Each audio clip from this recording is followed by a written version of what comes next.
Okay, we are going to call to order the Town of Telluride, Colorado Town Council meeting. It is Tuesday, July 21st, 2026. It is 9:39 a.m. We are in person at Rebecca Hall at 113 West Columbia Avenue, as well as online and hybrid. First item on the agenda is, do you want to swear in first, Tiffany? And then we'll go to call to order because we can't call to order if they're not sworn in. Am I pretty accurate on that? Great.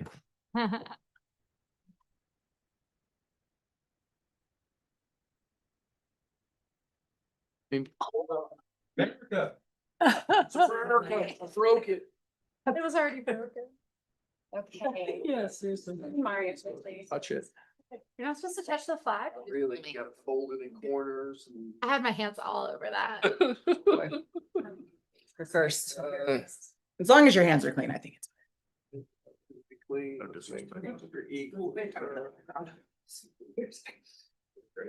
Eagle.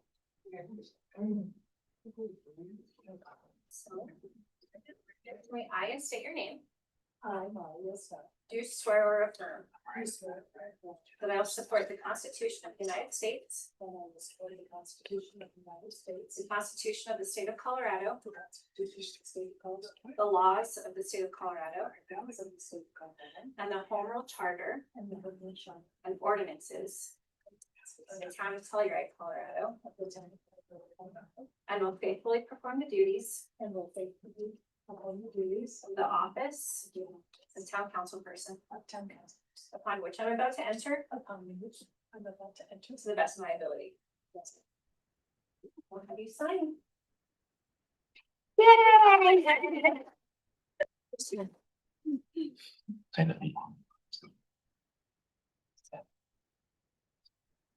Thank you, Kendra.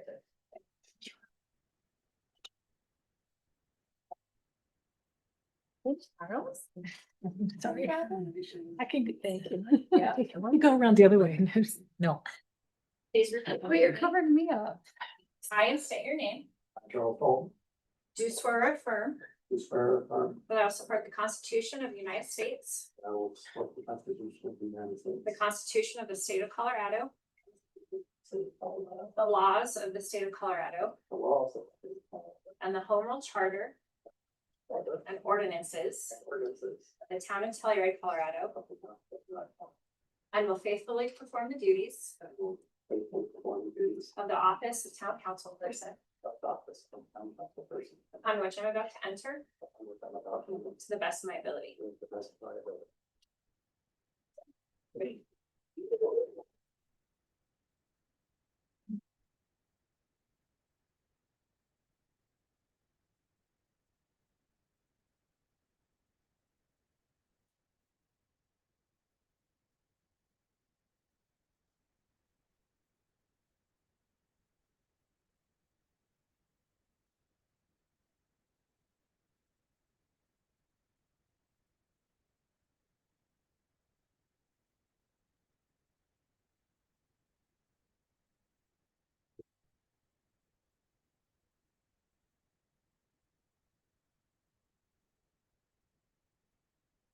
Okay, with that taken care of, congratulations, Maria. Congratulations, Charles. Welcome, Charles, and welcome back, Maria. The next item on the agenda is the call to order, and starting to my right, Maria Stark. Kristen Permakoff. Elena Levin. Charles Dalton, Ashley Von Sprecken. Dan Enright. and myself, Teddy Erico. That brings us to agenda item number 1, executive session, because we've gotten that council photo out of the way. 1A, San Miguel Valley Corp. For a conference with the town attorney for the purpose of determining positions relative to matters that may be subject to negotiations, developing strategy for negotiations, and or instructing negotiators under Colorado Revised Statutes, Section 24-64024E and Section 4.6.c of the Telluride Home Rule Charter. Do I have a motion to go into executive session? So moved. Second. We have a motion from Ashley and a second from Elena. Ashley, how do you vote? Ashley, yes. Elena, yes. Maria, yes. Kristen, yes. Charles, yes. Dan, yes. And Teddy, yes, we will go into executive session.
It's now 10:22 a.m. and the executive session has been concluded. The participants in the executive session were Charles Dalton, Dan Enright, Ashley Von Sprecken, Kevin Geiger, Lance McDonald, James Van Hoosier, Zoe Denal, Maria Stark, Kristen Permakoff, Elena Levin, and myself, Teddy Erico.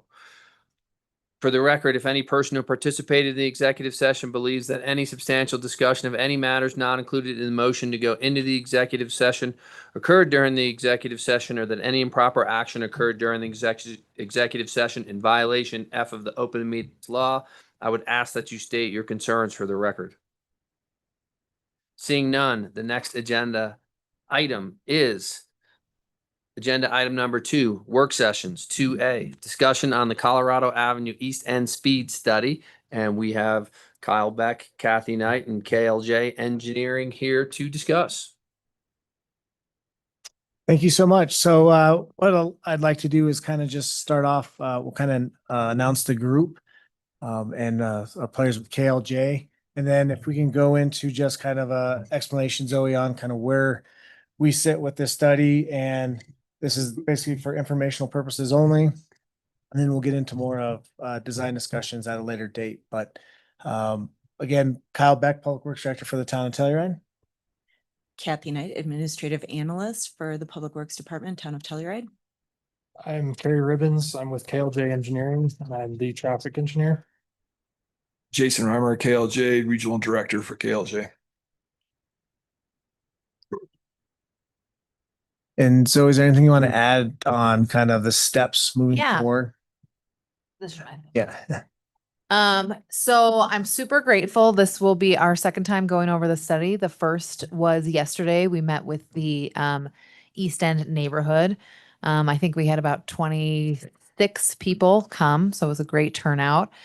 The value of that is we'll go through the study, which is a great foundational work of within that corridor, some of the data that we're seeing, but it's such a small corridor that it's really important to also take the input of the neighborhood there and how they're sensing some of the impacts and issues of that right-of-way corridor. And so they did. They provide us a lot of great feedback that we will share.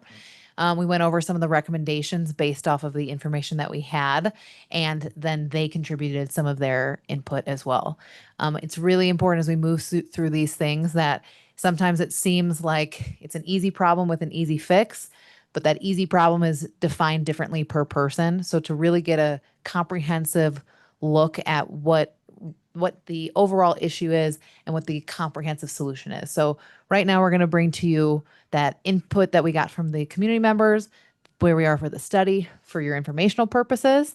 And then this is important as we move through the 2027 budget discussions of how we kind of want to move forward with some of those recommendations. So that will come later in our budget work sessions and goal setting with you guys. Awesome. Thank you, Zoe.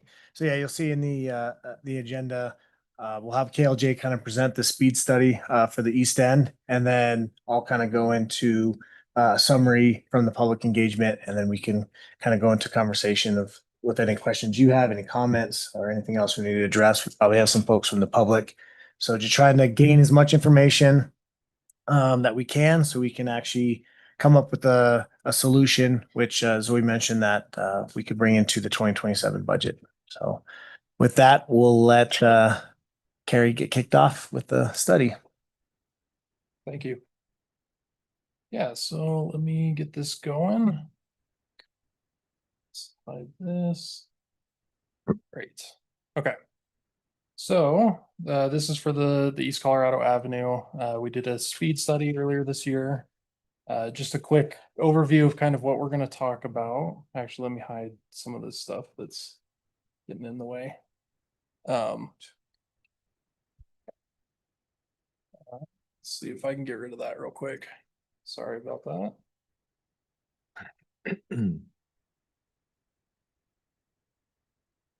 Okay, let's see if I just do this now.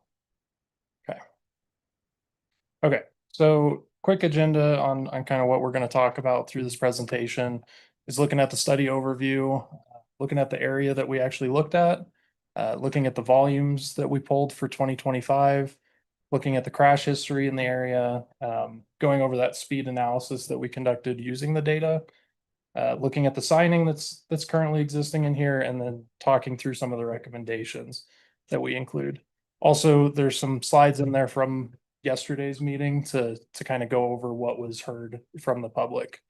So let's start going through this. The purpose of this was to investigate how people are traversing this section of East Colorado Ave and what the speeds are looking like through this section. So, and part of the purpose of doing all of this is is enhancing that pedestrian safety for the corridor. And looking at what we could be implementing to help reduce those speeds that could cause some safety issues. So then at the end, we'll talk about roadway or the recommendations, which includes a couple different pieces, which is roadway improvements, ped and bike improvements, and then also some signage changes. So. Yeah, perfect. That's great timing. All right, so the study area that we looked at is shown here in broken up into a few different segments, but it's basically from North Alder Street all the way over to Liberty Bell Lane. Let's try that again. So we ended up breaking these into segments, which kind of they're representing some of the changes in how the roadway actually looks in terms of the physical geometry and some of the different characteristics of it. But essentially, it's just segment 1 is on the west side. Segment 4 is over on the east side. The road it currently exists as a 2-lane, 12-foot lanes with 15 miles per hour as the posted speed limit. So looking at existing volumes, what we ended up doing is using streetlight data, which allows us to basically pull data from like throughout an entire year. We can look at seasonal trends. We can look at specific dates.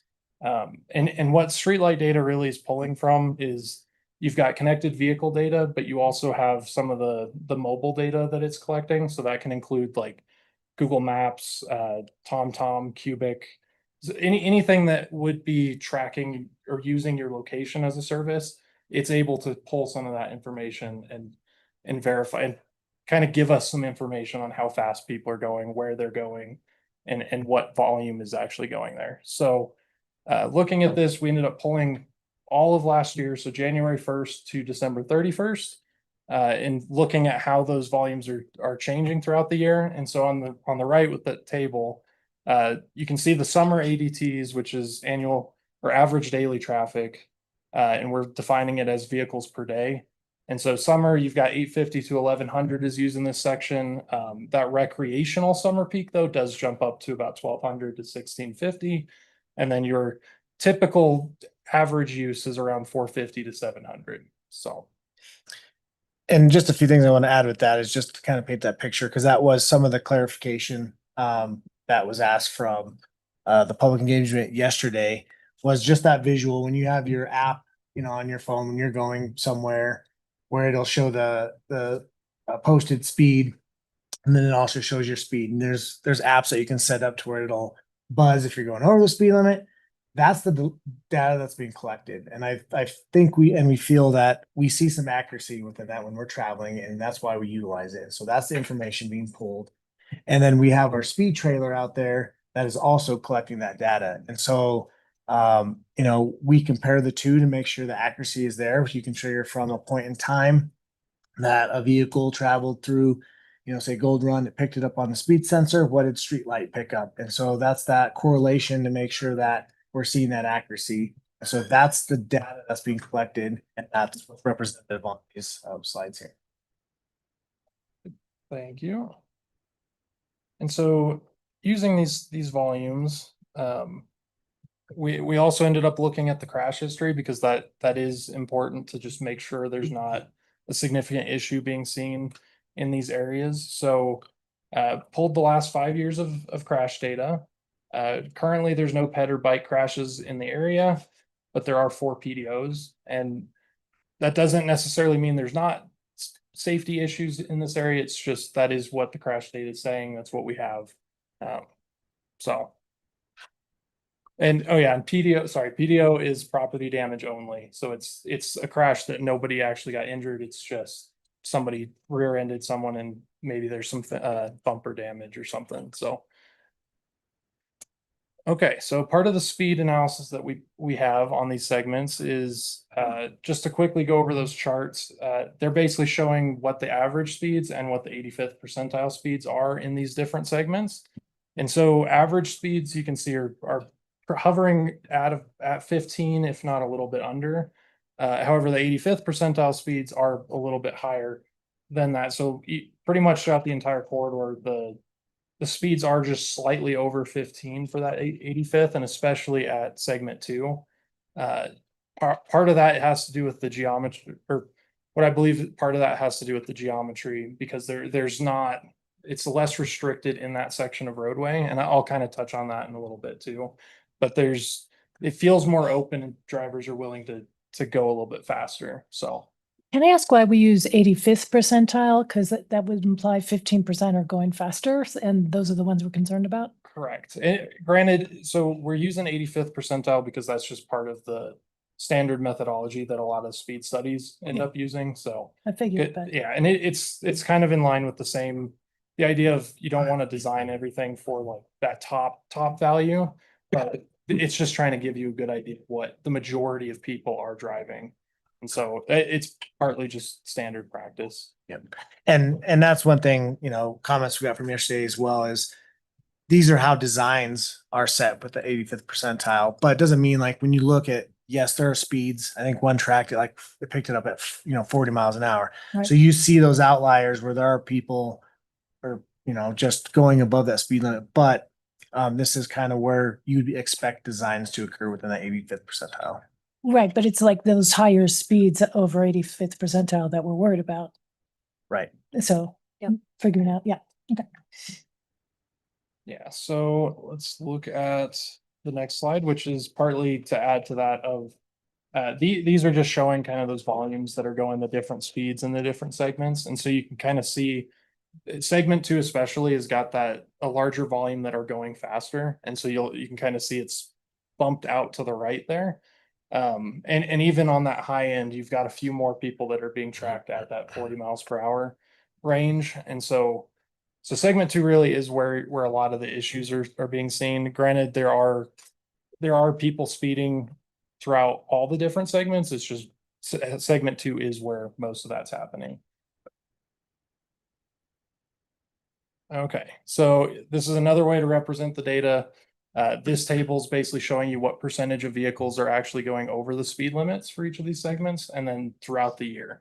So, segment 1, you've got pretty much 10%, 10 to 15% is where or the amount of vehicles that are going over that speed limit. Segment 2, you're actually at about 20 to 30%. 3 is hovering around 10 or less, which is pretty good. Segment 4 is kind of it slows down in the summers or the summer months, but at the same time it's it's still reaching up to like that 15-20% of people going over. And yeah, there's the ones that are circled are some notable just high values or even low values. So yeah. Just acknowledging that like we will never have that data be 0 on every square. What is like sort of a reasonable target that we're looking at, and what is like what is an acceptable percentage? So that's kind of where that 85th percentile comes into play. So if you're hitting at about that 10 to 15%, as long as, and granted, this is including anybody that's going like 1 mile an hour over to 20 or however fast, but usually it's that 85th percentile is kind of where you want everything to be set at. And that's actually, I believe, what the state ends up using for how they decide what speed limits on the highways are, is they look at total volumes traveling there and kind of what that 85th percentile speed is going. And that's how they dictate what the speed limits on those areas are. So like anything over 15% is a red flag. Yeah. Okay. So yeah, if anything over the 15% area in this chart is really where you're going to be seeing some issues. So it's mainly that segment 2. And then there's a few spots on segment 1 and 4. Segment 3 is actually doing pretty good. Obviously there is concern there because there is the preschool. So, you might have more pedestrian traffic and whatnot that you want to try and pull those down a bit more, but yeah, the big ones are anything over 15% is really where you're gonna be wanting to focus your efforts. Okay, so looking at the signing, we pulled together an inventory of all the different signage that's going on in this area. There is a lot of signs, or a lot of signage happening, particularly a lot of no parking signs. There's also quite a few speed limit signs, you know, there's a few crosswalk signs where there are crosswalks existing. Part of what we wanted to get with this is understand, you know, where is the visual noise happening for these signs? Because if you have too many signs, it actually kind of goes against what the purpose of them are and doesn't communicate to the drivers effectively because they'll start ignoring them if there's too much going on. So yeah, so they're just knowing that there's inconsistencies with how the signage is placed in this segment.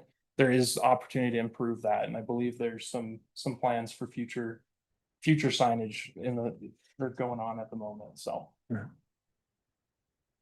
okay, so looking at all that data, we're going to talk about the recommendations, which is grouped into these three different buckets. We've got the roadway improvements, which I will talk a little bit more in detail on these.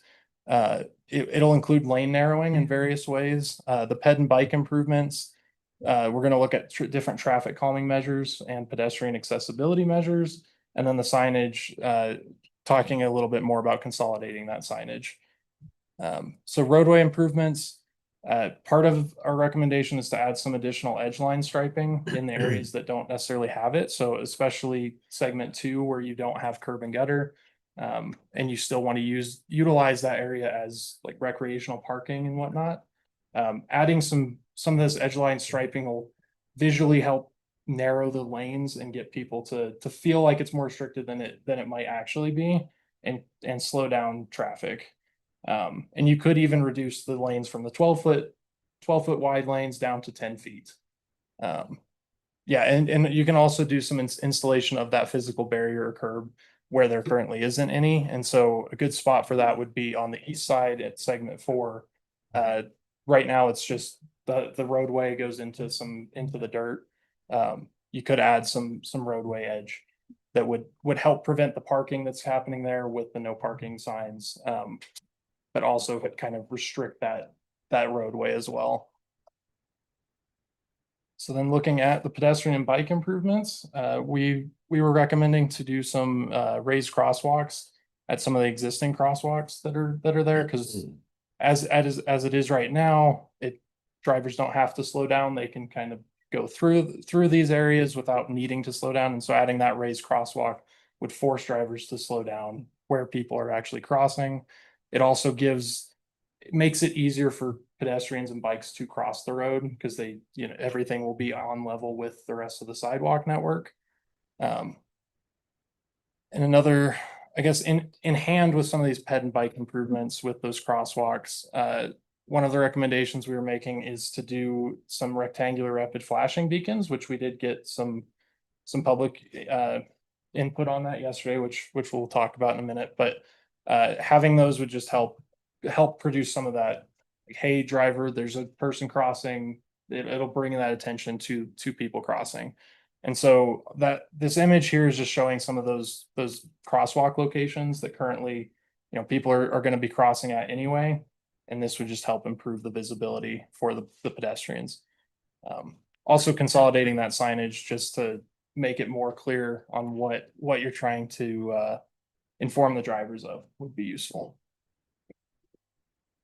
I'll hand it back over to you, Kyle, for these slides. Perfect. Thank you. So just want to kind of go over a summary of the public engagement from yesterday. It'll kind of tie in some of the recommendations and the comments we received from the public. Again, we had 26 participants, and that was including online.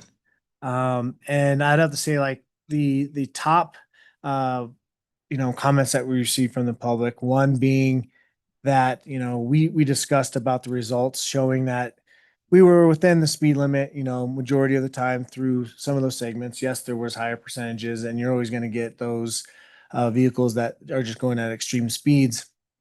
And I don't think that's the intent, because the purpose of design best practices if 15 miles an hour seems too fast and is too fast, then anything speed limit put at 15, if you're going 15 and it just, it's perceived as it being too fast, then we potentially should lower the speed limit. So that was one of the main discussions, yesterday, is potentially lowering the speed limit, specifically through Golden Run. Cause I don't know if any of you've been on Main Street and, it's 15 miles an hour, but majority of the time it's slower because you have pedestrians crossing all the time.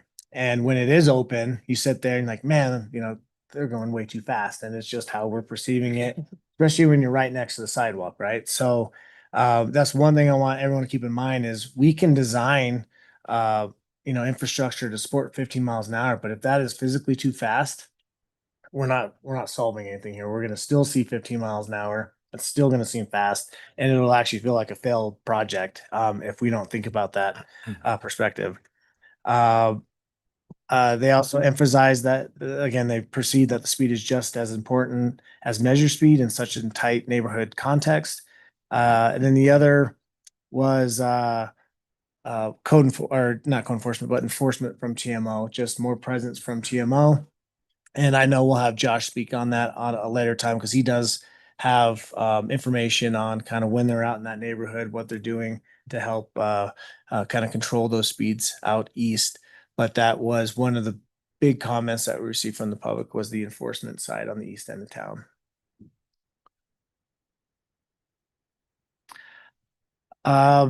So some of the feedback, recommendations, and themes from the engagement: successful traffic calming may require evaluation of lower speed limits in combination with physical design elements.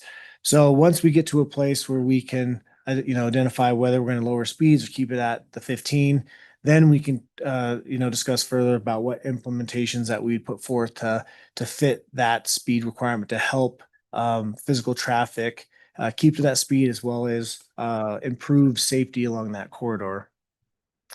Again, number 2 here was the requested more frequent marshal department patrol for reinforcement, posting the speed limits, and to help address peak hour speed concerns.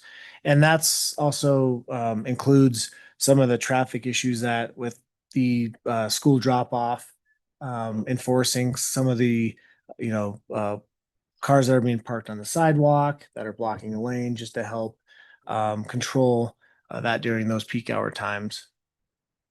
They were receptive to recommendations to improve existing raised crosswalks. Not only improve the existing, but install new. So in that segment 2, the reason I believe you're seeing some higher speeds in segment 2 is there's a longer gap between the raised crosswalks. There's I'm gonna say it's missing, but there's not one at Laurel. So if you put a raised crosswalk at Laurel, it kind of gives that even space of those crosswalks. And what I mean about improving existing crosswalks, one of the concepts is crosswalks are usually changed over to concrete. So you have that visible color separation from the black pavement to more of a gray concrete, and then usually like a stamped brick on top. But it gives that visual that you're about to hit a jump. And if you're going too fast, there's going to be, things that'll happen to your vehicle. And so changing those over to more of a defined raised crosswalk, and there'll have to be different styles as we have stormwater features that we have to adjust when you get into Gold Run. You have no control outside of that. And so there'll just be some different looks, but it's the general concept of improving the existing as well as installing raised crosswalks where they don't currently exist. And this will be a key topic, sooner than later, only because we do have planned overlay for this year, and that's between basically the park entrance all the way to Columbine. And so we're going to make that happen regardless. And I may just have to cut out some sections where we'll see some unfinished asphalt, but just knowing that it's going to be for a potential crosswalk in the future. But I want to make sure I get the asphalt done this year because I'm sure many of you have ridden the bus and that is just a brutal section. But with that improvement also comes potential for higher speeds, right? Potholes and all that kind of slow traffic down.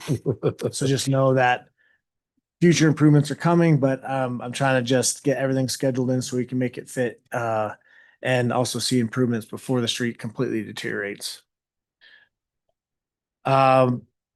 improve speed limit signage, not only sizing, but visibility. That was one of the comments. And I would agree, as we get more vegetation around town, some of the signs get blocked by a branch.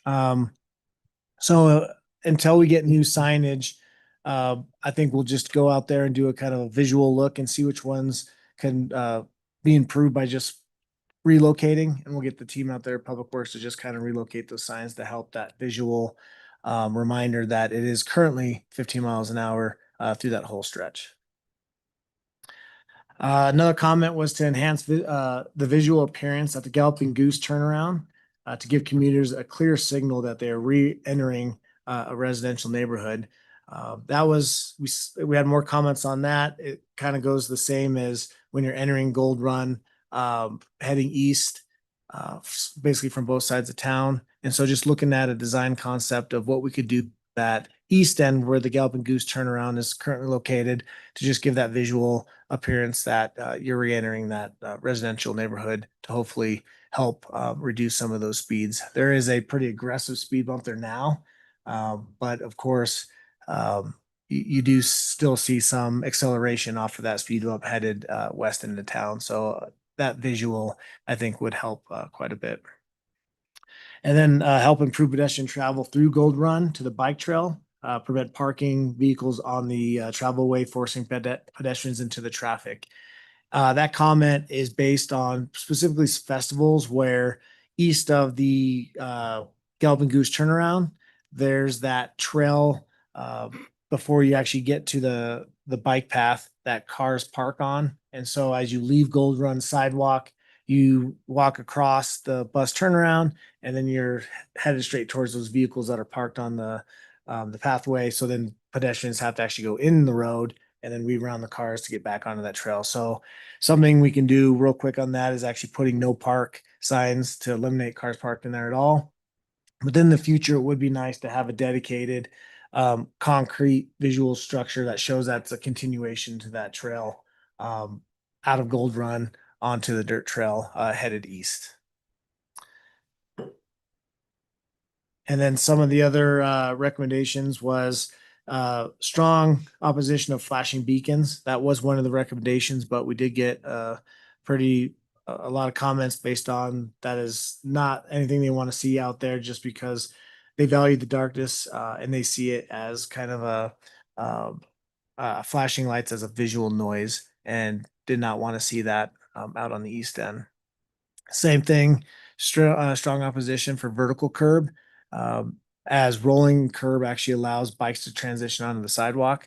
So one of the visual necking benefits from vertical curve is it not only gives you that visual necking, but as a vehicle, you can't just roll up on the sidewalk if you're trying to get around a bike. But the public really feels that that rolling curb is a better served as a safety barrier for bikes to get off the road for potentially that aggressive driver that's following them. So no vertical curb was recommended from the public, and so we'll definitely look at that as consideration for future design.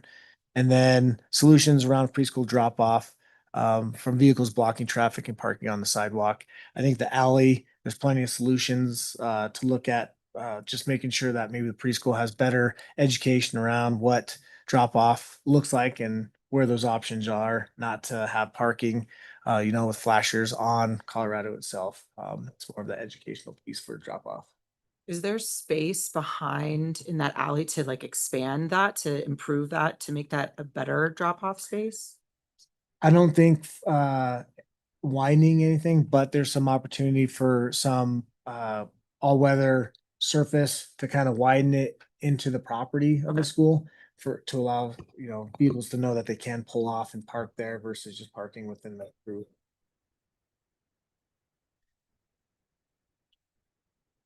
And I think with that, we'll take any questions that you guys have. Great. Thank you guys for that presentation. It's great to have the engagement with members of the community yesterday to help you. I'll start with just two very quick things maybe to think about. With the number of traffic coming into Gold Run, maybe an entry sign so people are aware that they're coming into the town of Telluride could also help calm the traffic. And then I don't know which old timer to reach out to, because I certainly can't remember if it was successful or not. Guessing about 15, 20 years ago, we tried painting the speed limit on the road. It's less of a visual impact of blocking our wonderful scenery. I don't know if that's could be a solution to help calm it as well. But just two other ideas I thought of. And then I know Elena, you had your hand raised. Yeah, I also wrote down painting the speed limit on the road. I know winter weather could make that less useful, but that was just a thought. The other thing I wanted to bring up is I liked the idea of the edge line striping. I feel like that's a really low cost, immediate solution. But since we talk a lot about bike safety and bike lanes, is there any way that like we can incorporate maybe an uphill bike lane with the, if we're gonna narrow the lanes, like go from a 12-foot to a 10-foot, could that include the development of a bike lane so that bikers, I feel like downhill, actually Dan brought this up, downhill feels less of a concern because you can keep up with the speed of traffic, but going uphill on a bike can feel a little more dangerous. Yeah, I'll kind of add on to kind of both your comments. So regarding that, yes, I think there's only enough room for one. Right. The hesitation on that is when you define it on one side, you'll get the wrong way. So we could assist with actually marking it in one direction. Because if you create a safety barrier in only one, cyclists tend to utilize it for both directions unless well defined. Well, and maybe that could also introduce a vertical curb, like, you know, I'm going to use the Pacific Street bike lane as an example, like maybe the bike lane is raised from the road to kind of narrow that road as well. I don't know, just trying to think of creative solutions that also kind of address some other issues I talk about in other conversations. Yeah. And I think bike lanes, we need more of them throughout town. So this could be an opportunity. Yep. And I would say definitely through segment 1 through 3, where this will get challenging is through Gold Run just because of how narrow it is already. But we could also have the discussion of, are we comfortable with a more narrow bike lane, potentially just to have that along the uphill edge as described. So these are great things that I think we could discuss further and continue conversation.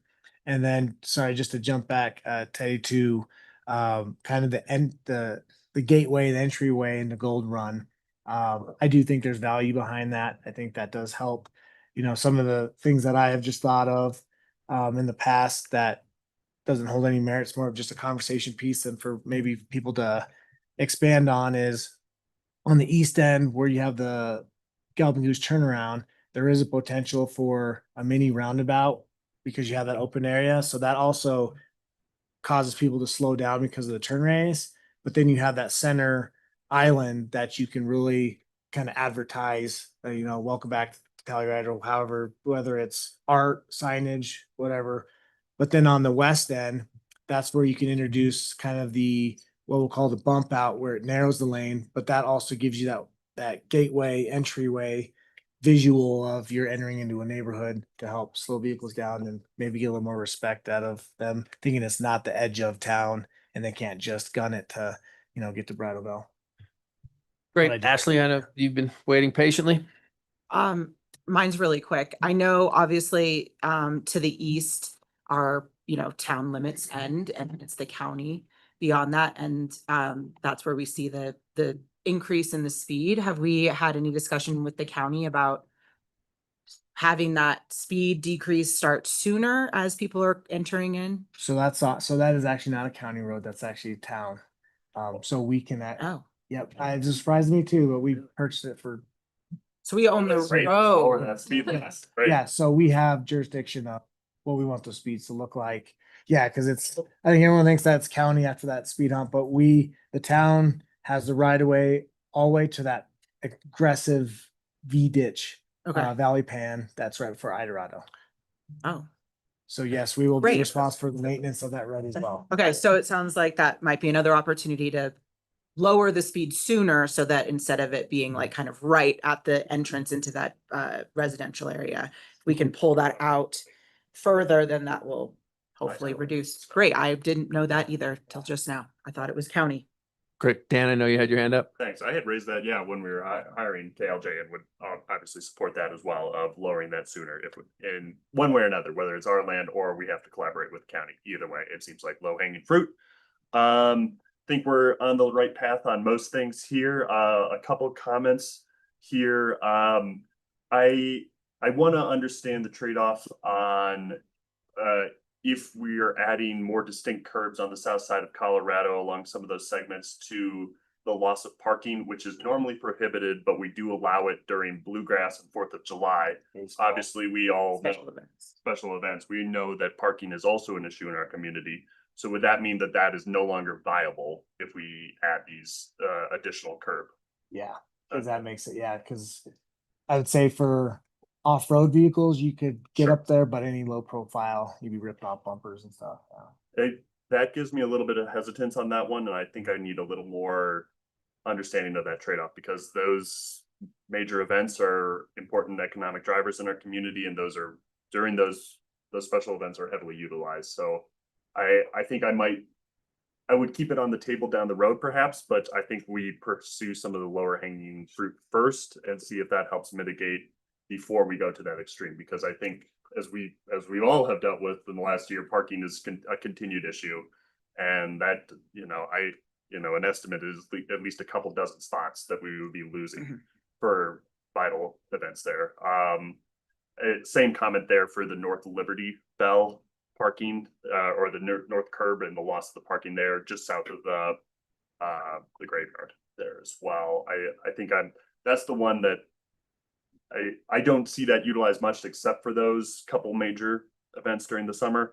And I don't know that that is going to be the most impactful to behavior of that curb. I feel like some of the other things we're talking about, the better signage, painting the road, the addition of a couple more raised crosswalks, those are going to be the bigger impacts on behavior, I think.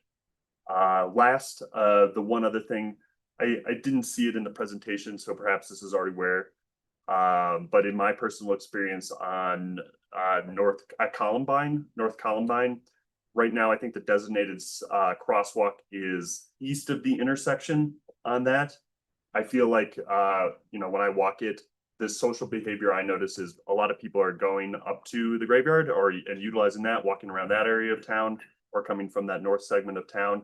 And then you see like a social trail that has come in going south from Columbine to the river trail there. And that's where I would prefer the crosswalk to be. And I feel like that's where we're seeing people already use it. But I think we want to do implementations that are already matching people's behavior. The west side of Columbine Avenue has a sidewalk. The east side of Columbine Avenue does not have a sidewalk. And so aligning it with that already existing sidewalk, I think would be my preference. And that's those are my comments. Thank you. Great. Thanks, Dan. Charles? I guess I just want to emphasize the neighborhoods speed perception. I think they're correct, even though the data, I think, kind of indicated that people weren't speeding that much through the neighborhood of Gold Hill there, that the sidewalk is right on the street. There's no barrier between the sidewalk, people walking and cars. So the perception is, and it's the only real neighborhood that's packed right on the street. So I think the neighbors have a real speed concern. And I just want to reemphasize that. And I agree with Ashley's thing on the speed limit outside of town, that should be changed. And also, I would like to see us kind of emphasize more that it's a school zone. I know that we talked about that the school zone typically is 25 miles per hour, but I think if we can delineate that more with stuff on the, painted on the road or signs better, that I think people do slow down for school zones, I think more than other things, I think typically, but I would just try and emphasize that more. Great. Thank you. Maria and Kristen, we haven't heard from you. Anything to add? I like the idea of striping more clearly, the rolled curb for the neighborhood, the school emphasis. all of that, improving maybe a mini roundabout, but I think more immediate improvements. So whatever we could do faster, if we could paint the speed, lower the speed coming in from the east into Gold Run. First, paint that stuff now so it's obvious. So to get something done quicker, I would be in favor of that. Great. I agree with basically everything everyone has said. Awesome. One more, I had forgotten. So, when I had walked through this area prior to this meeting, the speedometer, was facing west. And I feel like, it would be more beneficial facing east. Had it been rotated or had we tried the other orientation? And cause I feel like that would be more beneficial in changing behavior. So the speed trailer for 2 years was reverse facing east. Mhm. And the misrepresentation on that is it's showing like the area that we're discussing of potentially lowering, it was gaining those speeds, which is Mhm. 35 miles an hour. Mhm. So it was giving that false reading that that's actually what's going through Gold Run because you're hitting the 35, then you have to hit that speed bump. Sure. And so this is actually gathering the information of what's going through Gold Run by facing west. Completely fair, and for the purposes of this presentation and helping us gather data, I think that that's valid. I think moving forward, I'm thinking more about helping to give that little check on behavior and just that visual reminder of, oh, hey, this is a new speed limit zone, and when you get a flashing too fast, that's going to help correct that behavior. So I think moving forward, orienting it facing east is going to be more beneficial. And part of the community engagement yesterday, so one of the discussions was moving forward, hopefully the infrastructure that's in place gets us to where we want to be based on the speed limit that we want to see through that area. And hopefully they want those to go away because of the light flashing is what they're trying to get away from. And so hopefully the infrastructure that's in place solves that, but that's obviously an option as a speed check. And I would agree if it's facing east, it's not bothering anyone, so Yeah. that could be a location for it as just that check as you're coming in. I think so. I would agree. I think that would honestly do a lot for that segment Yeah. 4. I think that would be one of the biggest impacts to behavior. Excellent. And then something else just for consideration when we're going through these concepts, things we got to make sure we are aware of is obviously maintenance, right? Like plowing operations. One of the best speed reducing infrastructure you put in are the V-pans, especially aggressive. But obviously, as those fill up in the winter, snow, ice, it just becomes smooth and it becomes a ice hazard. So just know that we'll be thinking through all those,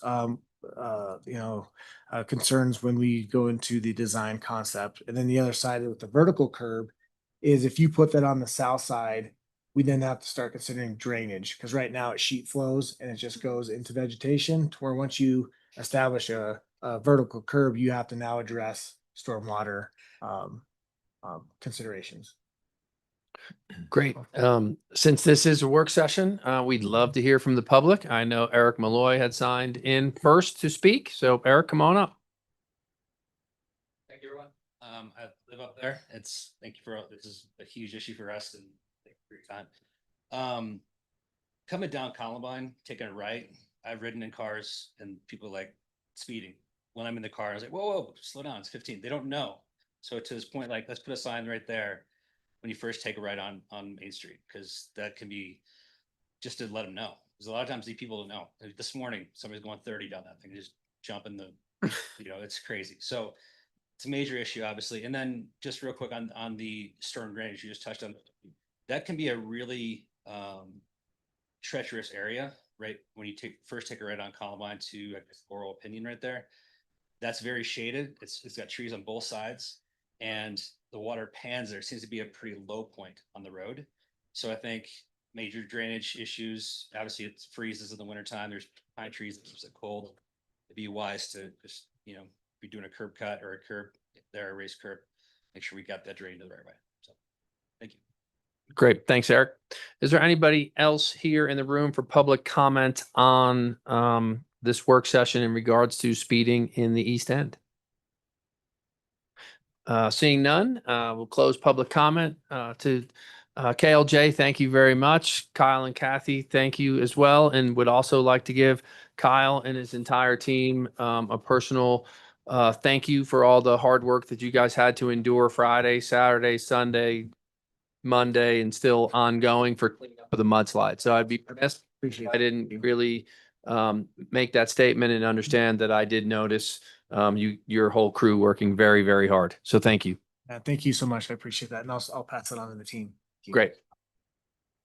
Okay, that brings us to agenda item number 3, administrative reports, and 3A is the manager's report. Zoe is hanging in over there, so we'll Yep. see if she can get through it. All right. I'm gonna start with some of the outlier items in the report, and then I'll jump to my more formalized report.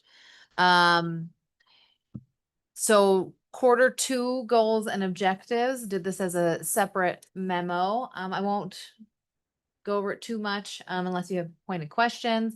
We have completed about 48% of our overall plan in the second quarter, completing 4 action items, 60 are on track, 7 experienced minor disruptions, and 3 have not started yet, and 9 have been identified as multi-year. I separated out per the focus areas and called out the ones that haven't started yet or have seen minor disruptions. So I'll just pause there to see if there's any questions, and I will not cover it entirely. Yeah, Kristen. Has council initiated the review of the rental housing policies yet officially? Yes. So the last direction was to formalize an RFP to get a third party review. And so staff is currently drafting the RFP. Okay, so When we discussed that, it was most likely going to be a fall push. okay, and as far as parking goes, I know that that's a huge issue. Can we wait till she gets to the parking I'm opening up for questions. Goals Yeah. and objectives. or go? Okay, Yeah. because it also is listed on here as a parking update. Okay. So Yeah. I want to make I sure. can ask that later, that's fine. Okay, great. And Kristen, if it's about a goal and objective for it, that's totally fine. I just Yeah, that didn't was- want to go into the parking update till she led. When us she into says that. we're about halfway there, I was just wondering if that parking, Based off of your defined goal and objective, that's how we're kind of going through it. Again, the direction that we were given from council is to make minimal adjustments to really help define behavior of parking, which was to increase turnover within our commercial core, increase turnover in the residential that is near the commercial core, and encourage commuters to utilize our commuter lots. And so that's what we are continuing to go on. Based off some of your other feedback that councils give, which is separate from this, I have an update on that, okay. which I can give now if you give me a second to pull it up. One other question, goal 2, preserve community, the phase 1 of the Telluride Historic Survey, Mhm. where is that in the process? So currently staff has prioritized a number of other items and we're looking for grant funding to pursue that survey. So right now that we have a fully trained and full historic preservation team, they're going to be able to move that forward now, but we did not have that for quite some time.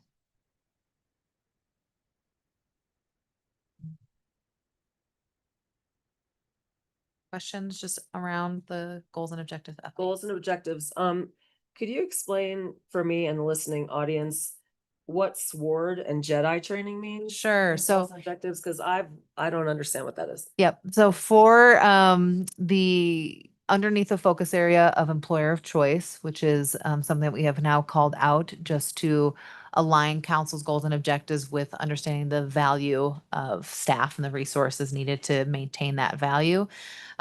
We have now implemented staff training programs.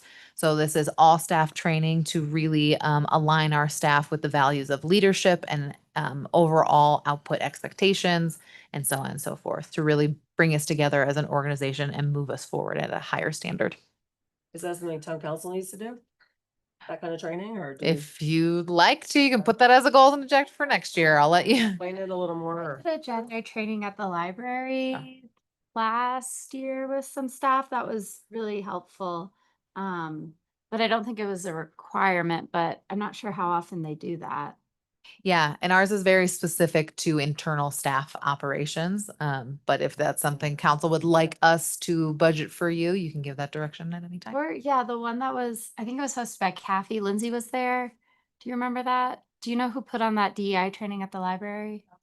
That was Kathy. Okay, so maybe we can talk to them about when their next one would be, because there were a lot of other people learn from more the about it. community that, so it also felt like good to participate with that group of people as well. So instead of just having, you know, one in our town council bubble, it's nice to integrate with other organizations. Yeah, and didn't we have, I don't know if it was officially a training, but one of our first, when Ashley, you and me got sworn in, and one of our first retreats was Tabitha was there and went through a pretty good, like I said, I can't remember if it was training, but Right. just definitely education, which I thought was helpful. So maybe with council seated, we can look at doing that at a future retreat. We have a retreat item set for the August 6th, so we can't do it then, but we'll put it on the list, so to speak. Got it written down. My last question on progress, is the town rental application system going to a digital format there? Because it's, taking a little while from what I've heard around town, for those Yeah. applications to get processed. So where does that stand?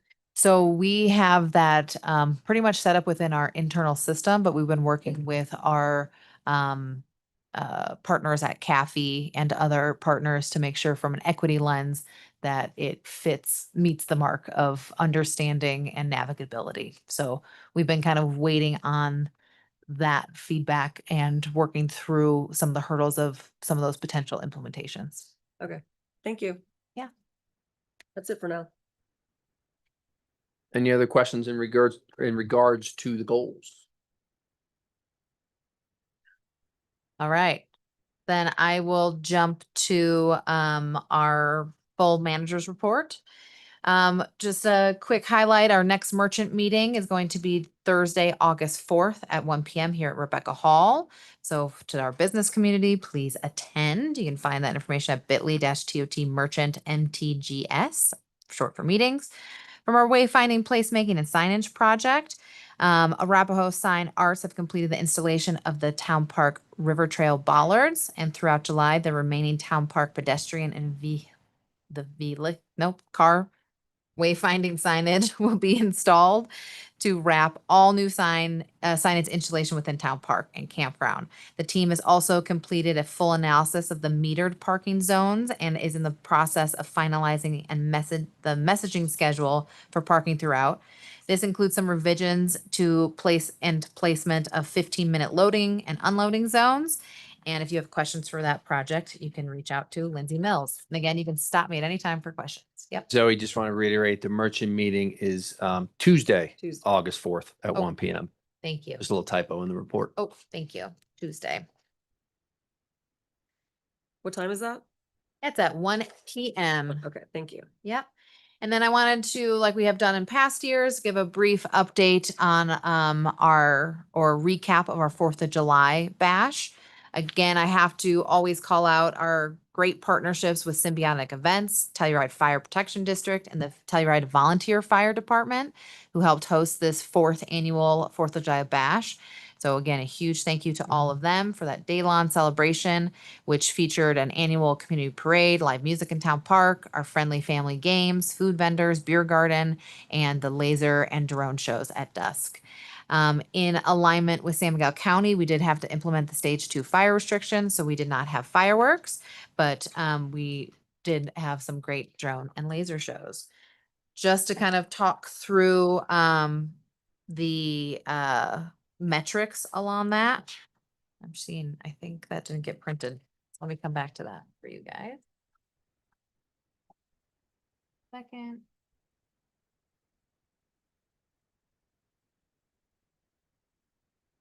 Okay. So, as you can see from, was this in your guys' report? Did you get some metrics around the 4th of July? Yeah, for the like gondola. Okay, for some reason it didn't print. for It's me. page Okay. 27 of the packet. If that Thanks, makes guys. So what we saw was gondola ridership. Everything was lower than last year. I'll just say that was the trend. Gondola ridership overall for the weekend was 9.1% lower. And on that 4th of July, it was 13.5% down. And during that evening ridership, 5 p.m. to midnight, it declined about 34%. And I think that was likely due to the absence of fireworks and the wildfire smoke. But that was quite a difference from last year. When we look at the traffic that came into town, that unique license plate read, we saw the overall traffic compared to 2024 and 25 was lower this year. The largest decrease occurred on July 4th, where it was 33% lower than 2025. There's a table there for your reference as well. And thank you to Darren for his sustainability efforts and help manage the recycling compost. And we were able to mitigate quite a number of the waste management piece. Looking at population and attendance for the barricade and parking, they gave out 680 temporary parking permits. This is 65% of last year's. When we looked at the town park attendance, this is estimated, but it was about 3,000 to 3,500 people that followed immediately after the parade, and then the attendance reached approximately 5,000 throughout the day. This is a decrease when we saw the attendance around 6,000 between 12 p.m. and 5 p.m. When we looked at our activities and food and beverage, we had 11 local food vendors grossing just over 30,000, and this was 12% decrease from last year. When we look at our lodging performance, we closed ahead of 2025 with occupancy increasing 2% year over year and average daily rate raising 2.5, resulting in a 4.7% increase in RevPAR. So lodging still remained decently flat or on par, even if people were not necessarily out experiencing all of the events as we saw, or not seeing the same drive traffic that we've seen in previous years. Any questions on the 4th of July update? Okay. For the parking next. Sorry. Oh, sorry, Dan. Just one comment, and a couple members of the public had stated for me, as there was going for some sound check for the eventual drone show. Okay. It was just a little scattered and like quite, it was some of the loudest of the day. Okay. And it was like mid-afternoon before the band started playing. So it just, a small critique on the overall successful and well-run event of if there is a way to make that soundtrack less impactful, or just because it was just jumping around multiple times, like through their audio track to it. It was noticeable. Okay. And I'll give that. I'll Give that note to the team. Great, thank you. Great. The only other feedback I got that would probably make for a better functioning event is if we would consider allowing the beer sales in the fire department to be pushed way closer to the stage. It's just so segmented from the crowd over on the side. And I thought that was a legit comment that I heard from multiple people, and probably would help the fire department and be better. And I have a comment. I think a lot of the food vendors ran out of food, which is awesome, but that reduction in food sales, I think, might also be connected. Like, I was really excited to eat some of the food and everyone was sold out by the time I got there. Okay. So that's just maybe a comment, is maybe people expected smaller crowds because of all the smoke and didn't bring as much food. And that's maybe why those food sales were down. Cause I did notice that a lot of vendors were sold out. I second that because I saw that as well, and was also. I came hungry and was Love found some of the vendors were already sold out. So yeah, we'll give that note. Yep. And there could be reasoning behind the mapping or placement of things that I'm not quite aware of. So I'll give that note to the team and give you guys some more feedback on that. All right. For the town program next steps, not much of an update from last time, but just kind of reiterating that staff continues to review the opportunities to strengthen the town's parking system while ensuring that any future changes do not undermine the intended outcomes of program adjustments implemented since 2024. Because parking function as a interconnected system, modifications in one area can affect parking availability, turnover, and user behavior throughout the community. So our central focus of this review is maintaining the town's established parking priorities, which is, like I said before, preserving the commercial core primarily for business operations and customer access, supporting appropriate turnover in residential areas, adjacent to the commercial core and directing commuter parking to the designated commuter facilities, which include Carhenge, Shandoka, Lot B. Any proposed program changes will evaluate against these objectives to ensure the system continues to encourage that desired use of each parking area. Staff also has begun reviewing current parking inventory and utilization rates to better understand available capacity, demand, and parking patterns. This analysis will support future discussions regarding possible program adjustments, including expanding business permit options on Colorado Avenue businesses that do not currently qualify, additional communal parking opportunities, and other strategies for maintaining that demand outside of the commercial core. And staff is also evaluating the enforcement practices, technology, and program administration to improve the efficiency while maintaining that consistent application of our parking regulations. Council members are participating in ride-alongs. Who's participating in a ride-along? I have one scheduled. Good job, you guys. With code enforcement to gain better understanding of that current operations enforcement strategies and the practical considerations a staff encounter in administrating parking programs. And we'll be coming to you in August kind of with a more formalized work session for that discussion as well. So I very much encourage you all to do a ride along before that time. And I just want to reiterate where Zoe just wrapped up with is that on our future agenda item list, we do have parking in a work session on there. We're just trying to gather a little bit more information for everything Zoe just summarized so it can be a more productive work session. It is not something that we're delaying. We just want to be efficient with it. So just want to make that point clear. Right, glad that that's on a future work session. Please sooner than later. Yep. Thanks. And like I said, parking is a very tied together ecosystem. So any adjustment impacts the larger ecosystem. So there isn't quite a fix to anything. There's an adjustment. So we'll discuss. We want to provide you that information so you have the understanding of all of those give and takes. All right, moving on to housing development.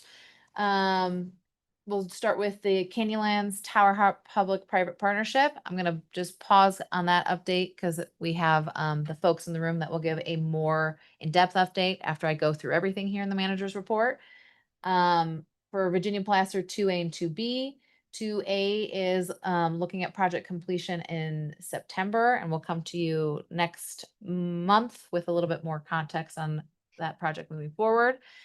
Then when we look at our Carhenge redevelopment and the Shandoka lot redevelopment, the main updates here are staff provided an update on July 15th with a site walk and story poll process at the July 21st or at this meeting. So story polls are, just so everyone knows, story polls are temporary frameworks that outline the potential height and massing of this building, allowing HARC, the Historic and Architectural Review Committee, town staff, community members to see the project's potential scale in person rather than on paper.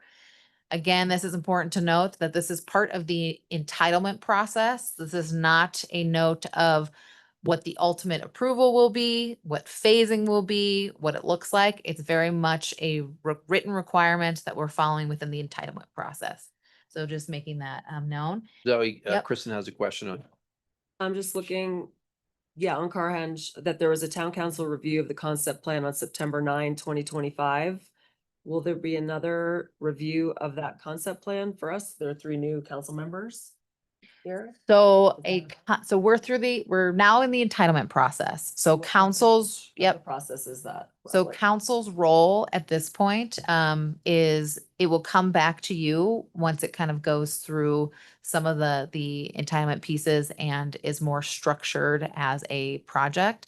You are also the appellant body of some of the items through those lower boards. So it might come to you through those opportunities. So it just kind of depends on where it goes through that entitlement process. But if you're asking if it will come back to you to do a reconcept of the whole thing. No, council gave us good direction that we're now moving through the entitlement process to better shape. And I don't know if Lance or James has anything else to add to that for where council is, but it's very important that we maintain that structure of where the conversation currently is with those lower boards and have that separation between council. Yeah, so you summarized it well. So We are in the entitlement process as directed by town council, so we're not going to be having work sessions with town council about the project while it's in that quasi judicial process. You will be checking in at the completion of that process, because then there's decisions about how to proceed, whether to proceed, what to proceed on, how the financing structures work, those types of things, schedule. So that's the next check-in with town council. Do you have a rough timeline for this? People have been asking. Yeah, town council had put in the goals and objectives to have the entitlement processes completed this year. We are a little bit behind that schedule because we started a little bit later because we didn't want to engage the community on these important projects during the winter months. So we started in May and now we're a few months behind. So my guess is that we will be hopefully completing the entitlement processes at the end of this year, but probably early next year on a couple of the items. Thank you. Then just quickly touching on Shandoka Lot L redevelopment, just where we are with upcoming meetings. So we'll see P and Z work session on June 25th and a Hark work session on July 25th. We had a PUD work session on June 25th, and our next is the Hark work session on July 25th. For Hark on August 19th, this will most likely be where we'll see the story polls for the Shandoka lot. Again, that requirement is 72 hours prior to the meeting. And our staff will work on that communication plan as it gets closer, and we have defined the entire project schedule of putting them up. And that includes an alternate parking plan. Yep. And communication and all that. Similar fun with stuff. Carhenge, but even better. Great. Kind of in that neighborhood, is there any, do we have any updates on the Mahoney Bridge replacement? Is Yep. that coming up? Sure is. Great, thank you.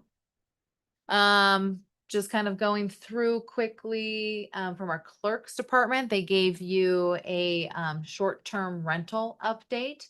So if you looked at your packet, there was the Deckard or Rental Skates report. It is, the SDR program is going strong. Rentalscape software launched June of 2024, making 2025 the first full year with the software. In that packet, you see the SDR program revenue analysis report compiled by Deckard, as well as a slideshow highlighting key data points, as well as license and tax revenue comparisons. Compliance remains very high for both revenue remittance and licensing. And while we saw a significant dip in tax revenues due to a poor early snow season and ski patrol labor dispute and the resort closure, recovery is trending with the May 2026 STR tax revenue returning to a positive year-over-year growth. We do have Ashley available if you have any questions specifically on that report. Otherwise, I will keep moving forward for your review. Okay. It was a good report. It was nice to have all those numbers and review them and look at it. So I appreciate the new software and making those numbers easy for us to digest. And I would encourage the public to take a look at that report as well. Thank you, Ashley. Always. Touching for our community services department, we are launching the 2026 employee rental housing survey. This will be our second year doing it. This was launched Wednesday, July 15th, and will be remained open until August 5th. Administering through Polco, the survey asked tenants of the town of Telluride employee rental housing about their experience with the rental housing and facility maintenance divisions. And responses are anonymous unless participants would like to be entered in for a $100 Clark's gift card. Then they have to put their information. Question? Yeah. Thank you. Is there an affordable housing survey through town based on people that live in owner occupied housing? We Is that a don't, thing? we do a twice a year review of the affordable housing policies, which includes engagement, but we do not. And we utilize SMRHA to administer our affordable housing program, where this is more internal. So no, we So haven't. it'd be a question for SMRHA. I mean, we provide that direction. Okay. So if that's something that we would I'd like to be, see. I'd like to look into something like that. I'm open to it as well. I don't know if annual or if we try to align it with the biannual review might be the lowest hanging fruit. I'll talk to Ellen, and I can remember to talk to them at our next meeting about it. Great. Okay. Sorry, guys, making a note. Great. Okay, and the hope is to have the survey close before council formalizes our goals and objectives, just to see if there is any feedback that we'd like to incorporate in next year's goals. When we look at our facility maintenance, Shandoka window replacement is on its third phase and going well. And childcare, we're happy to announce that we're fully staffed there, which is great to meet our requirements for capacity. Before moving on, oh yeah. Childcare, what's happening with childcare at Sunnyside? So we utilize Bright Futures to put out an RFP for a new provider. So they're leading that search right now. Thanks. Because we're going to hear from where that provider went to in a little bit. When we look at our vacancy report, which was handed to you, just a quick overview before I move on. Where we are as of 7/20, July 20th. And again, vacancies are defined as we've separated out from available for occupancy. These are rent-ready units. Not available for occupancy. These are units that are offline due to maintenance, rehabilitation, turnover preparation, or other operational needs. And those that are still vacant, but they have accepted or pending offers for occupancy. So where we are for available occupancy, we have 5 units or 2% of our inventory. Those that are currently under maintenance is 17 units or 8%. And those that are accepted or pending offers is 8 units or 4%. On this one, Zoe, Yep. I must admit that my own experience on Voodoo raises skepticism within me on these numbers. Those 2 units that have been highlighted are neighbors of my unit that I live in and have been vacant for no less than 3 months now. And so I can't speak to the rest of the properties because I don't have as much firsthand experience, but my firsthand experience there, again, I just am very skeptical. When it says that unit is not ready, that building is less than 2 years old. Or for that one unit that's highlighted in the report as not available for occupancy.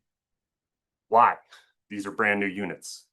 And so I'm not asking you because. Yeah, I you're don't not have the the answer services unless Delaney's director, on. But 50. I must admit that I must raise an objection to this report that we're being given. So directly, Dan, just so I can follow up, you would like me to understand more specifically for Voodoo and the length of the vacancy, specifically the one that's under maintenance and more context of why. And yes, that I see Delaney hopping on there, and if she wishes to speak, I would love to hear it. Yes, please. So before we hear from Delaney, what might be helpful, Zoe, for the not available for occupancy? Yep.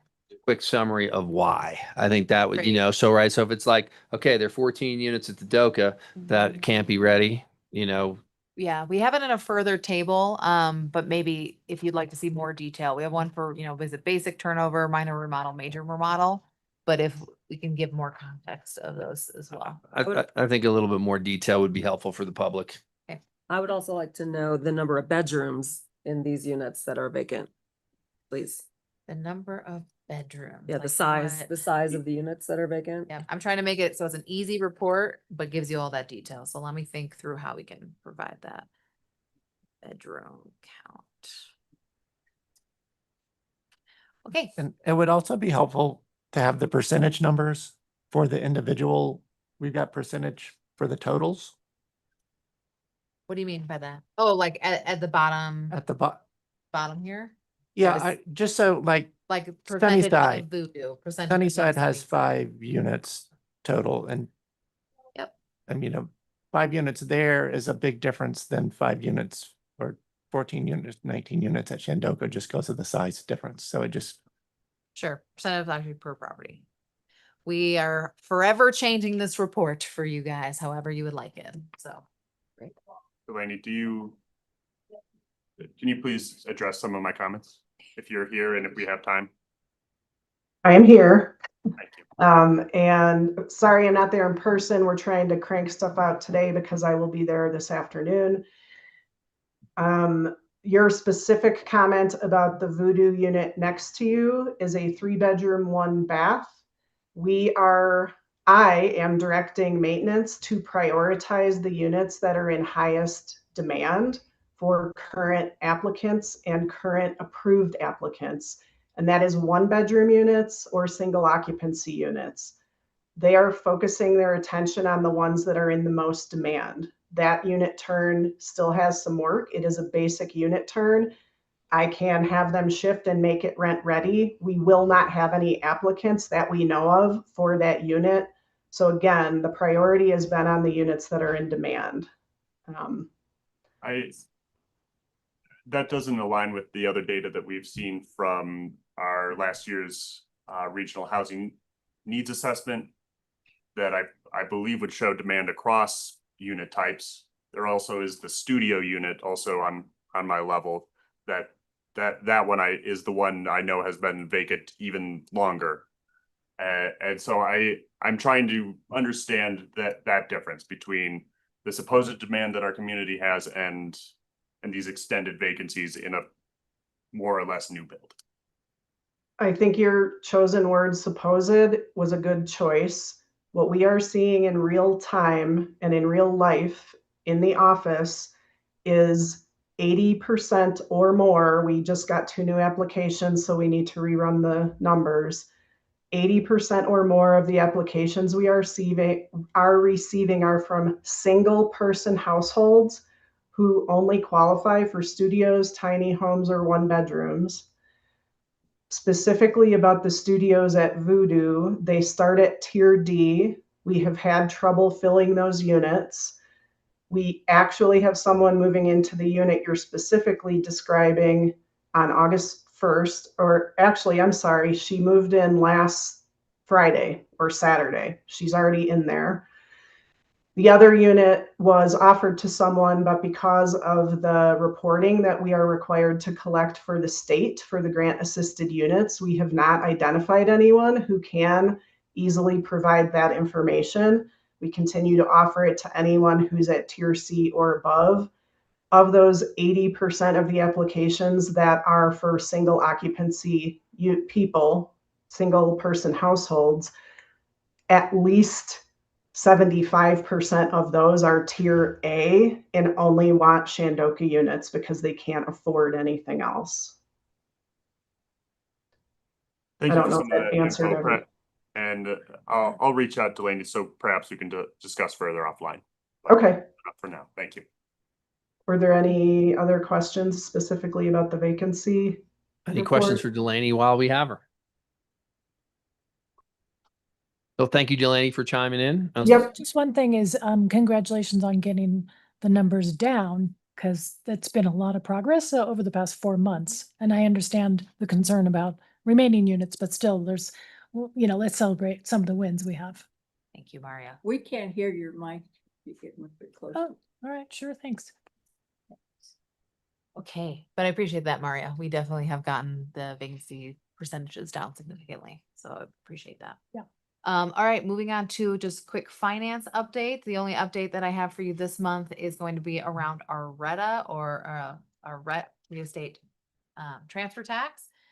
For preliminary revenues, June through June, pending reconciliation, we are seeing a 4% increase June 2025, and year over year, we are 52% of our budget over the same period. So we're doing pretty well on RET, and we'll have more to come for sales tax and short-term rental, as well as lodger's tax for you next month.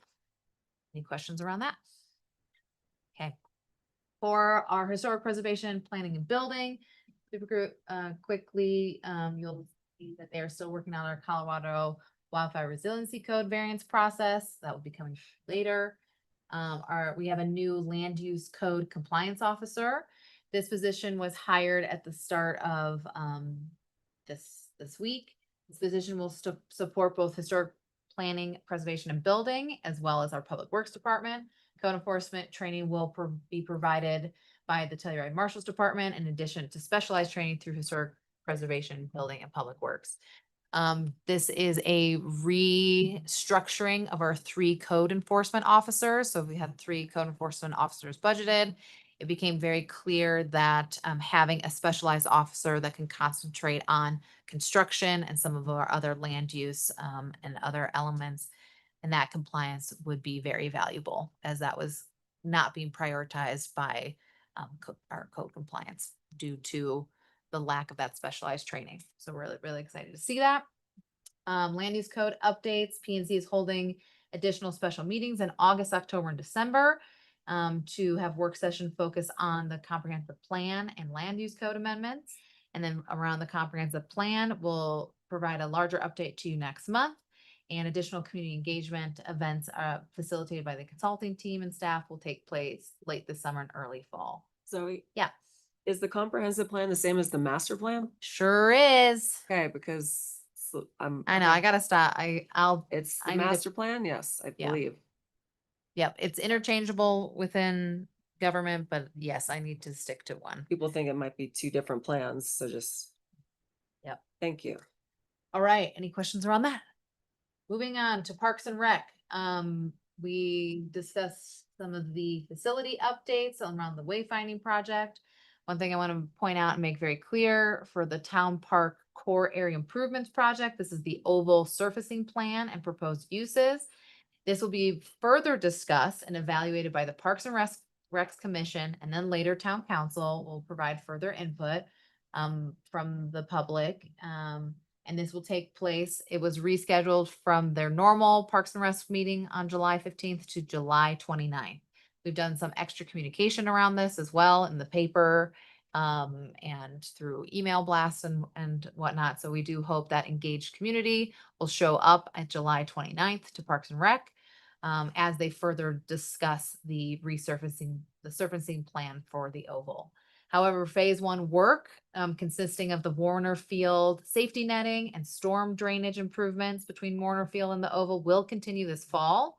And the proposed and budget, as proposed and budget allows. But anything directly related to the oval surfacing plan, phase two, will be further discussed and evaluated at the upcoming months. So please stay engaged. You can go to our engagedtelluride.org and find the town park oval Warner Field improvements for more information there. And I'm just going to add one thing, because we did have a tremendous amount of public comment on the oval and a petition from people in the oval. And we as town council obviously saw that. And after our last meeting, because of the comments that were made, we directed it to go back to the Parks and Recreation Department for further discussion, which is the appropriate way to handle that. So for anyone who has future concerns, it will be very important for you to do one of two things or both. One is contacting Stephanie Jacquet via email, so it can be recorded and shared with the Parks and Recreation Commission.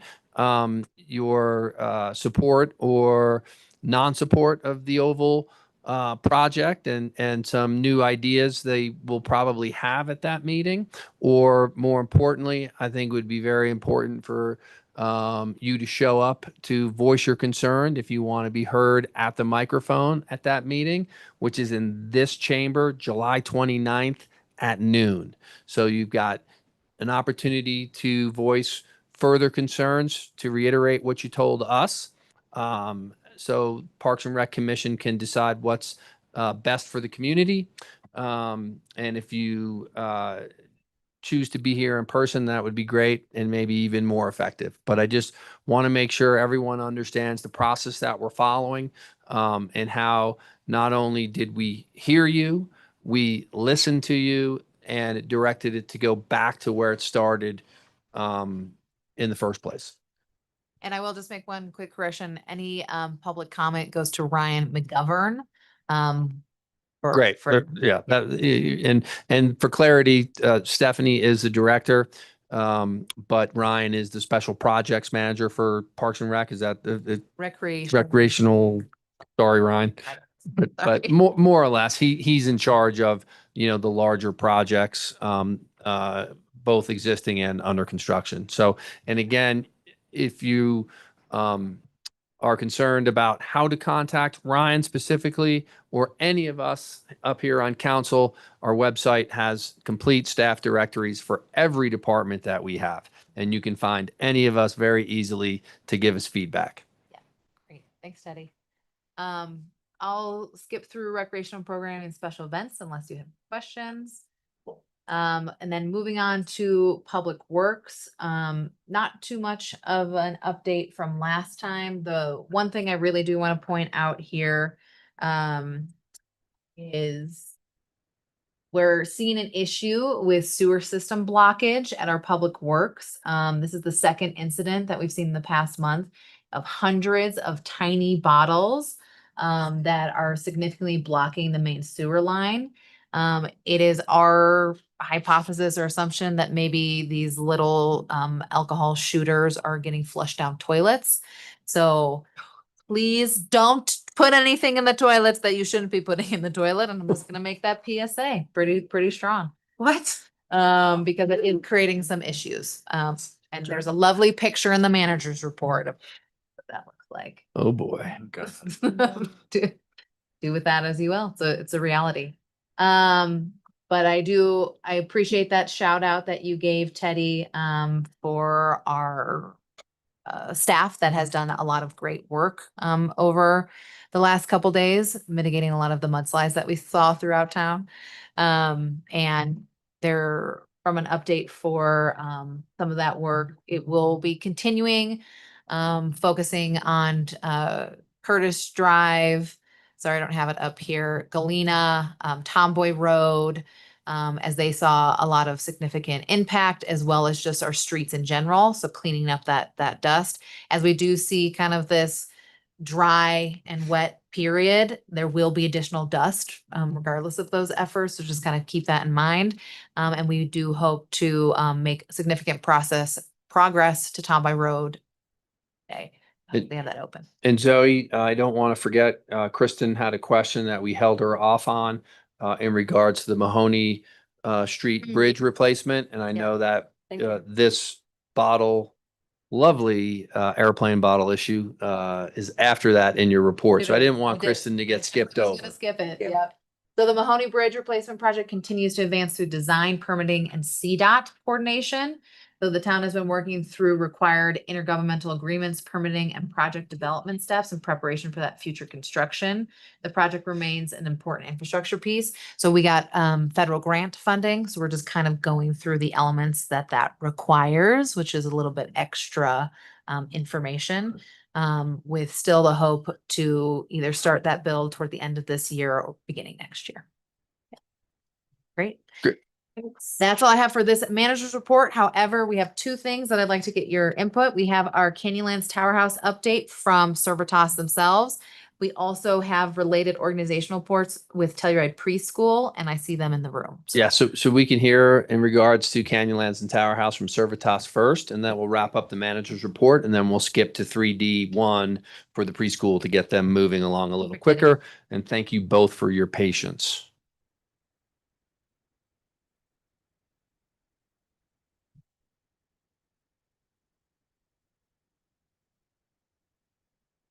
Thank you, Mayor and Council. James Van Hooser, Managers Department. Servitas, our developer on the Canyonlands Tower House, wanted to take this opportunity to give you an in-person update on the project. We felt like it was especially timely, given that there is now a new fully seated council. Very brief overview of the project as a reminder. Canyonlands is a 28-unit16affordable rental project comprised of 1 and 2 bedroom units. I believe there's 1 3-bedroom unit in that project. And Tower House is a mix of 1, 2, and 3 bedroom condos. There are 8 affordable condos on the Colorado side. And then on the Tomboy side of that site are 3 free market townhomes that are being sold to subsidize the rest of the project. This is the town's first ever public-private partnership, which means that Servitas is serving as our full soup to nuts developer on the project, rather than the town doing the development in-house. That will also include management of the rental portion once constructed. So I would like to turn it over to our Servitas team. We have Garrett Sharton, Senior Vice President of Servitas, and Richie Keene, Vice President of Construction. Hi, everyone.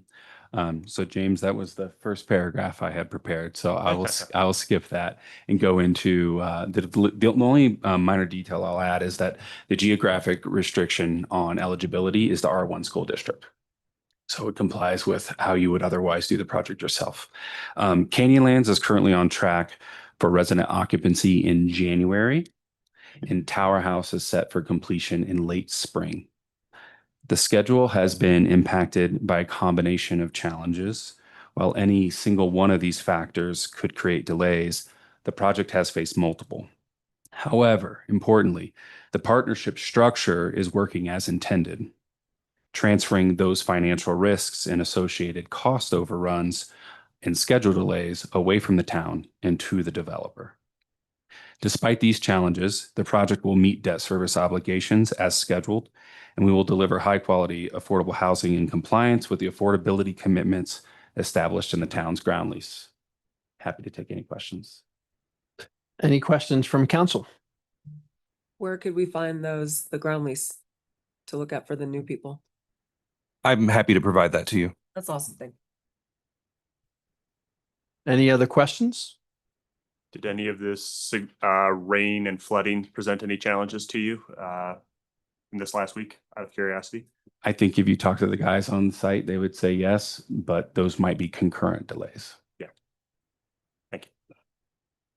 One last chance. Any questions? I know they're here. Here. And just for the record, I accept all invitations. So if you'd like to have me back, we're happy to come back as many times as you'd like. What are the main causes of the delays? Like, I imagine there's several things that could cause delays, but like, what have been your specific challenges? So I'm going to answer that question at a very high level, just to remind the council and maybe those that aren't fully aware, the debt works and the affordable component of the project works because of the 3 market rate townhomes, which require us to sell them at the highest available price possible in the market. And those are currently listed on the market for sale and are getting great traction and great interest. So there's a current marketing process that's happening that we want to be mindful of in how we discuss the project. And the project experienced horizontal construction and design challenges, vertical construction and design challenges, and procurement challenges. Can you explain, as someone who doesn't work in developing, what a horizontal or course. vertical challenge? So horizontal is anything in the ground. Vertical is anything above the ground. And procurement is when you have to buy the material and get it to the site. And there's specific environmentally friendly insulation and framing and structural things that we're doing on the project that have been particularly difficult to procure. Okay, and then like the horizontal and vertical challenges, are those a result of the land itself or flooding events? Like what are the things that we should be aware of, especially looking at future projects and what works and what doesn't? Like, it would be helpful to kind of know what what caused those challenges. I don't want to point to a specific challenge because, like I was saying to Dan, they were concurrent challenges, concurrent problems, meaning layered at the same time. And just because I could have solved one, it would not have removed the schedule impact completely. But I feel like I'm getting an Ivy League education on what it means to put a shovel in the ground in Telluride. And there's no shortage of investigation that should be done prior to. And once you put a shovel in the ground, you're never going to get a surprise. That'd be my recommendation. And I'll add, from day one, and I made my concerns not about Servitas specifically, that it was just an over aggressive timeline, just knowing the realities of building. And in January would be fabulous, in my opinion, because I thought it was over aggressive, and that's okay. You had a goal and you shot for it, and you're a couple months behind.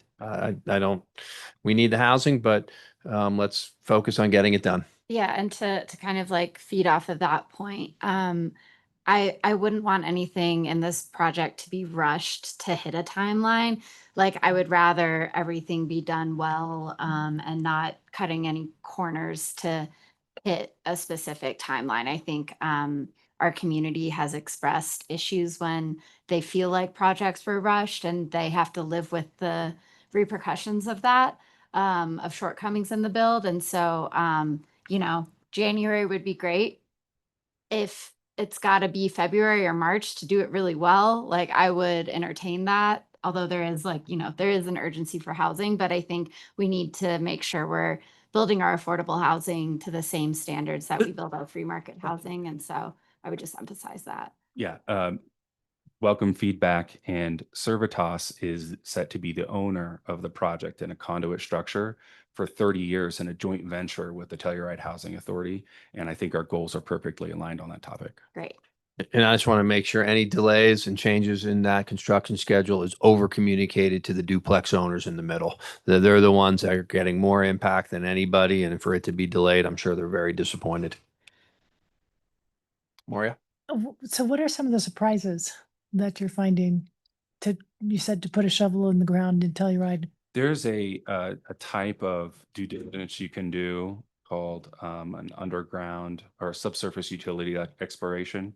We've done these in other rural resort markets, and I think that would have helped a little bit. It would not have solved the other concurrent delays that I mentioned, but you can only survey to a certain point, and you don't fully discover everything until there's a shovel in the ground. Got it. But I will add that we've done subsurface utility exploration in other markets, specifically Crested Butte, and we're still surprised. So I think just a sufficient contingency in the development budget is probably the best solution, short of starting the work before you can actually start the work. Thank you. Great. Well, thank you guys very much for showing up today. We really appreciate you being here in person. That means a lot to us. So thank you so much, James. Thank you very much. With that, we're going to skip ahead a little bit before we break for lunch. Stephanie has been very patient, so we will skip ahead to related organization reports, which is agenda item 3D, and 3D1 is the Telluride Preschool Annual Update. And I'll just come on up, guys, and give your update. So you can sit here, and I'll just give some context as part of the requirements of their lease, similar like we have with the museum and others. They're just providing an update around their operations, Great. as this is a town-owned facility that we lease to Telluride Preschool. Okay, hi, I'm Stephanie. I run Telluride Preschool. I've been running Telluride Preschool since 1997. Kale is stepping in sooner than later to take over for me, and we've been working together all summer, and we're just moving forward from here. Some of the questions you guys had in the lease for us were current student enrollment. Currently we are full with a waiting list. We have 17 a day. We're always busier in the summer. Average enrollment for the last 6 months was about 12 to 15 a day. And in the school year, our numbers go down in the school year because the other programs are all open. And in the summer, we take on a lot of the kids from the other programs. So that's why we're fuller in the summer. Current demographic is San Miguel County, Norwood, Ridgeway. We take them from anywhere. Current hours of operation, Monday through Friday, 8 to 5. Current Colorado Shines isn't really a thing right now because Colorado Shines is frozen, so we can't even apply to have a quality rating. But we stay current with our PDIS, which keeps us at a 2. So that's the minimum you could be at. But there's nothing until they open the application process again, we can't apply for a quality rating. And the state of Colorado is trying to come up with some new form of quality rating. So we'll keep you posted on that. We have not ever closed due to lack of staff. Number of parent workshops offered. We have 6 family occasions during the year that we invite all the families to come to the preschool. We also use Bright Futures and Strong Start as our workshops. They create the workshops and then our parents are invited to them. think that's it. Do you guys have any questions? Great. Stephanie, thank you very much for that summary. And Cal, welcome aboard and whenever that date is. And thank you for carrying the torch and what Stephanie has worked so hard for the last 30 years or so. Do anyone from council have any questions? Do you have any sense of the percentage of families that utilize financial assistance to Yeah. help provide services? We have a very large group of scholarship children right now. Mhm. I would say it's at least 50% of my students right now, Okay. if not more. And we get our funding from Strong Start and grants that I write to Buell Foundation, CASE, Just for Kids, and CCAP, which is challenging right now. State funding is hard, Yes. but we do have a lot of kids on scholarship. And those funds have been consistent, and you feel like your operational expenses, you big picture, you feel like your financials are in working order. I'll Yes, say. very Yes. much. Okay. Universal preschool, which started about 2 years ago, has been really, really helpful. And that's the state of Colorado, and that's just for pre-kindergarten kids. Thank you. Kristen.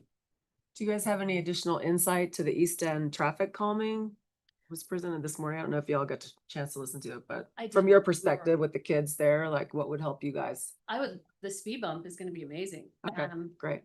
People fly down that road.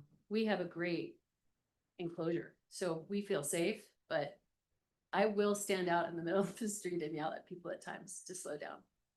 It's crazy. So I think the speed bump is a great idea. And we've received some feedback specifically on the drop off design and logistics. So I'll get with you on that feedback. We've from the had community. some just recently, in all the years I've been down there, all of a sudden it's getting a little congested down there. Yeah. Yeah. So yeah, we're working with the neighbors, but we can talk. Yeah. Any other questions? Well, thank you so much for showing up in person and being patient in the back of the room. We really appreciate it. And thank you for the service to the community. Thank you. Thank you for all your years Thank you. and welcome. With that, we'll go backwards in the report to 3B and we'll do the attorney's report. If you have anything, Jason, I know Kevin had to skip out on us. He did. And no, I do not have anything to report this time. So. Okay. I will leave it up on council's direction if you want to get the council reports out of the way or break for lunch and postpone those to the afternoon. Break for lunch. All right. We will break for lunch. Thank you.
It is 1:03 PM and we are restarting the Town of Telluride Town Council meeting here in Rebecca Hall and with online.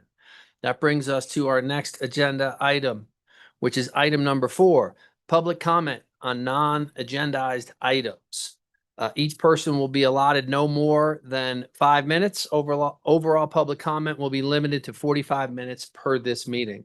Before we start public comment, I do want to mention that if you're here to discuss the oval, unless you have some new information that was not brought up at the last meeting, we will not be taking public comment on that.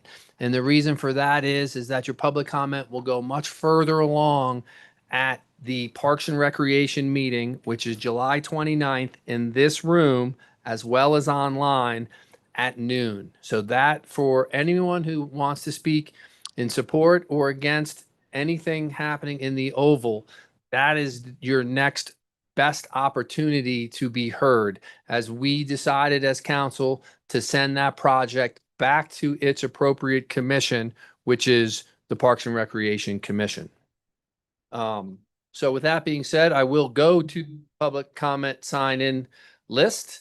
And first on that list is Chris Myers.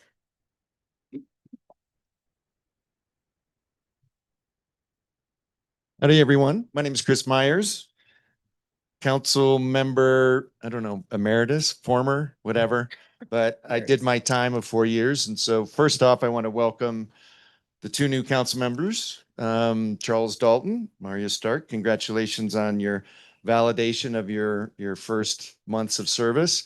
Charles, welcome to the pit. I would say condolences, but actually my compliments to both of you for stepping up, and to all the other council members. I actually tuned in this morning, which is not typical for me. And I want to compliment all the council members for the questions I heard today. They were probing, they had some concern, and I think it took things a little bit outside the box. So I really appreciate you being engaged and your public service.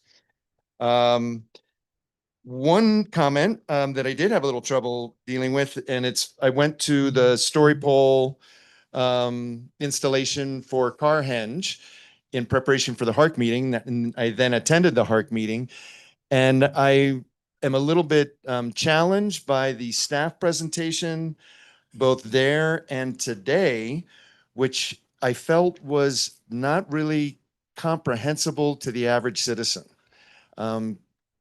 Case in point, for the HARC meeting, the staff member literally read their memo and it was not easy to digest. There was no fluidity, and all of a sudden we were at the end of the dialogue and the engagement with the applicant. So it was really hard to understand. Today, I heard the term entitlements repeated again and again. As a citizen, I'm not sure what entitlements mean, but I do know it has to do with both the Carhenge and the Shandoka redevelopment project. And judging by the public attendance at the story pole exhibit and at the, not so much at the HARC meeting, a lot of people are tuning in online. There's a lot of concern in this community that the town is essentially the applicant, even though it's represented by Design Workshop. And I think the town should be very concerned about these 2 projects, a 900-car parking garage in Shandoka, a lot line vacation, and a lot of new development, which I could at Carhenge, which I could not get a clear answer on what were the uses for affordable housing and what were the free market, and that has yet to be determined. And I never got a clear answer from staff because I wasn't allowed an answer to that. So a little more clarity, and maybe, bringing I'll speak for myself, bring the language down to something that is understandable by the average citizen who doesn't necessarily know all the terms of the land use code. And they are complex projects. That being said, I'm not sure there was a mention this morning about the P&Z meeting coming up on Thursday. And both these projects are going to be heard at P&Z starting at 5:30. And as the author of question 300, where's my clock? Ooh, 1:45. Thanks for having the clock. I was the author of question 300 many years ago, not in 2015. This is the ballot language. And it was passed overwhelmingly by the public, 60% to 40%, roughly. Tiffany probably knows the exact details. But therefore, be it ordained by the town council of the town of Telluride that the land use code be amended to not allow the vacation of lot lines in order to combine 2 or more LUC compliant lots. The crux of the matter is where one of the exemptions is where both HARC, Historical Architectural Review Commission, and P&Z vote by extraordinary majority to allow the vacation of lot lines for an exceptional public benefit or on-site affordable housing. And I would encourage the public to attend P&Z on Thursday at 5:30 p.m. to give your input and learn more about that. And I think before we maybe vacate lot lines, maybe we ought to know what is going there before we vacate it, because if that project is not approved, does the lot line vacation go away when a more desired project is brought forth to the public? So I'm do attend the P&Z meeting. I might have missed that. Entitlements. The last thing I'd like to close on is one brief comment on the Oval, which I have not commented on anywhere. I would like to remind the public, the council, the Parks and Rec, that we have a town park. We don't have a town sports complex. So it's a multi-use property, so maybe we shouldn't pave the Oval. Thank you very much. Chris, thank you very much. Next up on the sign-in sheet is Julie Weir. Julie Weir, I live at Muscatel Flats. I just want to share 3 quick comments on the Oval that I hadn't heard other people share. One is, if you want to keep that basketball court there and make it a full basketball court, could you push it out, not into the grassy oval in any way? I've been really disappointed how much grass we lost with the warming hut already, and it would be not good to lose more grass. Second, think of ratios. We had someone comment last time about serving some minority community here, but for 3 seasons, summer, spring, and fall, that Oval is enjoyed by hundreds of locals and hundreds of visitors there. And so I think it really does, the way it is right now, serves the majority of the community. And the last is, if Park and Rec would decide to move forward with this, we respectfully request that the town council would call up this project. Thank you. Thank you, Julie. Next up is Nancy Schaefer. Hi, Nancy Schaefer, and I think the park should remain a park so that children can play and older people and people that aren't athletes. I mean, not everyone is a super athlete. I know most of you are here, but we need a park for the children and the older people. And I think we need to exercise our First Amendment rights. And on the 24th at 4 o'clock, there's going to be a No Kings protest at the Sheraton. Mark it on your calendar. Thank you, Nancy. Before we go to raised hands online, is there anybody else in the room for public comment? We have Nancy Landau.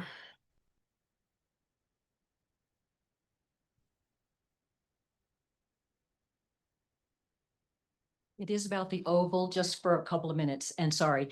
And we just respectfully ask, it's not repetitive. We're happy to hear it. No, okay, well, it's in your letter that you received to go with the signatures that I turned in to Tiffany last week.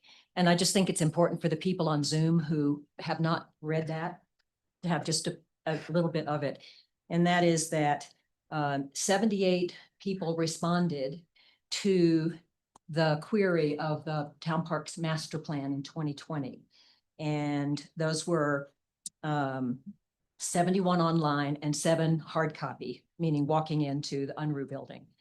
I just want folks to know who haven't been tuned in totally to this, that 4 of us have collected more than 350 signatures against paving the oval. And I feel like if you put that against 78 respondents 6 years ago, it tells you something about how people feel right now who are learning about it in real time, belatedly. But yes, I just wanted that to be out to the community. So thank you. Great, thank you.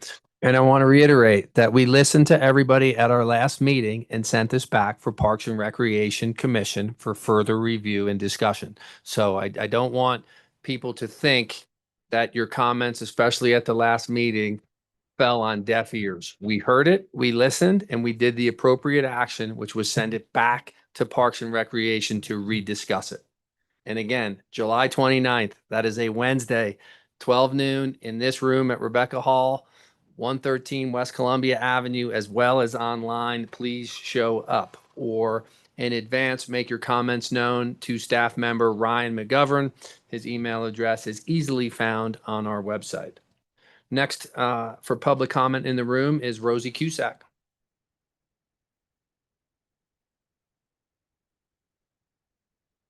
Oval, just kidding. Totally kidding. Two things, and they're so easy, but so important.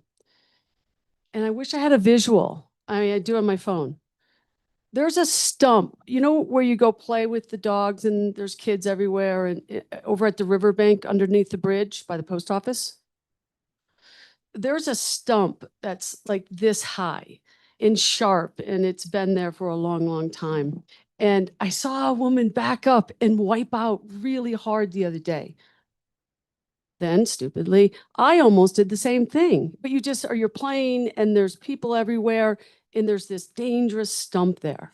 Can we just get that chopped off, or do we have to call the Department of Wildlife? Do you want to send me that picture, Rosie? I'll send it to you. Oh my God, I'd be happy to. It's a good photo. The other thing is, on your way to said stump area, where you're at the coffee shop and you're hanging out with all your fun friends, and then you go to the post office, to the park, that's frightening. So could we get a crosswalk? I don't like paint, but what if you notice and you fixate like a Virgo on things like this? The stop sign is really close to the end of that intersection as you're heading south. Post office on your left.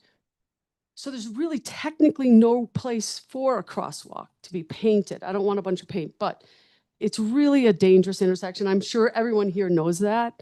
You've got the awesome coffee shop. You've got a lot of community activity happening there, gathering, free box, all the stuff. It just really feels vulnerable as space. Then I would remiss not to always request, please remove parking meters from the 400 block of West Colorado Avenue. I'm not even sure they're working. Oh, wait a minute. The machine's working because I have a lot of tickets, but the machine, that Desert Storm thing, that's working, but not about the meters. I'm not sure. So stump, dangerous, crosswalk, parking meters. Thanks so much. Is there anybody else in the room for public comment? Just Teddy, when you said earlier that the Parks and Rec meeting is the 29th, I think it's Tiffany, or comments due to Parks and Rec by the 23rd?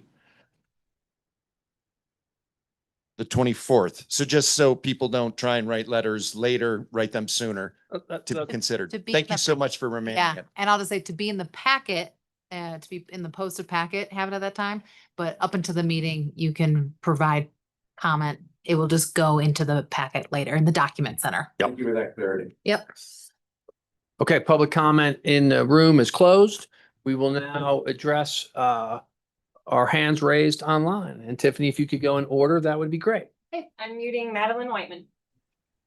Hello, everybody. I hope you're all recovering from the flooding and debris flow that happened. I know for me, it just demonstrated the importance of planning any new construction on the hillside. But the reason that I'm on today was I wanted to talk about how the or asking when the public is going to start hearing about the costs of all the building that the town is planning on Carhenge and Shandoka. The town's been paying consultants for several years now, and it would be nice to get an idea what these projects are going to cost all of us. Also, with all the changes in the economy, do we really need all the housing that's being planned? Is this housing only for Telluride employees or for the entire county? Is there cooperation between the Mountain Village, TS&G, and the county on housing, or is it just each entity is taking care of their own needs? In my opinion, the housing should be dispersed throughout the county. That, to me, is also creating more community and diversity as opposed to shoving it all into one area. And also, in my opinion, putting a huge parking structure on Shandoka is only going to be creating a larger traffic issue than solving one. That's all I have for today. Thank you for listening. Thank you, Madeline. Next up, we have Michael Zaffler.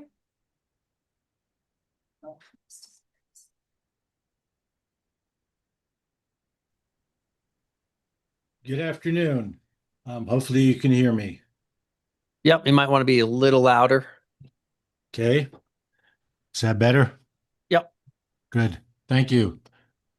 As a 51-year resident of town, I have been observing what's going on. And whereas I do believe that you all are trying diligently to solve problems, I'm not convinced that the current direction that we're headed is solving problems. In fact, I think we're creating a lot of problems for ourselves. Based upon what I heard this morning, even though this has been going on for years and years and years and years, I got the distinct impression that we have enough housing. In fact, somebody tuning into the meeting this morning might conclude that we already have too much housing. And we heard that Canyonlands and Tower House are going to be building more housing, and they're struggling to even make their project work horizontally, vertically, whatever the terminology they were trying to use. What they're saying is that they were trying to pre-sell some of their units, and that's a developer's nightmare. That is the type of thing that creates problems down the road, and it makes it very difficult to proceed economically. I think we are being fiscally irresponsible in a lot of the projects that we have put in place and we are planning to put in place. And obviously, Voodoo is not paying for itself. Obviously, Sunnyside is not paying for itself, and we're just asking for more debt and more problems. As far as Shandoka and Carhenge are concerned, it does seem as if, despite the fact that there doesn't seem to be very much support for it, we are proceeding at a rapid pace to develop those properties and to have meetings that are irrationally long, that are irrationally detailed, and most of the details are all details that we have heard before, and then we have a minimal amount of time for public input.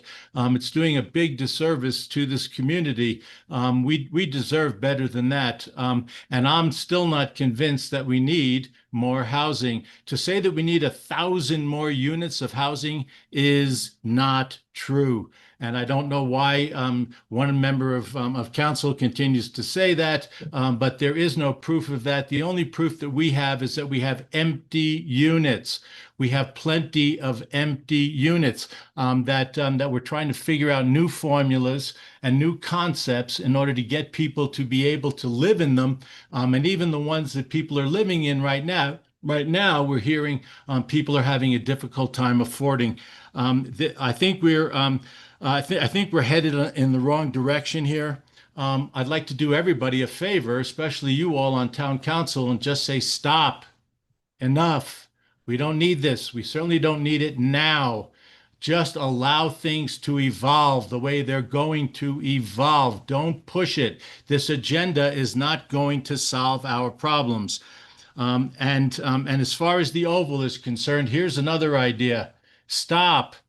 Don't put anything else there. We don't need more meetings. We don't need, you heard from the community. If you can come up with 350 signatures that says that we should proceed to develop and have meetings on the Oval, okay, fine. Then I can see where maybe there is a rationale for proceeding. But having that many people step up and say that they don't like the idea should be enough for you all to take control of the situation. It's your decision. It's not Parks and Rec's decision. It's your decision. You can say no today, and you should say no today to both Shandoka, Carhenge, and the Oval. Thank you very much.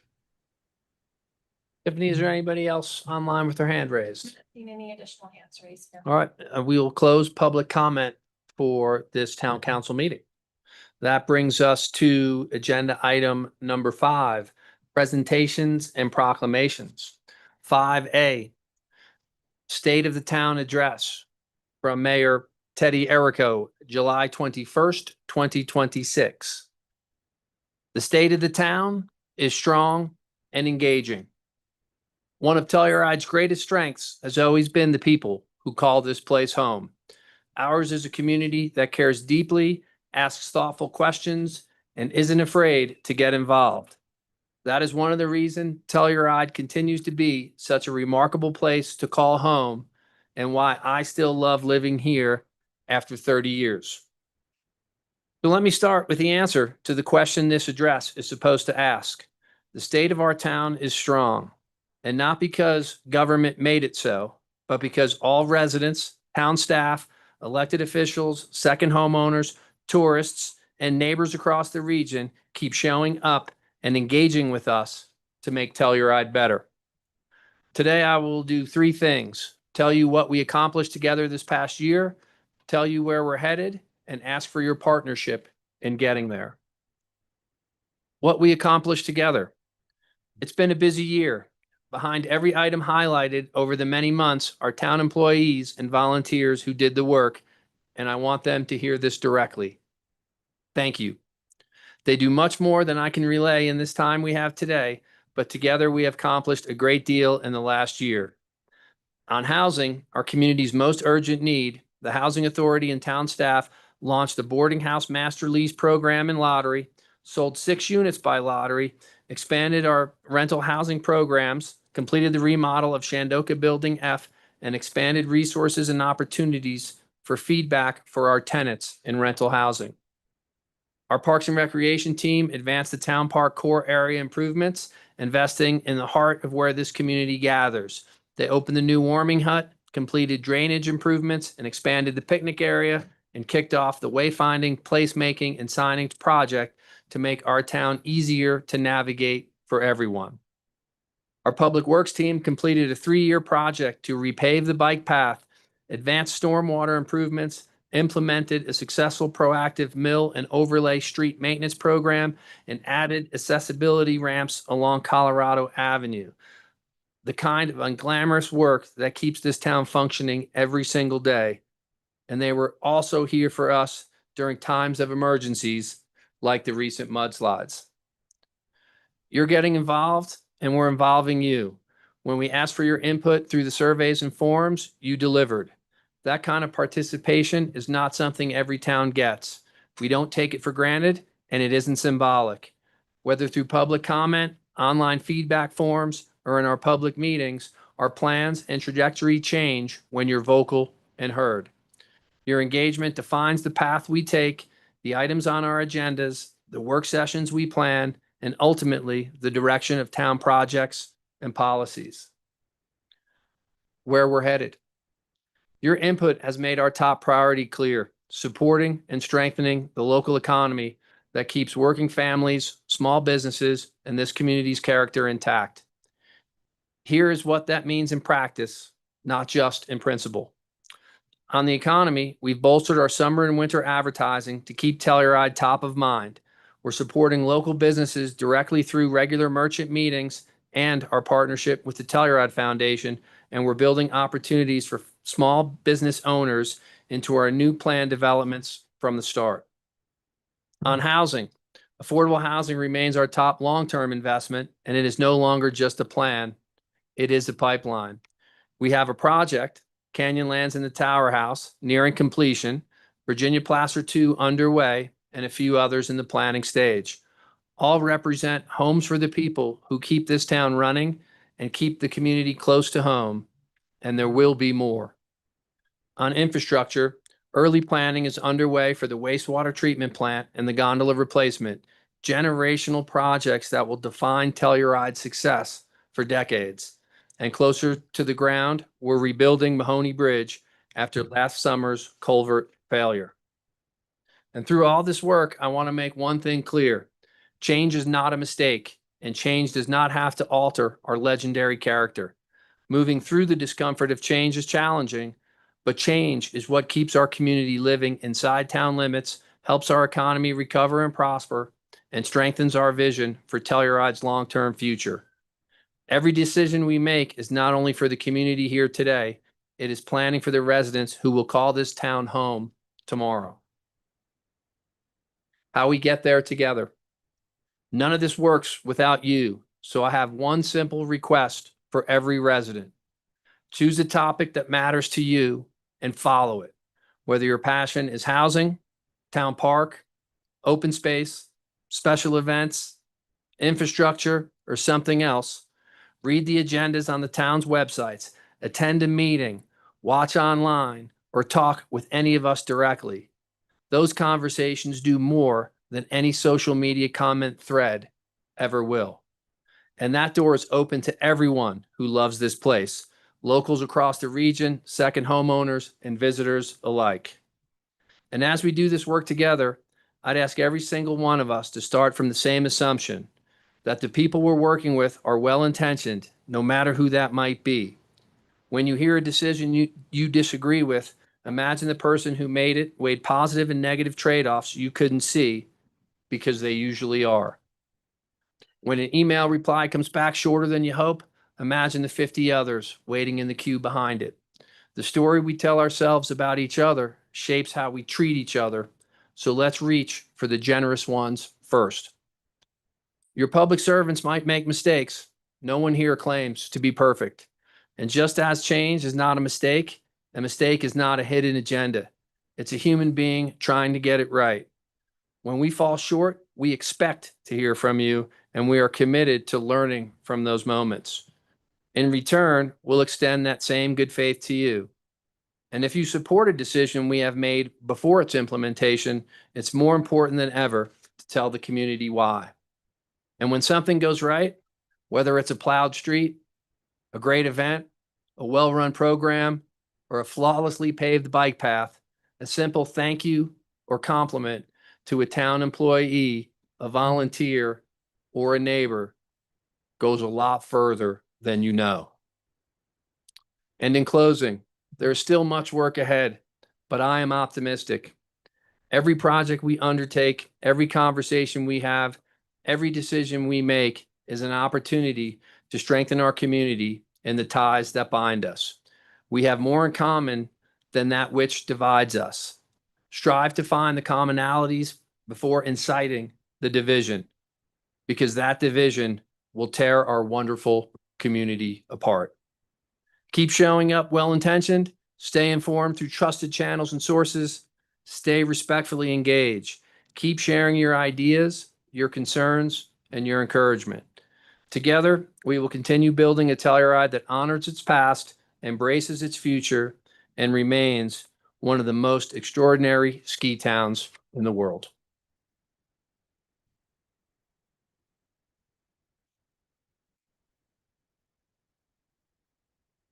All right, that brings us to presentations and proclamations 5B, and that is introduction of new park maintenance tech, Calvin Levy, and we have Todd here. Todd, we're going to make you stand up, go to a microphone.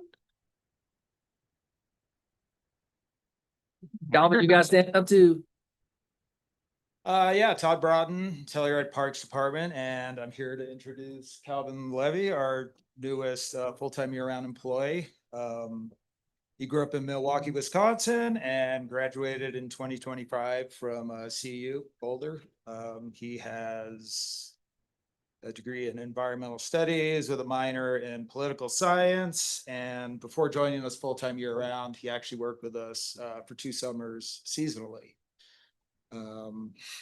He has quickly proved to be a great fit, and we're thrilled to have him on board year-round. And yeah, so everyone, please welcome Cal.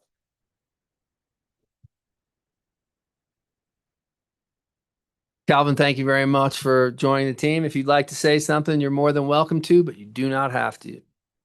Thanks, Todd. Welcome aboard. Thanks. Welcome aboard.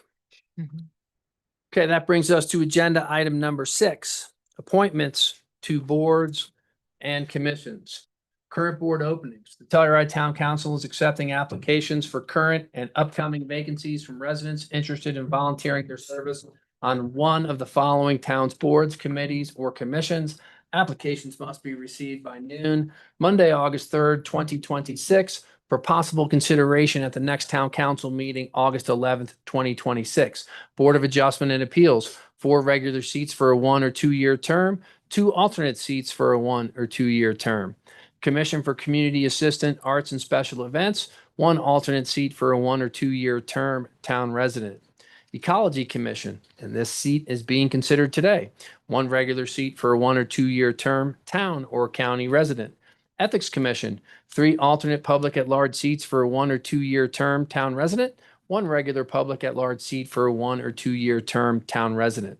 Planning and Zoning Commission, 1 alternate seat for a 1 or 2 year term, town resident at least 1 year, and 1 regular seat for a 1 or 2 year term, town resident at least 1 year. Please note the town council may choose to appoint a sitting alternate to a regular seat vacancy. Should that occur, council reserves the right to appoint any applicant to an alternate position. And with that, it brings us to agenda item 6B and the Ecology Commission. 1 regular seat for a 1 or 2 year term, and Piper Miller is in the hot seat to present. Thank you, Mayor.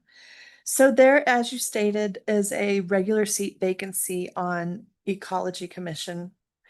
And we have a brand new applicant. Her name is Lily Akers. She's with us today to speak on her behalf. Her application and resume are in your packet.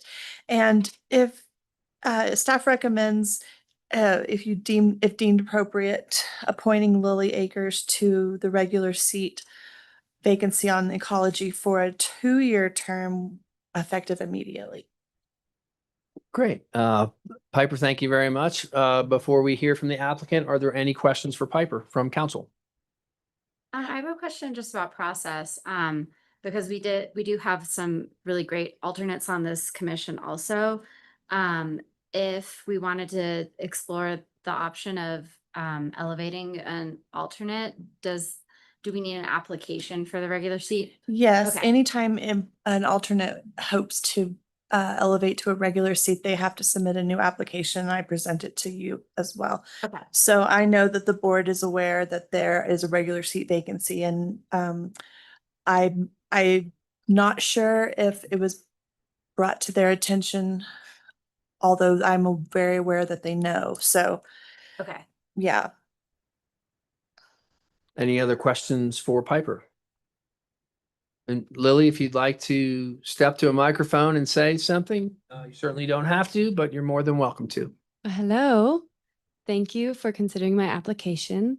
I'm an ecologist and an adventure capitalist of sorts, and I like to propose a prescribed burn plan for the city. I've been working on it the past couple of weeks, and I attended the last Ecology Commission meeting, and I love what they're up to. I love what they're working on in terms of city planning and environmental planning. And I studied with a professor at CU Boulder. She is a consultant for residential and commercial planning, and she studies like living in the Rocky Mountains in light of all of the natural disasters that we undergo and how dangerous and beautiful it is simultaneously. And I learned a lot from her, and I'd love to share some of that wisdom with the board. Great. Thank you very much. Thank- Any questions from council for Lily? No, but I have a comment. I was at the Telluride Mountain Club party this past week, and I was very impressed that Lily was there, beeline for every elected official to talk to them about her thoughts on prescribed burns. So I very much appreciate the mojo Thank you. and Thanks, Mary. would support her for this. Great. Since this is an appointment, is there anybody in the room for public comment on Lily's application? Seeing none, Tiffany, can you double check? Since there's none online, unless there's any further discussion from council, I would entertain a motion. I move to appoint Lily Akers to a regular seat on the Ecology Commission for a period of 2 years, effective immediately. Second, We have a motion from Elena and a second from Maria. Elena, how do you vote? Yes. Maria, yes. Kristen, yes. Charles, yes. Ashley, yes. And yes. And Teddy, yes, you are approved unanimously. Thank you so much Thank you for so throwing your hat in the ring and being willing to serve our community. So thank you and congratulations. Piper, thank you very much. Sure. That brings us to agenda item number 7, consent calendar. 7A, approval of minutes for the regular meeting from June 30th, 2026. I attest that everyone has read and reviewed the consent calendar, and unless there are any questions, comments, or feedback, Kristen? I just had a question about the order of events because I had to leave that meeting early. I was on Zoom that day and I didn't get to do my council reports. I believe it maybe was after I left, so I can just catch people up on my council reports. I think we could probably ma'am. include that in today's council. We can do it in today's council. Looking at it, I just didn't want it to look like I didn't have anything to provide there because it was after I'd already left. Okay. But thank you. Yep. We will, if I forget, please, we'll just, when we go around the horn for council Gotcha. I reports, have it just written down. chime in. Thank you. Any other questions, concerns on the consent calendar? I move to approve the consent calendar as presented. Second. We have a motion from Ashley and a second from Dan. Ashley, how do you vote? Ashley, yes. And yes. Maria, yes. Kristen, yes. Elena, yes. Charles, yes. And Teddy, yes, the consent calendar is approved unanimously. That will bring us to agenda item number 8, public hearing. 8A, Colorado Wildfire Resiliency Code, the CWRC, second reading and approval of an ordinance of the Town Council of the Town of Telluride, Colorado, amending the Telluride Municipal Code at Chapter 18, Land Use Code within Article 7, Historic and Architectural Review, Division 2, Alteration, Addition, and Erection, and Article 3, Zone District Regulations, Division 5, Landscaping, Outdoor Illumination, and Maintenance, Removal or Relocation of Trees Standards for the purpose of implementation of the Colorado Wildfire Resiliency Code. And we have Kristen here to present. Thank you very much, Mayor. Very briefly, because this is a second reading, I'm not going to have a presentation or go over this in depth, but just to remind the public of what this second reading of this ordinance is about. This is proposed amendments to the Land Use Code to facilitate implementation of the Colorado Wildfire Resiliency Code. To meet required state deadlines for adoption and implementation, the CWRC was adopted by Town Council on March 30th, 2026, with an implementation start date of July 1st, 2026. Clear and consistent codes, processes, and procedures are necessary for the efficient implementation of the CWRC.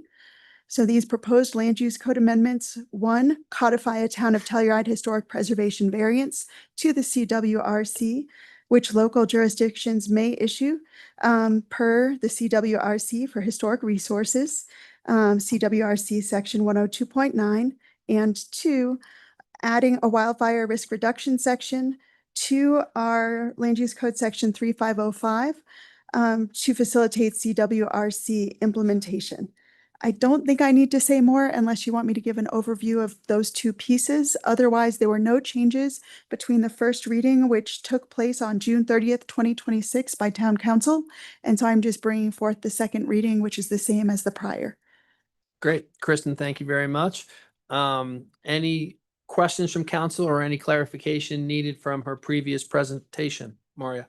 Yeah, at the last meeting, I think we discussed that there would be a, committee to review all the, regulations around trees and stuff. So I wonder if that's somehow contemplated by this or. Nope, very good question. So in terms of the wildfire risk reduction section and land use code amendments, these amendments are very succinct and they're merely to help implement the CWRC. We separately and in addition are going to have a comprehensive update to land use code section 3505 beyond the specific land use code amendments related to the CWRC at this moment in time. We anticipate that we will be working on those updates in the next 6 months.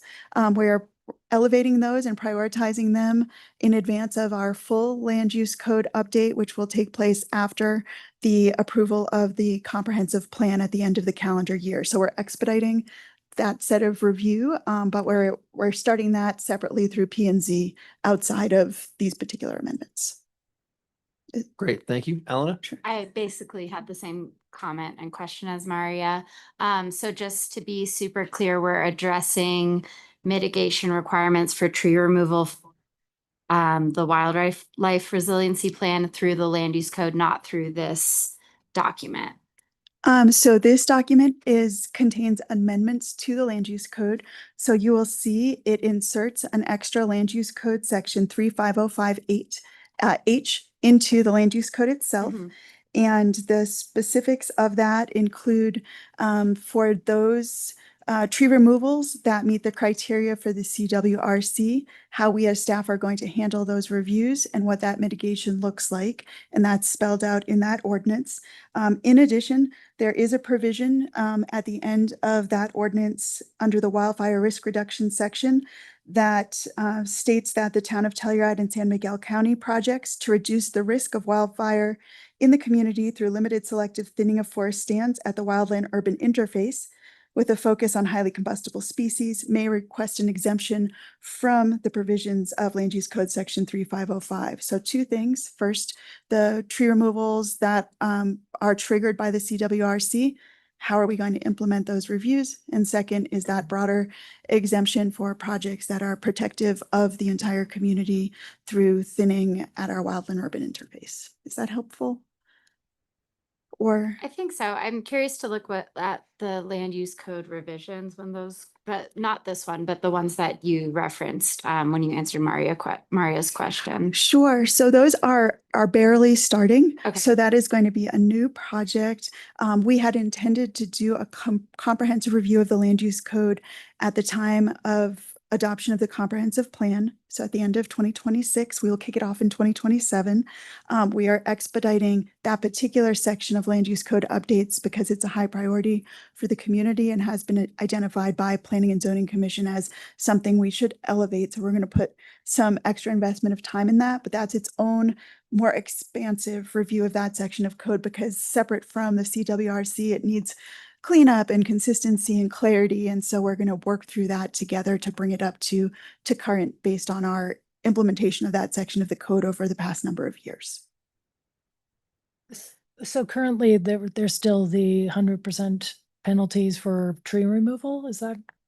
So as spelled out in this ordinance, so a few things, this ordinance that you have before you, it is discussing, so first it's stating that the trees that will be removed, if they are required by the CWRC, but they aren't of imminent danger, imminent threat to life, property, etc., and don't fall under our hazard tree definition, then they must be reviewed prior to removal, whereas a hazard tree that's dangerous might be removed and then permitted and mitigated for. In this case, these are preemptive tree removals based on the CWRC. And so they're their own category now, and that's what this section is spelling out. It is emphasizing in this on page 5, within the code that you have before you in your memo, you'll see that the first priority is maintenance and pruning. So the CWRC allows maintenance and pruning of some of our larger trees. And so we're trying to encourage arborists and our property owners to consider maintenance pruning versus removal of those larger trees on their properties, again, to try to find the balance between wildfire risk reduction and maintenance of community character and the green space values of this community. So if the arborist determines that maintenance and pruning is not sufficient, that the tree needs to be removed per the CWRC, and it's not a hazard tree, then the applicant provides the requisite information, and then the mitigation requirements are the standard mitigation requirements for tree removal. So they can plant a tree on their subject property as long as it's compliant with the CWRC. So that can work for larger properties. It might be a little more challenging on smaller properties.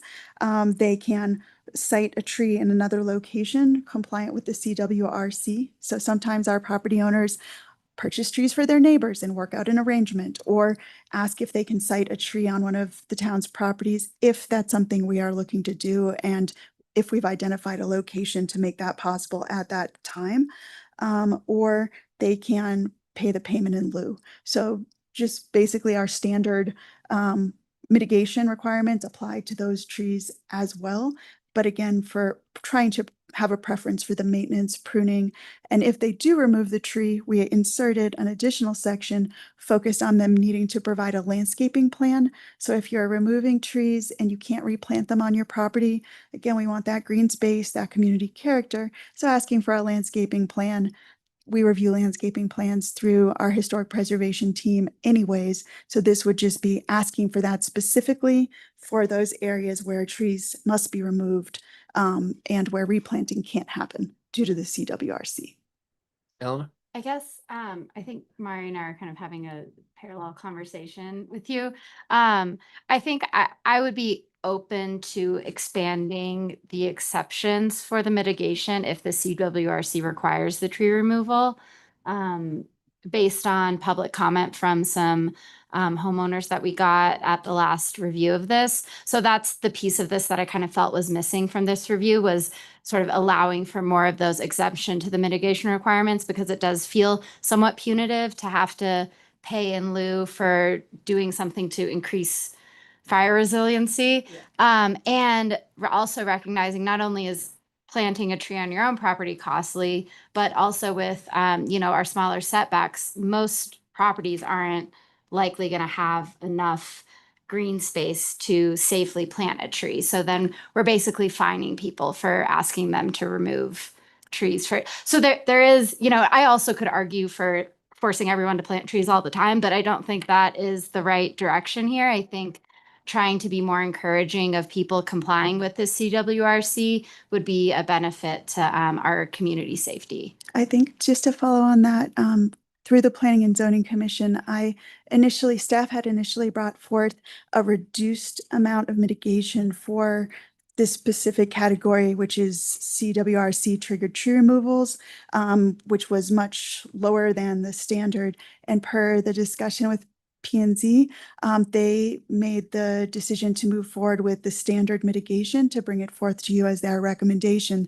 That said, in hearing your thoughts, we can certainly modify this to whatever level you want. The way it reads for hazard trees is a little confusing, which is part of what we'll clean up in that bigger project. It says that hazard trees can either be, their mitigation fee can either be reduced, removed, or basically full amount, middle amount, or no fee for hazard trees. It's very flexible. And so we've worked to come up with a consistent way to deal with that part of the code so that it's fair to everyone. If you have some language that should be inserted or replaced, please let me know. I'm happy to do that. Ashley? Yeah, that I am aligned with Mari and Ellen. I guess what I was trying to figure out is I was unclear if we needed to adjust language here or if we waited until we do the land use code adjustments and that's where that language gets adjusted. It's a good question. These are land use code updates. So look at this as sort of the first step of a much broader set of land use code updates, but these are codified once you approve this ordinance. So we are already implementing the CWRC. So whatever we decide today is what we're going to do as staff until some future change is made. The one thing just to add into your discussion as you think about this, we were wrestling. The reason we went back and forth on this in P&Z and staff have been back and forth on this as well is there are going to be a number of trees that need removal. The larger trees can stay, but there will be a significant change in the community. So the question is, how are we going to ensure that the character, what we all love about this place, we still have that same feeling as we walk through our community, while we're also protective of life safety and resources? Like, how does all this fit together? Where's the balance? So I think that's where the landscaping plan came in. And then the question about, should we also be asking for mitigation of some amount in order to be able to ensure that balance is seen in the landscape? Charles? So just to clarify a little bit, and Kristen, if I'm not saying this correctly, correct me. Sure. But I think P&Z's feeling was we were trying to put something in place now that would bring us into compliance with the Colorado wildfire reductions. And then go back and take a bigger look at the entire tree ordinance issues that would go over mitigation and everything else that are all going to change because of the new rules for fire mitigation. So I think everything we're talking about, maybe talking about making changes to this right now, I think will come back up in the next 6 months as they go through the entire process of reviewing the tree ordinance and what needs to be changed.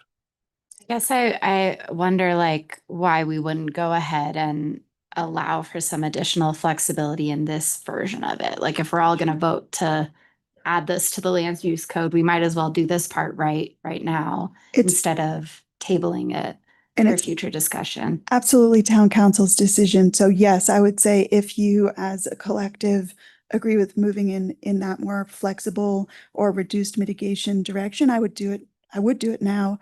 And then we'll make more updates later, but this is what will be in place for at least 6 months or until we get more updates in place. So the one thing I really want to make sure we do change though, is that we don't call those CWRC trees hazard trees by our definition, because my biggest concern is that they need removal, but they get removed before we even see what that impact will be and before we can think about other mitigation tools like greening up their Yeah. landscape. It makes sense that we'd pick a different term to refer to them. High risk. Thank you for that. Yeah. And I think we could get there within these code updates. I'm looking at section 3505 H3 mitigation requirements, where it is calling out trees approved for removal pursuant to provisions of the land use code and CWRC. And so I think that's what we're talking about here. We can leave aside the other tree removal Hazard trees. mitigation, all that stuff for now. That's a separate topic. And just discuss that. And then I'm looking further down into this when we're talking about, let's see here, not payment in lieu, but let's see here, sorry, I just had it. Should a payment in lieu option be pursuant the full mitigation? Where it said the simple sentence in the sentence starting, should a payment in lieu option be selected pursuant to section 3505 E3, just a previous section, the full mitigation amount will be required. I think if we strike that element of it, I think that gets to the intent. And I would look to legal for help on this and make sure that I'm reading that correctly or doing it. So the full mitigation amount would be required. I think that's what we're really talking about, is that mitigation amount. But it's still saying here, must meet the mitigation requirements. So Yeah. so what you're saying is like that, well, you could, but then it sounds like that might be contradictory because we're saying they have to meet the mitigation requirements. Sure. And then we're saying, but then they don't have to make any payment in lieu of. Yeah, I believe that's what I'm saying, because I don't want trees to be removed willy-nilly.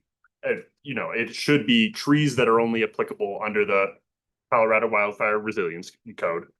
And those trees that would be hazardous under that lens, as we're trying to capture it here to be compliant with the CWRC. Those are the trees we don't want to charge for removal of. It is what that's the stance I'm taking, and I believe that's aligned with the rest of you. And so if we removed that element of it, I think we get there. And I think that that could be pretty simple, But the but I would. But mitigation, oh, sorry, the mitigation is, you have multiple options for mitigation. and you're just removing one. You're taking one of the mitigation options off the table. Or you're saying you can remove this tree and in lieu of payment is you can pay nothing. So there technically then is no mitigation, which, to be frank, I'm fine with. So I think you just get rid of mitigation requirements for any trees approved for removal pursuant to the provisions of land use code and CWRC have no mitigation requirement, I think is what we want to say. Sure, and perhaps you are correct, Ashley. I think I was slightly off because I guess we are talking about not mitigation requirements, but the fee for removal, which is that, I don't know that that is captured in any of these land use code updates.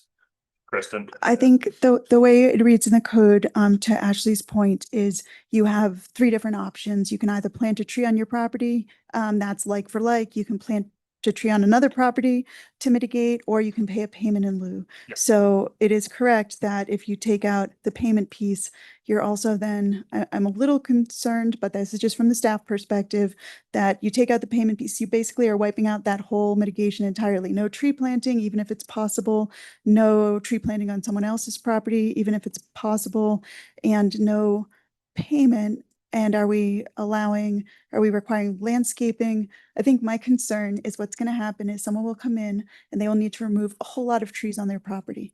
That is going to change the character significantly, and there won't be any investment back in the community.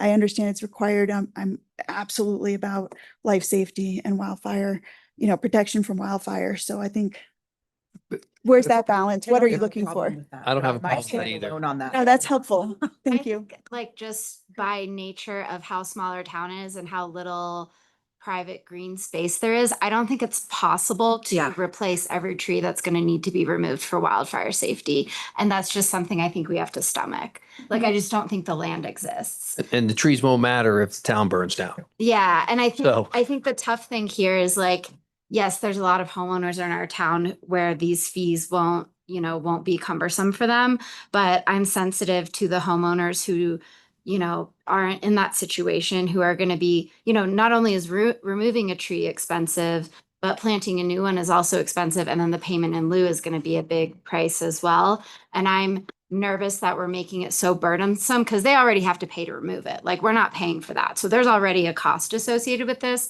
And if you have 3 trees that have to get removed and you have to either mitigate them, or when you probably don't have space to mitigate them, like, let's be real about that, or you have to pay a payment in lieu, that's a huge amount of money that we're burdening people with from a regulation that we're requiring them to comply with, that we want them to comply with. So I just don't want to, create a system that is so punitive when we're just asking people to comply with our own rules. And Colorado, like, these are state regulations, right? But, like, I don't want to create this in a way that is so punitive when we really just want people to comply with this. And I think this summer was a great example of why this is important. So anything we can do to help people align with these values that we're setting, I think is helpful. And I think it's a math equation. I think it doesn't balance. I don't think we can replace every tree that's going to have to be removed. And there that's are unfortunate. standards set forward in the CWRC for those trees that are problematic. It is not just an open book to remove any tree on your property. Yeah. So I have no problem at all saying that I am fine that any trees removed, approved for removal pursuant to the provisions of the LUC and the CWRC have no mitigation requirement, period. Yeah, I'm fine with that too. And keep in mind that doesn't prohibit P and Z making some changes and cleaning up some things outside of this agreement in due time and process, which was part of the original Other things plan for for the other desert things. trees, That's for right. all of that stuff, but I think we can clarify this. Tiffany, sorry, she had her hand raised. Just sounds like the way it's going is you will want to do an amendment to this. So in your motion, I would just ask that you include that amendment, and then it will need to go to a 3rd reading. So I need to be directed to put it for a public hearing for 3rd reading on August 11th. Got it. Charles, I know you had your hand up. I'm just gonna kind of point out that I'm gonna be the devil's advocate on all this. I agree we want to be safe, but almost every tree in town is within 10 feet of a house or structure. So that pretty much means most any tree could be considered, needs to be taken down. So that's, you're kind of opening it up to every But tree it is being al- removed. And It is only for new development or major remodel, so it's not like the trigger will take place instantly on all those existing trees, which I share that concern and it's valid to bring up, and thank you for bringing it up, but yeah. I mean, do we want to maybe have this mitigation requirement be that if you can plant a tree on the same property that is within a safe distance of any building, you're required to do that, but if you, I don't know, that feels complicated, but And we're rushing it. yeah, I'm, Point of the discussion with the 6 months or so to talk about those circumstances Yeah. specifically. I mean, for me, everything I need to see is 10 miles that way. And that's the fire in Uray. And trees will look real pretty and regrow, but the houses won't. And so, yes, we all love the charm of Telluride, but we have to look at what's ultimately in the best interest of the safety of our locals in a very limited evacuation scenario, right? Worst case scenario, not trying to be doom and gloom. And if the CWRC says this is what you need to do, I think we kind of have to follow it. The last point I would make to both Charles and to Elena, and I raised it briefly at the last one, is that I do still think that there is an inherent incentive for people to plant trees and want trees because the majority of people like tree coverage, like green space, like foliage. So I think that where there is opportunity and safety to plant trees, I think many people will still pursue that just out of the inherent desire to have trees. And I think that that is the last point that sort of leads me to agree. And I think I can get on board with Ashley to be a little laissez-faire on this particular element. Especially if people are required by the CWRC to remove the trees, they shouldn't have to pay to do that then. I mean, I you do have to pay to remove them. to remove them, Yeah. but then to pay another fee, like the exorbitant fees I heard about at the last meeting. I do love trees though too, and I'll say that again, but so I see your point also, Charles, and hopefully everyone doesn't have to cut their trees down. I agree with Dan that I think that people like writ large do enjoy the presence of trees and will look to plant other species that are, more resistant to fire and things like that. I don't think that this results in a clear cutting of the entirety of our town, is all I'm gonna say. I don't think there's a desire from the public. I don't think that this initiates that. Obviously, as we were talking about, there is there has to be a building permit. There's a whole series of things. I think that we should try and simplify this as much as possible. I agree with the point that, this is important for safety, but some people will take the opportunity to clear cut a tree so they can see Bear Creek or the Box Canyon or whatever. That's just a reality. And that's going to happen. But if the overlying topic of this is safety of the community, you have to go that route. Kristen, I'll let you make one point, and then I would love to hear from the public since this is a public hearing item. Certainly.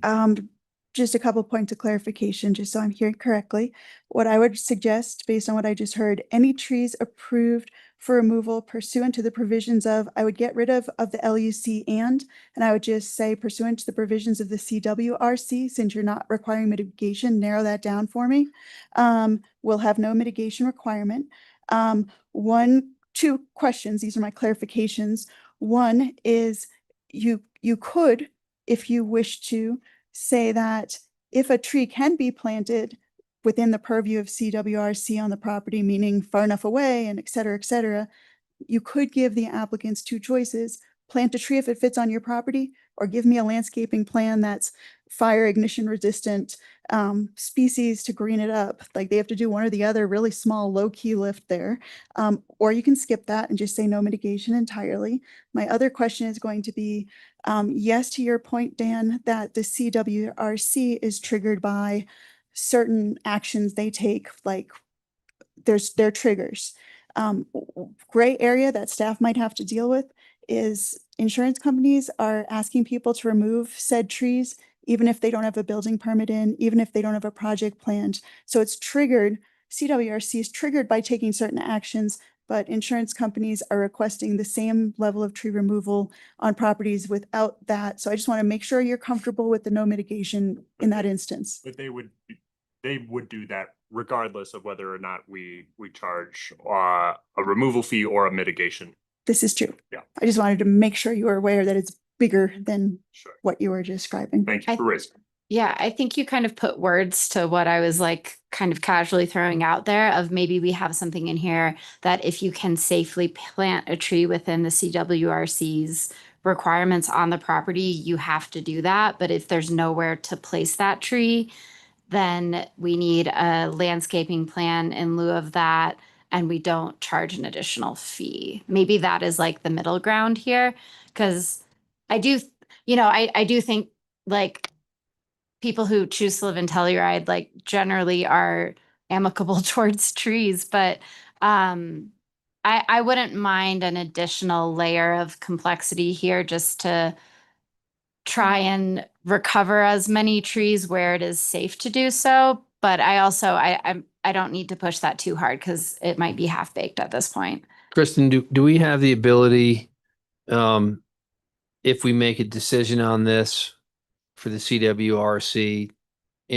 call it within 6 months, you're redoing the whole tree program to amend the CWRC decision that we make?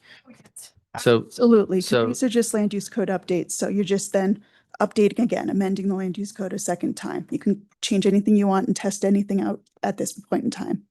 I mean, you can keep it simpler now and then with the deeper dive, decide all the extra additions or subtractions you may want to make. Aligned with Ashley's comment of, safety for the town, just let people remove the trees if they violate this code that's come to us for our own sake. And then in a deeper dive, we can make adjustments if needed. I'm not completely sold on that because it's kind of tough because we love our trees and it looks good and some people will ultimately take advantage of it. That's just human nature. Hate to say it. But again, the underlying point of this is everyone's safety in this room and outside of this room. And that takes much more significance to me than if multiple trees come down. I care about the trees, but not as much as I care about the safety of everyone who lives here. I would like to open it up to public comment. We had a sign in sheet go around and we have Sam Siegel did sign in and I saw him walk in. So Sam, if you want to come up. Thank you. I agree with the concept that there's a lot that needs to be looked at in the whole tree ordinance. It's come up before and there's a process that's sort of gotten rolling that over the next 6 months, you'll look at it. I understand that you have to do everything to comply with whatever it's called, the CWRC. the state stuff. And I encourage that because it's all about safety. I do think if at this time you're putting any qualifications on it, that if you take it down because it's in violation and you voluntarily go, I feel safer if I take these trees down and I'm in compliance, even though I'm not required to, it's not a new building or a remodel, then I should be able to without paying additional penalties to the cost of removing them. And I think you could leave it at that and make all the adjustments, as Teddy just said, down the road as you look at the bigger picture, because none of this takes into account those of us who have dozens and dozens of trees. And if I want to take down some of them because they're in violation and they're too close to my house and I still have 20 or 30 or 40 trees on my property, I shouldn't have to pay any penalty now until the whole thing gets revisited. Thank you. Great. Thank you, Sam. Next on the public comment sign and sheet is Marilyn Siegel. I apologize, you didn't get to listen to this whole meeting, but my question is, at the last meeting where I spoke about trees, you said that you were going to have a review, not just for CWRC, but of all of your policies for trees. Is that still happening? Because my trees don't necessarily fall under CWRC rules. Are you still going to have a review of the whole tree ordinance? Yes, I mean, Kristen can talk about it, but it's on certainly her to-do list to redo Okay. the entire tree ordinance Great. within the town to make sure it works best for everybody. Okay, great. Thank you. Is there anybody else in the room for public comment? Step on up. Hello, Karina Gordon, back again, 920 East Columbia. Just wanted to update you all since the last meeting 3 weeks ago about the personal situation between 910 East Columbia and 920 East Columbia. As I told you, applied to have them removed, was given a $27,000 mitigation fee, or my neighbor was. Resubmitted with a report done by Tyler the arborist, Scott Heidergott, the fire marshal, stating these trees are a danger to these properties. The planner, I believe David Hunter perhaps, came back and said, yes, but I am the final say on trees that are dangerous or not. This is crazy. I invite all of the town council members to come over to my house and to look at the trees between our homes to determine whether or not you think these trees are dangerous or not. And we can't have a mitigation fee for this. It's just like, I appreciate everything the council is saying. I think we're very much on the right path for correcting this. But I just think it needs to happen soon and it needs to happen quickly. And it's just a dangerous situation that's being allowed to go on and on. I know it's been submitted up to review. I think we were supposed to get an answer back on Thursday. We have not yet. It's Tuesday. We've left Zach's left some messages. So I just, like to expedite this matter because, I think our homes are in danger. So. Kristen? I am reviewing the project that's being described anew, and I'm almost completed with that review. And I did see the phone call today, and I was planning to get back to you later today. So my review is almost complete. I'm giving it a full review from scratch based on the documentation submitted. We've had staff turnover, and so I've picked it up and I'm working with the other applicant for this project as well. So just want you to know there's follow-up in progress. Well, and I guess I would just like to say that in general, if a professional arborist and a fire marshal for the town of Telluride come to the conclusion that trees are dangerous to properties, no code, nobody should supersede and say, I have that decision. It should be left to the professionals. So that's all I have to say. I feel like we're going in the right direction. So I think I'm a little bit redundant with this, but just thought I'd kind of speak my 2 cents about it again. So that's it. Thank you. Great. Thank you, Karina. Is there anybody else in the room for public comment on this agenda item? Seeing none, we will close public comment in the room. Tiffany, is there anybody online? No. All right. Any further questions? We've gone around a little bit on this, but I think we might just need a straw poll on how exactly we revise that subsection H3 mitigation requirements for it. If you don't mind, I can, yeah, thank you. I mean, It does seem like there's just a little bit of nuance that we just gotta, before a motion is made. right. I mean, is it as simple as a straw poll for who wants no mitigation for the CWRC hazard trees? And there you go. Thank you. So Hazard trees, Or- CWRC, Yeah. fire risk trees or something. Or, Just. There's a just- different Right. designation of what Yeah. a hazard. I'm good with tree that. is. sure. And you could just say pursuant to the requirements of the CWRC, and that gets at Okay. what you're getting to. And what I'm envisioning for a motion is in that subsection, removing first provisions of, quote, of the LUC and then must meet the requirements, must meet the mitigation requirements as outlined in LUC 3505D and 3505E. So that section, that first sentence would read, any trees approved for removal pursuant to the CWRC. How do we, let's see here, Require no mitigation. require no mitigation. Thank you, Ashley. So that's seem okay. And I'd also look to our attorney to hear any thoughts that they may have on that type of language. The way I understood you were saying though, you were going to remove the requirements of the LUC. So do you still want to, I don't think you need to reference that. I wouldn't think then you would want to reference 3-505D or E. Yes, and that would be removed as well. So it would say any trees approved for removal pursuant to the CWRC would not be required for mitigation. So yes, something like that would work. Okay. and a That set meet the requirements of the CWRC. and a setup for the additional hearing. You have to mention that as Yeah. well. Yes, thank you, but yes. I'll look to anybody else on council for any input, but otherwise I'm ready to make a motion. Great.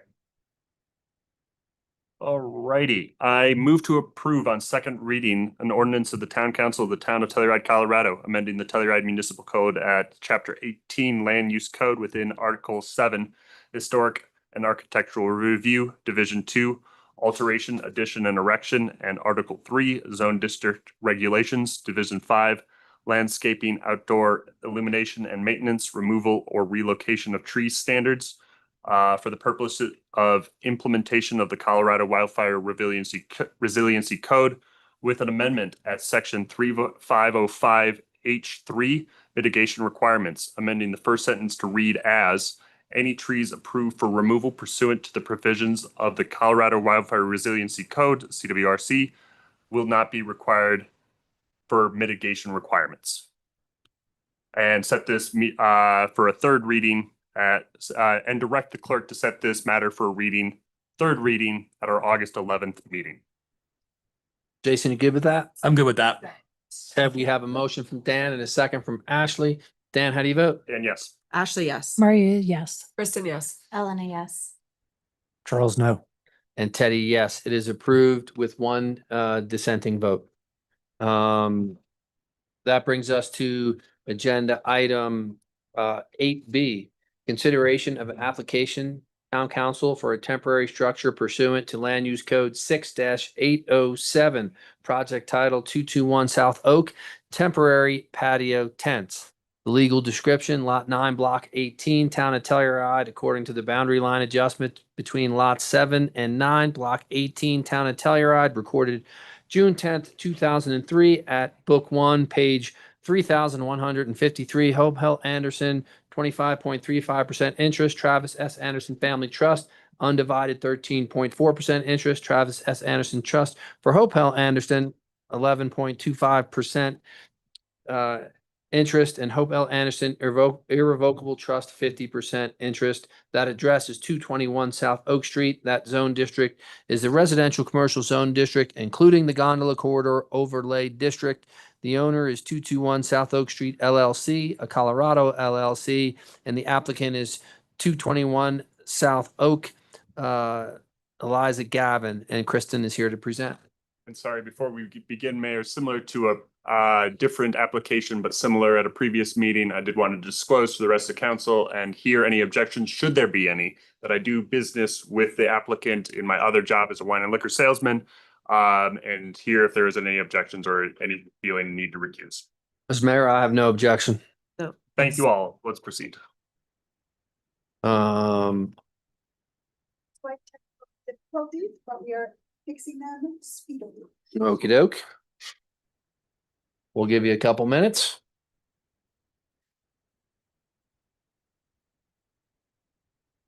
You need like the dancing hot dog or something.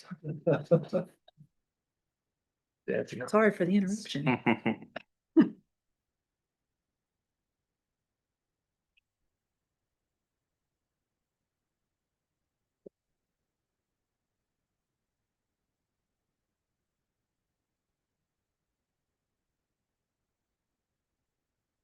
Wonderful. Thank you so much for your help.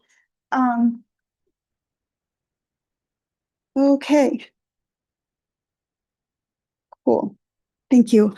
All right, so I'm going to go pretty quickly through this. I provided you with a detailed memo in advance of this public hearing. Here. So, one moment. All right. So the applicant is seeking approval by town council for the temporary placement of 3 patio tents for uses associated with the restaurant 221 South Oak. The tents are proposed for seasonal installation from May 22nd, 2026 until early October. The tents are currently installed on the site. If they're not approved by town council, they must be removed by the applicant.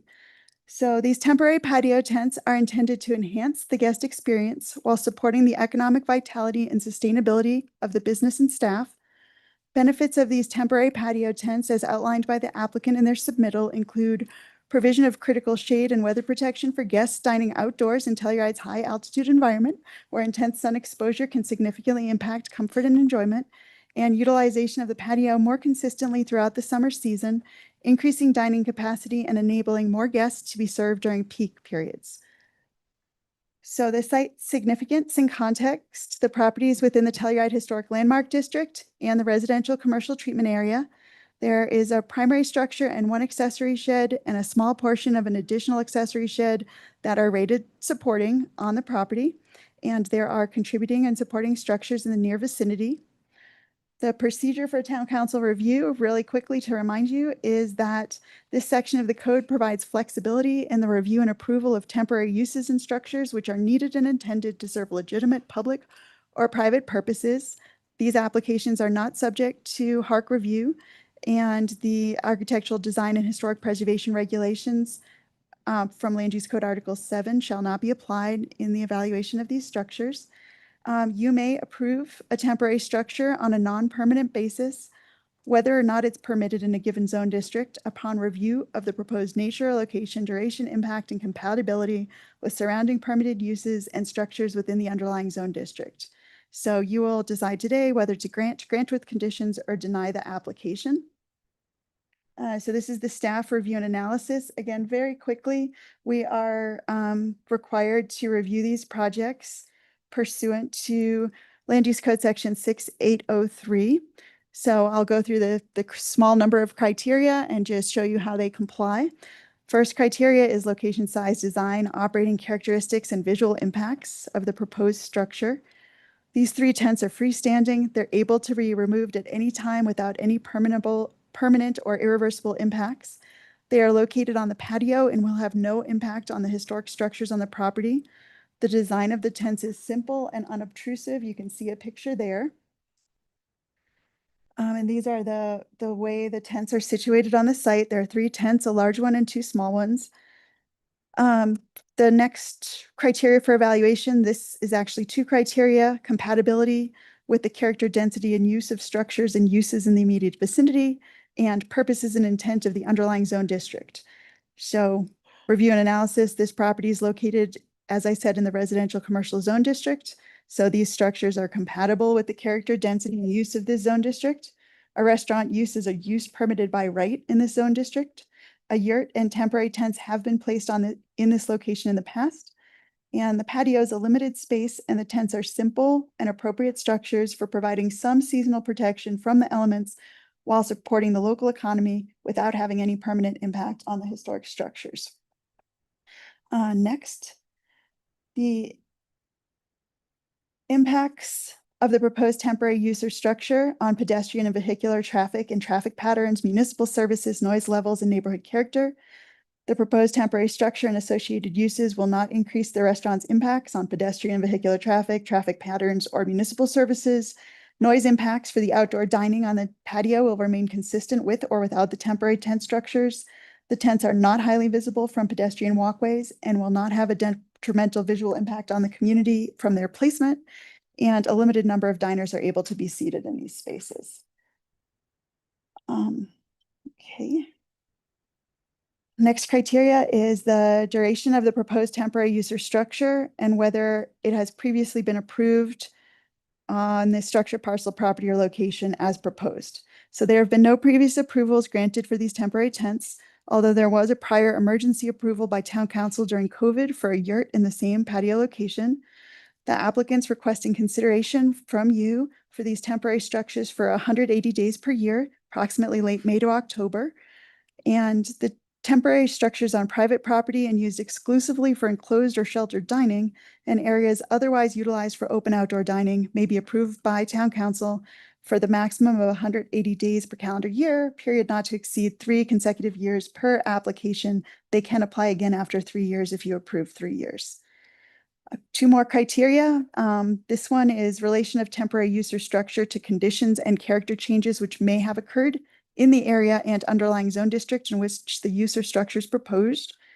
The patio space provides outdoor dining for the restaurant. Beginning during COVID, as you know, restaurants in the community have been allowed to apply for permission to provide additional outdoor dining space to support their business in town right-of-ways in the form of parklets and on private property in the form of temporary structures that shelter diners from the elements. This request is consistent with past and recent approvals. Finally, last criteria, how the proposed temporary use will enhance or diminish the general public health, safety, or welfare. It will not diminish the general public health, safety, or welfare.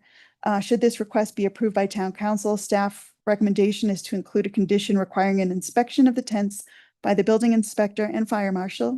So the applicant understands and has confirmed that any temporary tent installation must be designed, installed, and maintained in full compliance with applicable land use code, building code, and fire safety requirements. So I'm speeding through this. Staff recommendation in this instance is to approve the request with one condition and to approve the request for 180 days per calendar year for 3 consecutive years. And finally, I provided you with a proposed motion, and that condition I mentioned is for the applicant to schedule an annual inspection, should you approve it for more than 1 year, by building inspector and fire marshal to ensure that the temporary tents have been installed securely and will be operated in a manner consistent with all applicable codes, requirements, and regulations. And that is it for me. Great. Kristen, thank you very much. Before we hear from the applicant, are there any questions for Kristen in regards to the application presented in front of us today? So are the tents being used currently? They are, and we are seeking to get them permitted correctly. Okay. And your condition number 1, that they be inspected by the building inspector and the fire marshal, is that to be, are you I guess, looking for that to be done before they continue to be used, or they can continue to be used? That just has to be done at some point. The preference is as soon as possible, like immediately, that they schedule their first review if you should approve this. And then once each year subsequently, as they install it, is when the inspection should happen. So they're installing, inspecting, and then using. That is the intention, but we're sort of retroactively trying to get these permitted. Any other questions before we hear from the applicant? Liza, you don't have to say anything, but if you would like to, you can. Yeah, I just want to thank Kristen for doing such an amazing job on this. I thought this was going to be a lot harder than it was, but these tents do provide a lot of protection from the sun and a lot of protection from rain and things like that. And it gives us just another chance to feed more people, which is what we're in the business of doing. So yeah, that's all I have. Great. Thank you very much, Liza. Any further questions for the applicant or Kristen before I open it up to public comment? Seeing none, is there anybody in the room for public comment since this is a public hearing? Seeing no one in the room, I will close public comment in the room. Tiffany, anyone with their hands raised? Great. Any other further questions or discussion from council? Seeing none, I would entertain a motion. I move to grant the approval of the application for a temporary structure at 221 South Oak for 180 days per calendar year for a period of 3 years with the following conditions pursuant to Land Use Code 6-807. Condition 1, the applicant to schedule annual inspection by building inspector and fire marshal to ensure that the temporary tents have been installed securely and will be operated in a manner consistent with all applicable codes, requirements, and regulations. Second. We have a motion from Elena and a second from Kristen. Friendly amendment, Mayor, adding that this motion is based on evidence and testimony provided at a public hearing on July 21st, 2026, with notice of such hearing provided as required by the Telluride Land Use Code. I accept that friendly amendment. I didn't realize I was supposed to read the italicized text. No. And Kristen, you accept that as a second? Yes, I did. Okay, the accepted motion was made by Elena and seconded by Kristen. Elena, how do you vote? Elena, yes. Kristen, yes. Maria, yes. Charles, yes. Ashley, yes. And yes. And Teddy, yes. It is approved unanimously. Thank you for your patience for sitting in the room for so long and keep slinging food. Good luck with your tents. Okay, that brings us to public hearing agenda item 8C, and this item will be continued. Consideration of an appeal filed on September 3rd, 2025 by Otten Johnson of the August 2025 Historical and Architectural Review Commission approval with conditions of the Stender Residence 4.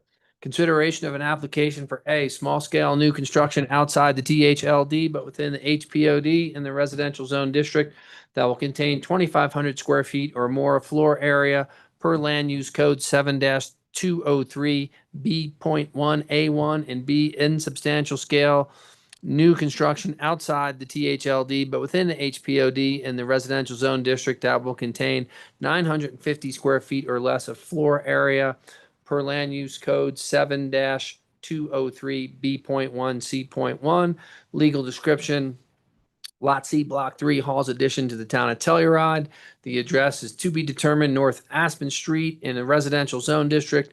The owners are Top of Aspen LLC, a Colorado LLC. The applicant is Sante Architects, and the staff member is Kristen. And this item was continued from December 16th, 2025, February 24th, 2026, March 31st, 2026, April 28th, 2026, and June 9th, 2026. Is there any further discussion from council before we request a motion to be continued? The question is why so many continuances, and can we either, crap or get off the pot, pardon the parlance. I mean, it's probably just a long dragged out negotiation between the parties, and the more that they can hopefully come to a resolution, this actually saves us time, so it doesn't matter to me. I'm happy continuing this as I've sat through a lot of park meetings about this issue. I hope they can figure it out without a full, actually, I'm not supposed to have opinions on anything, so I'm ready to make a motion. Any other questions from council before we open it up for public comment? Seeing none, is there anyone in the room to comment on this projected or suggested continuance? Seeing none, Tiffany, is there anyone online? Unless there's any further discussion from council, I would entertain a motion. At the request of the appellant and the appellee, I move to continue this public hearing to the town council meeting on September 1st, 2026. Second. We have a motion from Elena and a second from Ashley. Elena, how do you vote? Elena, yes? Ashley, yes. Oh, Sorry, we need to have a time specifically called out when you continue an Oh. item, so I would suggest 10 a.m. can I amend my own motion? Okay. I would like to add a specific time of 10 a.m. on September 1st, 2026. I accept the amendment. Fantastic. Ellen, how do you vote? Elena, yes? Ashley, yes. Maria, yes. Kristen, yes. Charles, yes. Dan, yes. And Teddy, yes, the continuance is approved unanimously. That brings us to agenda item number 9, action items. 9A, appointment of council persons to boards, commissions, and subcommittees for the town council. Tiffany, are you gonna lead this one? Do you want me to lead this one? What's the easiest way to do this? Do we want to move, because we are kind of behind schedule, to start the work session for the tourism board and then do it after? Sure. Because we are pretty far behind. Yeah, we can do that. I know Kira's been sitting in the room quietly over there. And so, yeah, I got no issue with moving that. So we will temporarily suspend the agenda item number 9, action item, and go to agenda number 10, work sessions, and continue those work sessions with 10A. And that is the Telluride Tourism Board update and contract discussion. And Kira Skinner is here to present. And I think just as a matter of operations, I'll have Kira present and she'll kind of give you an update of the tourism board and a little bit really honing in on what they've been doing and their current scope of work. And then I'll kind of just jump to quickly the contract and what we as staff is looking for from direction from you guys. So Wonderful. to you, Kira. Thank you, Zoe. Hi, everyone. Thanks for having me today. Kira Skinner with the Telluride Tourism Board. And today, as Zoe mentioned, I'll be covering an overview of the TTB, our services and objectives as outlined in our current agreement, as well as steps forward. But first, I wanted to thank the town of Telluride for your partnership and support. We really value our relationship and look forward to moving ahead in 2027 and beyond. So thanks again, and let's kick it off with Telluride Tourism Board 101. I figure with a few new council members, it would be great to just give you all the details about the tourism board. So starting with our mission is to market and maintain the quality of the Telluride region experience for the benefit of both the visitor and the economic sustainability of the community. The organization was formed in 2005 to assume the responsibility of marketing the Telluride region as a year-round destination. Our team. We have a very well-rounded team. We wear a lot of hats. People who are passionate about our community and dedicated to our organization. Even a few natives in the group, Tommy and Taylor, both grew up in Telluride.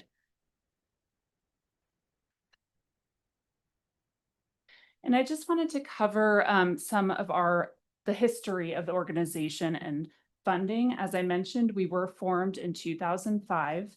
And back then, the 2% lodging tax was given to the tourism board, and we used it for marketing the destination. We were under an intergovernmental agreement at the time. In 2021, the intergovernmental agreement was terminated. And in 2022, we worked with the towns to establish agreements and funding. A set amount of funding was tied to each of those agreements, as well as some goals and objectives. But what I did want to emphasize is that our funding does come from the visitor in the form of the lodging tax. So mostly from the visitors and some business license fees from the town of Telluride.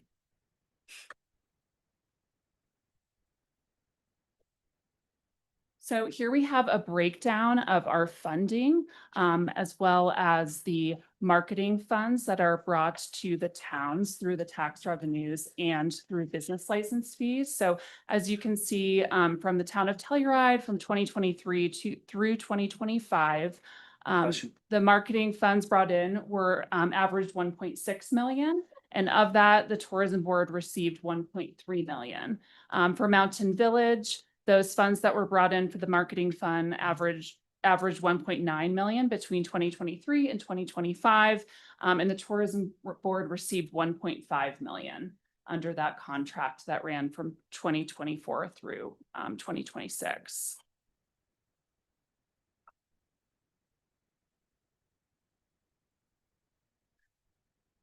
So this is a breakdown of our funding. It's a pie chart here, and we see that the town of Mountain Village brings in 1.5 million, the town of Telluride 1.3, San Miguel County 95,000. Our central reservations, which I will dive into a little further into the presentation, generates 155,000, and then we have other income at 321,000, giving us a total of $3.3 million budget. And our expenses here, this is a summarized version of our budget. As you can see, destination marketing is our largest expense, coming in at 39% or $1.3 million. This is also available on our website for public consumption, both our expenses and our funding sources.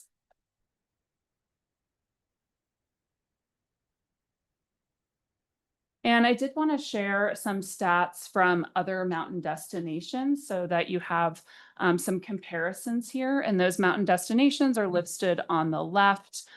We see that the average operating budget for comp destinations comes in at 5.2 million, where the median is 4.3. The TTB's budget at 3.3 is about $1 million under that median. And I did want to note that all of these destinations do have ski resorts that are actively marketing, which we do not. In addition to the DMO funding. Yes, exactly.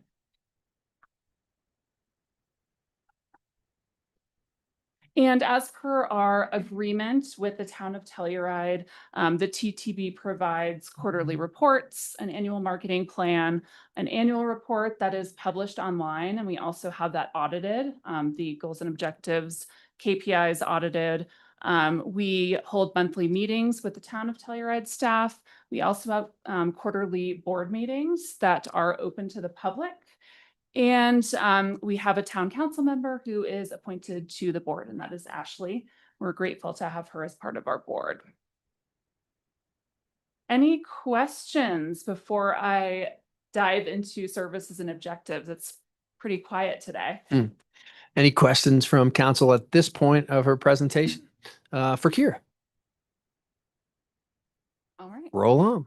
Great. So as outlined in our agreement, the Telluride Tourism Board provides the town of Telluride with a number of services.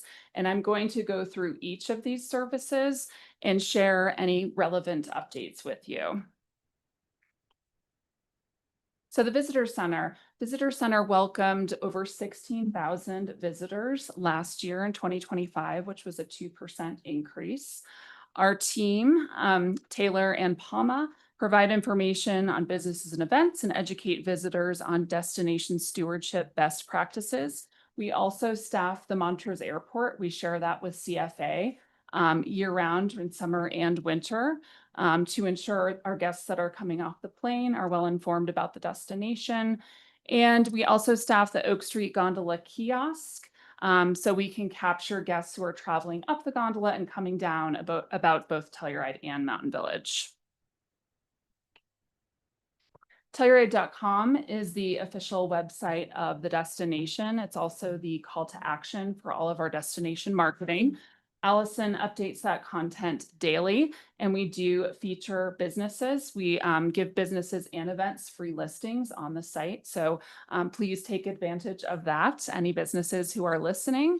And we consistently monitor Google Analytics, really looking for strong engagement. And in 2025, we did exceed all of those engagement benchmarks, which we're very happy about. We are seeing a decrease in visitation to the site because of AI. DMOs are seeing an average, destination management organizations are seeing an average 30% decrease in website visitation because of AI. So we're working with our web developers to audit and optimize the site for AI. We're working on GEO, which is generative engine optimization, and SEO. And we're also incorporating AI tactics into our winter campaign. I have a Yes, question. Elena. Yeah. This might be a dumb question, but can you see like when AI pulls information to generate an answer from your website? We can see it through analytics. So we can, our web agency can give us a report as to, information that's being pulled. But what we're trying to do is ensure that when people are searching, our information comes up first so that it's accurate and relevant, and in hopes that they click through to the site for more information as well. Great. Central Reservation serves as a visitor service while creating a revenue stream to help support our mission.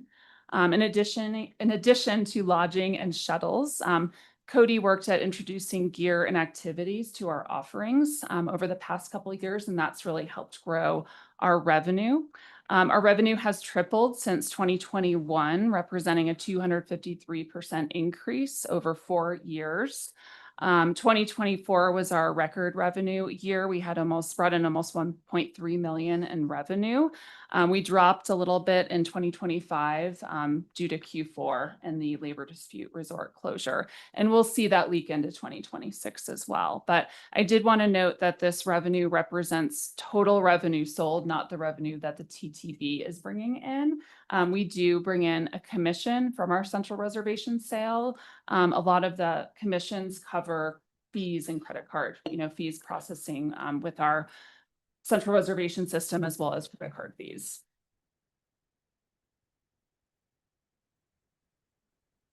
All right, professional lodging metrics. I think you're all aware we work with Key Data. They provide real-time lodging metrics for us, and we use those for forecasting as well as reporting. The inventory represents approximately 80% of managed properties in the destination. And we update the community on these KPIs frequently through our weekly peak sheet, as well as other reporting. And since we're here, I wanted to share a summer update with our key data metrics here. We see that our destination occupancy is about flat for the summer, and this is May 21st through October 25th. Total occupancy is pacing 1.5% behind, and ADR is tracking ahead, up 5.4%. resulting in a 5.6% increase in revenue per available room. And ADR is average daily rate. Mountain Village is tracking behind slightly, and that's due to owner stays, a decrease in owner stays, while Telluride is pacing ahead through all KPIs for the summer, which is great news. So paid occupancy for Telluride is up 2%, total occupancy up 3.6%, average daily rates up by 5.3%, and revenue per available room is forecasted to be up 7.8%, which is great for our tax revenues. And then the monthly report here, this is for the destination, and then I'll share Telluride's monthly with you. May, this is from May 21st through the end of the month, closed flat. June closed 3% behind, while July is pacing 1% behind. I think we did see not really cancellations from the recent fires, but a slow in bookings for July. August is pacing 12% behind, while September is up 8%. These months have shifted with Film Festival and Labor Day weekend falling completely in September this year. And then October pacing 10% ahead, although those numbers are still small. All right, and this is Telluride. Telluride's looking really strong for the summer. All months pacing flat to ahead, with the exception of August, which is down 9%. Again, I think it's because of that Labor Day Film Festival switch there.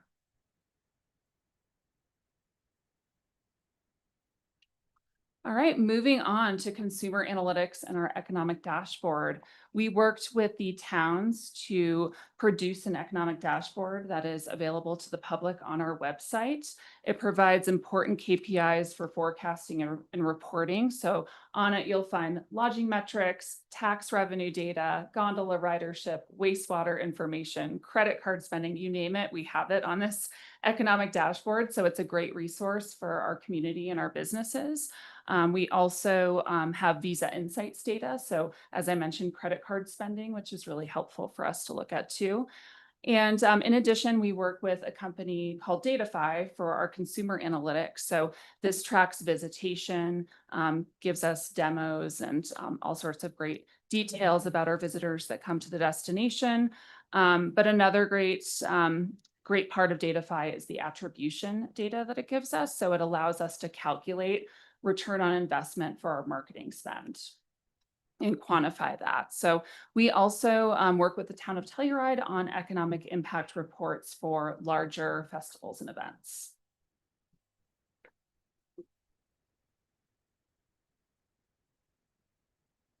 Communications and collateral development covers a lot. So all of our business and event promotion, or most of it, I should say, and support, as well as our destination stewardship program, fall under this category. So I'll just, I have a list right here on this slide, and then I'll run through some examples as I walk through the presentation as well.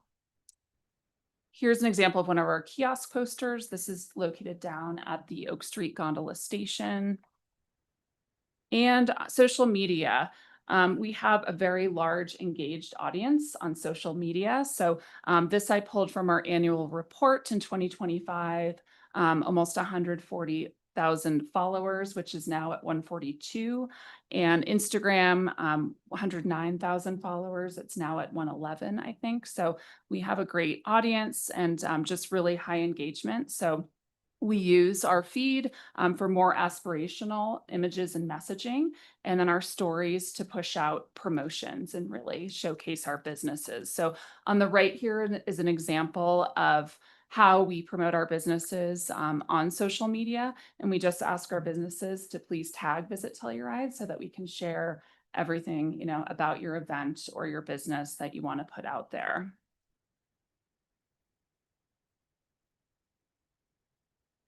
And then just some by the numbers for our communications and collateral development. We have a very robust audience of subscribers, Telluride enthusiasts that we send e-blasts to. So that's over 100,000 people.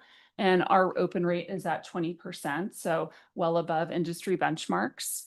The peak sheet, which I think you probably all receive, is our weekly communication. So the actual peak sheet is really directed toward the visitor and the local. It includes locals. It includes events happening that week.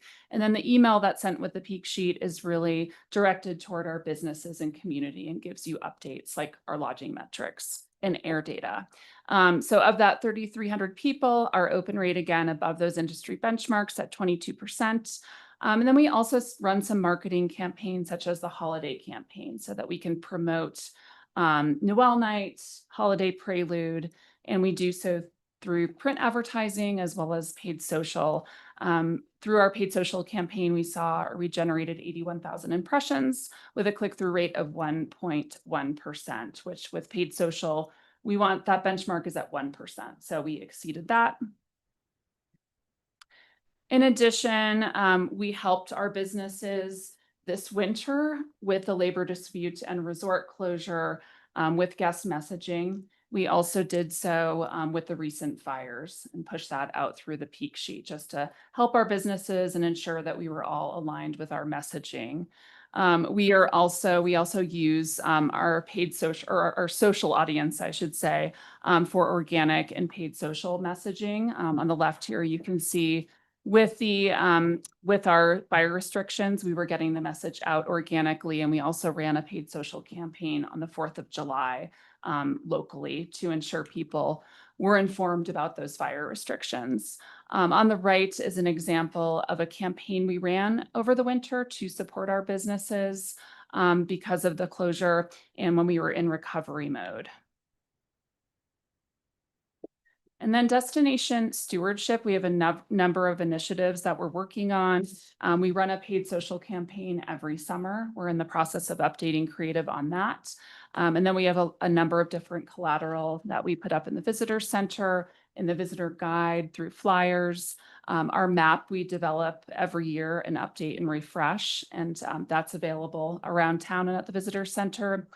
Our calendar, which we publish every year, proceeds of the calendar sales go to Mountain Club's Opt-in for Trails program.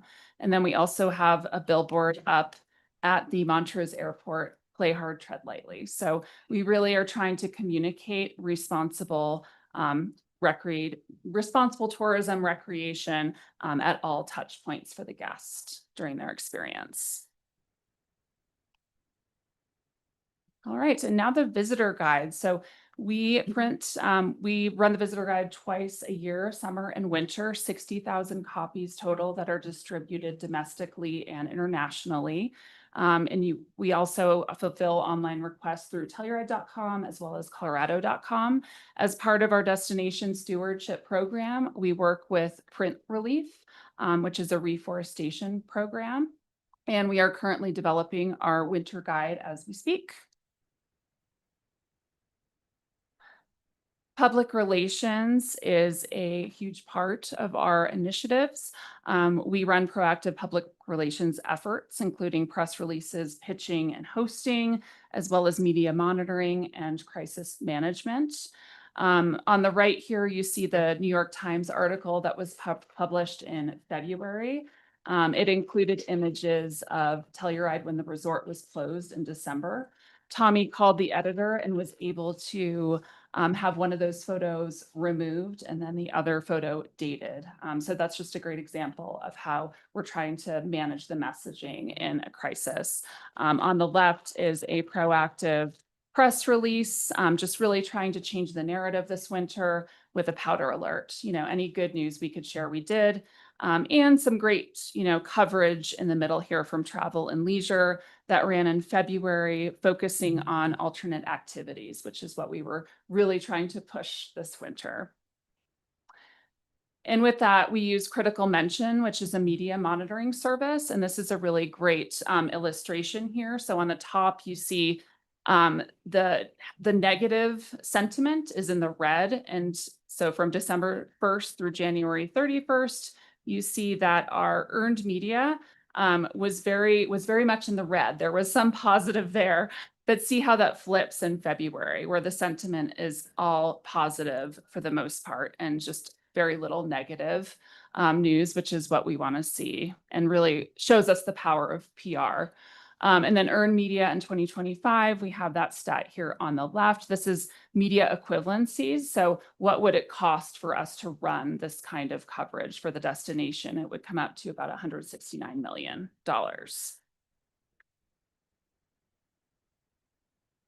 And international promotions is also a really strong focus for us. International visitors are high value travelers. They stay longer and they spend more, and they often visit during non-peak periods. So take the Australians, for example, they tend to come in January for the entire month, and that's typically a low period for us. So international visitors bring 3 times the amount of revenue that a domestic visitor brings. And if they're coming from overseas, that's 5 times the amount of revenue. So definitely something that we want to continue to focus on, and really a part of sustainable tourism as well. So a few missions. Last September, we went to Mexico City with 5 lodging partners. This was funded by, it was a grant funded by the CTO. And we were able to add a media buy on that to complement the mission, but it was very successful, and some of our lodging partners saw immediate bookings from it. In addition, United last fall added daily service from Mexico City to Denver. So Mexico continues to be a strong focus for us. And, you know, this winter, when a lot of international travel was down, Mexico is actually up for Denver International Airport. So something that we'll continue to pursue. And we are planning another exclusive Telluride and Mountain Village mission to Mexico in September. Tommy also was in Australia with the Colorado Tourism Office and 3 lodging properties from the destination in May, and went to Brisbane, Melbourne, and Sydney. This was both consumer as well as media. Here's just an example of the media that we ran in Mexico City. As I said, this was part of a CTO-funded grant program, so it ran through the end of December, but we were able to continue it as part of the recovery campaign, which was great because the Mexican market tends to book late, so they don't have a problem booking in January or February for a March visit. And then this I pulled from our Visa Insights here, and this is really interesting. In March, all of our spending was down for obvious reasons, but our international spending was up by 45%. All right, and last but definitely not least, destination marketing. So as we've discussed, the TGB is running the marketing program for the entire destination. And after a challenging winter, robust marketing is really important to build back our brand trust and loyalty. Also, a point of interest in the recent Town of Telluride annual community survey, 69% of the respondents indicated that encouraging tourism is a medium to high priority. So we know we have community support for this. And I know we're ready to move on from last winter, but I did want to share really quick some performance results from our combined winter and recovery campaign. And a huge thanks again to the Town of Telluride, Town of Mountain Village, and TMVOA for funding this campaign. And I'll just quickly, run through. We added to our existing marketing campaign impressions, as well as extended the campaign through the end of March. So we really saw some impressive results there. 128 million impressions garnered, which was a 193% year-over-year increase, a 1.13% click-through rate, again, above that 0.1% industry benchmark, and then a $4.50 ROI per dollar spent on our advertising. So again, that data we got through Datafy, which is our consumer analytics partner.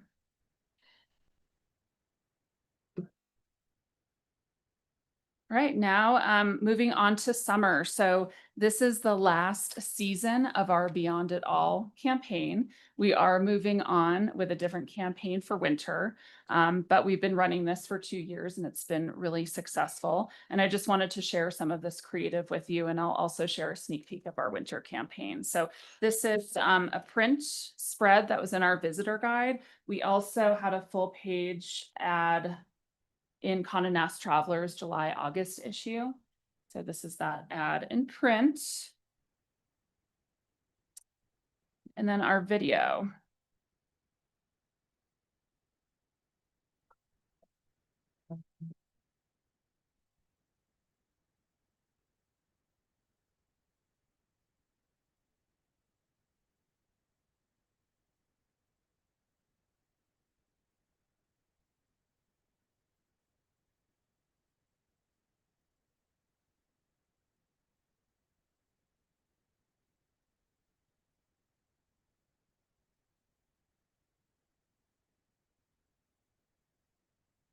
Oops, sorry. Okay, these are digital banners. And then we're also running our local regional campaign to promote our local businesses and events. So you've probably seen this on your feed and paid social. And we're also promoting activities this year with the closure of the mountain bike park. We wanted to ensure our guests were informed about our other mountain biking opportunities here in addition to everything else we offer. All right, and looking ahead to winter, we are seeing that bookings are down, but numbers are still very small. So we're not necessarily running those reports yet, but we're looking at paid occupancy, pacing 2 points behind right now, and total occupancy down about 1 point. But I did want to share our booking window as well as air booking trends. The booking window is 84 days out for winter. That's the average. And then this graph here from Colorado Flights Alliance shows us the air booking. And you see that bookings really start at the end of this month and gradually go up. They tend to peak more in October. Historically, we've run our destination marketing campaign starting in October. We pushed it back to September last year because of our competitors. They were out there in the market. This year, we're pushing the destination campaign back to August. And then we also launched an early booking campaign through the TTB just to really encourage those early season bookings and move the needle a little bit after a challenging winter. So tactics for this campaign include national paid social, a buy with open snow. Those e-blasts went out last week. Paid search as well as PR. So far on paid social, we've seen 681,000 impressions delivered and a really healthy click-through rate of 2.34%. And then a sneak peek at our new winter campaign that we're working on, Soul of the Mountains. So we really wanted to develop something that would reestablish the brand and really revisit that brand trust and build on brand loyalty that we may have lost last winter. So we did add some whimsy, or continued with the whimsy that we saw in the Beyond It All campaign, but are also using more real images because we do live in such a strikingly beautiful place. All right. Any questions? I know I just shared a lot of information with you, but any questions about our services and objectives? Any questions from council for Kira? Yeah. Elena? I have a weird question. I'm definitely going to get made fun of for this, but I've noticed since after the labor dispute, a lot more content on TikTok about Telluride. And I don't know if that's my algorithm or if you guys do something to promote that. But it's not Visit Telluride, but it's other creators posting about the town and hikes, and it's just like a very noticeable spike. And I was wondering if that was something you guys were engineering or if that happened organically. Yeah, I think that's more organically. We haven't been working with influencers for TikTok specifically, but that's great to hear. I'm glad the work is being done organically. Yeah, I don't know if it's if I liked something that fed me that, but it's it's a very noticeable shift where I don't need to know what the Coffee Cowboy is like. I'm kind of I'm not the right audience for this, but it is cool to see that increase. So yeah, I was just curious if you were behind that. Yeah, I thank you for sharing. It's great to hear. Yeah, we're not behind it, but I'm glad it's happening. Any other questions? No questions, but discussion if we're ready. Sure. Do you have more, Kira? Sure, yeah. So moving forward, just some points that came to mind for me with the contract renewal were just the importance of destination marketing. I think after last winter that, you know, we all have an understanding of how that should be emphasized moving forward. A multi-year agreement, our last agreement was a 3-year agreement, and I think that's just an efficient way to do it. It just makes us able to move forward without having to come back, you know, every year to revisit. And then aligning with Mountain Village. The current contracts, services and objectives align exactly with Mountain Villages. And that just gives us clear direction and a path as we move forward. And I think creates efficiencies for our organization and output. So just some things that I wanted to bring up for the discussion. And before you jump in the discussion, just wanted to add a couple more things. That's okay. Yep. You know, for the multi-year agreement, I just also want to note when we are committing to seasonal campaigns and the timing of those campaigns in relation to budget allocations, it has been very helpful to move forward with a multi-year agreement with those discussions as well. So just keeping that in mind. I'm not going to go over my memo that I provided to give you a little bit more context for your discussion, but really what we're looking for here as staff is continuing to negotiate the contract renewal with TTB is, do you want to see, you know, us changing any of the conversation that we have? I want to point out the financial analysis piece that is added to your packets from the staff. We pay through TTB from a portion of business license, a majority of our business license revenue, as well as a portion of our lodging tax revenue. You have saw it in the breakdown, so I won't go through it. Of our goal is to try to go through the business license revenue first, and then we move to the lodging tax revenue for the remaining amount. Through the budget appropriation, so even though we have a 3-year contract, it all is dependent on your annual budget appropriations. Regardless, we have set that, even though the contract says 1.5, we've only been able to appropriate 1.3 annually. And that's just because limitations in our land lodging tax funds and the business license revenue. If you look at both of those funds, where business tax revenue is compared to budget versus lodging tax compared to entirety spent, we are dipping into some of the reserve, so it's not sustainable to add anything. And as council has those conversations of what else we're using the lodging tax fund, our communication efforts, our special events efforts come out of that fund as well. We have in the past made a transfer to the wastewater treatment plant. So the restriction of that fund allows for those other uses. So as you kind of go through some of the thoughts of, well, we wanted to make our part-time communications member full-time, well, you're weighing some of those contexts in this conversation as well, if that makes sense for a quick plug-in. Okay, any questions for me before you go for conversation? Okay. Great. Well, I think it's Dan, per your direction, having a discussion about it is great. And just want listening audience to know, and Rick, with your hand up online, we'll get to you pretty soon. And happy to, since it is a work session, in a little bit, we'll take some comments from the public. But with that, Dan, I know you brought up starting a discussion. Is there a point you'd like to start with? Sure, thanks. Just a couple quick ones. First, I'll start by saying I've previously taken the stance that I feel that there is a greater onus on the business community, that we are essentially footing the bill with taxpayer funds by stepping in and filling that gap. I think this winter has shown pretty clearly that at least the major economic driver of our town, the ski resort, is much more capable and willing to endure pain than the other small businesses of our community. And so I do feel that at this time, it is the right thing for us to continue to support marketing efforts for our town and for our region. And so I do wish to continue to fund the tourism board. I want to state that clearly because I've taken other positions previously. And I think there is good logic to that. At this time being said, we do need to continue to try to put pressure on the ski resort in particular, because as Kira herself noted, they're footing the taxpayer with the bill, I would say, and that does not feel fair.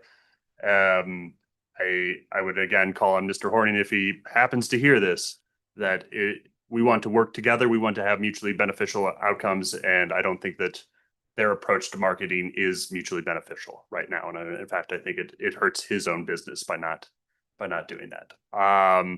That being said, there was one topic I did want to raise with the rest of council.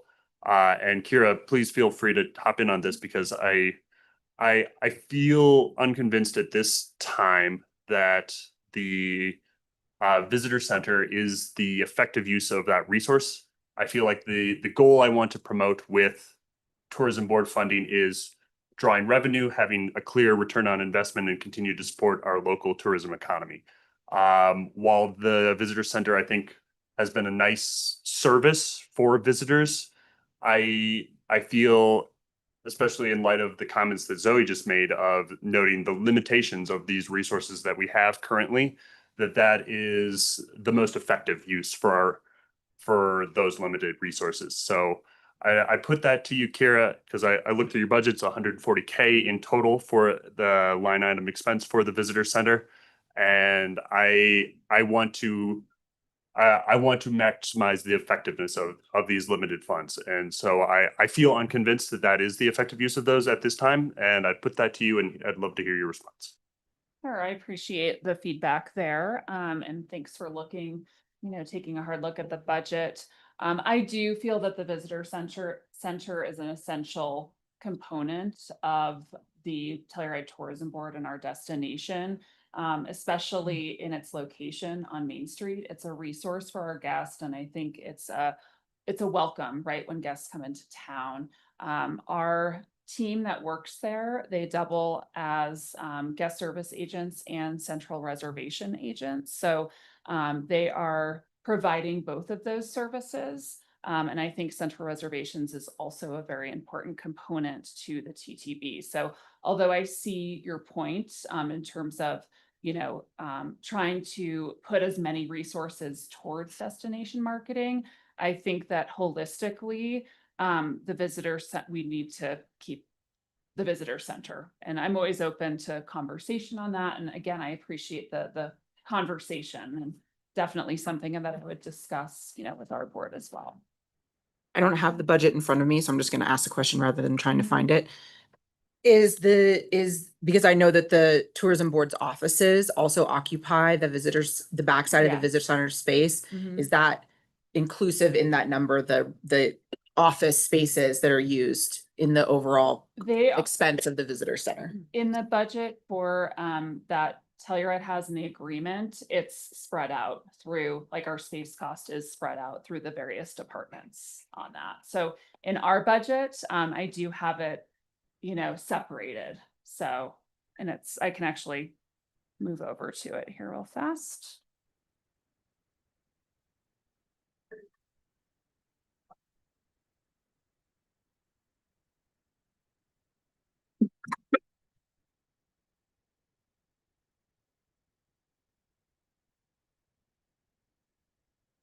So our rent space insurance, so it comes out to 176. This is for everything involving the space. So it would be rent, space costs, insurance, taxes, things that we buy, supplies, things like that fall into that. I guess my point was that if we were to do away with the visitor center in this scenario, it's not like that number would go to zero. Exactly. Yes. And I, of course, would never ask you to not have offices or, have a place to operate out of, but clearly prime Main Street real estate commands a prime price. And what I feel unconvinced of is that the people already within our town, already booked here, already spending their money here, that nicety, that great customer service, that is nice to have. Again, just the efficiency of it is what I feel unconvinced of. I think if we look at other destinations in particular, you'd find that most mountain communities, resort destinations do have a visitor center. Yes, Elena? Charles had his hand up. I agree with Dan, somewhat. I think we do need some sort of visitor center, but it does seem like a very large space right in a prime retail space in town. But I'm wondering if you have specific data on how many people come into the visitor center, how many people make reservations there. And the same thing for the gondola and the airport in Montrose, so we could kind of see what the success rate is for having those.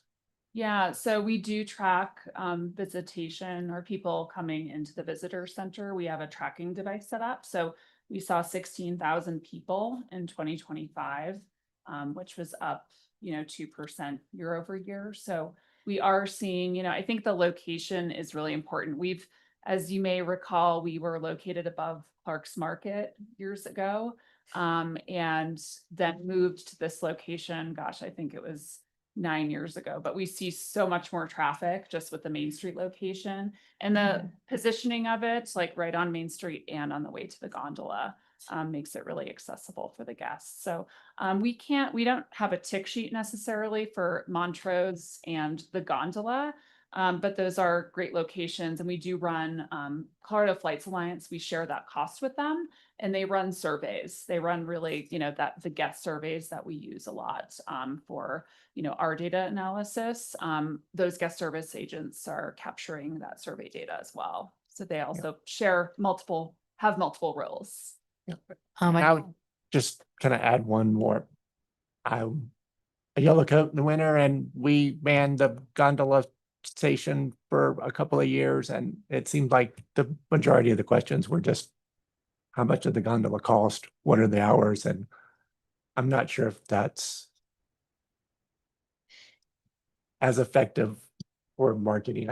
I would rather see what Dan's saying for some of that going into more getting people to town versus telling them where the gondola is when it's right there. Eleanor? I mean, I think to market ourselves as a premier destination, I think having those services for guests feels necessary. If the concern is the price relative to this location, I would bring up perhaps when we look at our Fruin Building project and those commercial spaces that would be subsidized by the town and the county, maybe there's a collaboration there if we feel like, I'm assuming that's a free market space that you're in. Like if the cost is a concern, maybe that's something we want to explore, because that would also kind of be the corner of a block and potentially another similarly good location. So if we feel like that is something that, we'd want to chip into to get that cost down, that's just something I would bring up as a potential future collaboration. But I think to market Telluride the way that we do, and to not have the services for guests who need to be pointed to the gondola, is kind of a miss there, because we are sort of this premier, oftentimes luxury destination, and to not have that when it is kind of the status quo for tourist destinations, it would feel inconsistent with a lot of the identity that we've developed as a destination. I agree with that comment, Elena. And I just, for example, this winter when the resort was closed, that's why we've seen an uptick in visitation to the visitor center, because people came in, asking what they should do, right? And our guest services team was equipped with alternate activities flyers, like all the information possible to share with the guests and really help them along when they were all pretty stressed out about what their vacation was going to look like. So agree. I think that is, a world-class destination needs to offer world-class guest service. So I agree. I just want to quickly add a bit of context too, just as a reminder. So while we're talking about specifically the town of Telluride budget, we do have an alignment with Mountain Village and their contract, and the visitor center that we both contribute to is located in Telluride. And I think both people have seen value in that location through that. Yeah, and I was going to add, and I do see Dan and Charles's point, but to me, the downside of not having that visitor center is the engagement for someone who really needs it, and then could translate into not acting like a local and really being an extra burden or drain on our community when there's a lot of sensitivity between tourism and the locals. So for that, I think it's important. And then I don't know if this is stupid, but I'm good for that.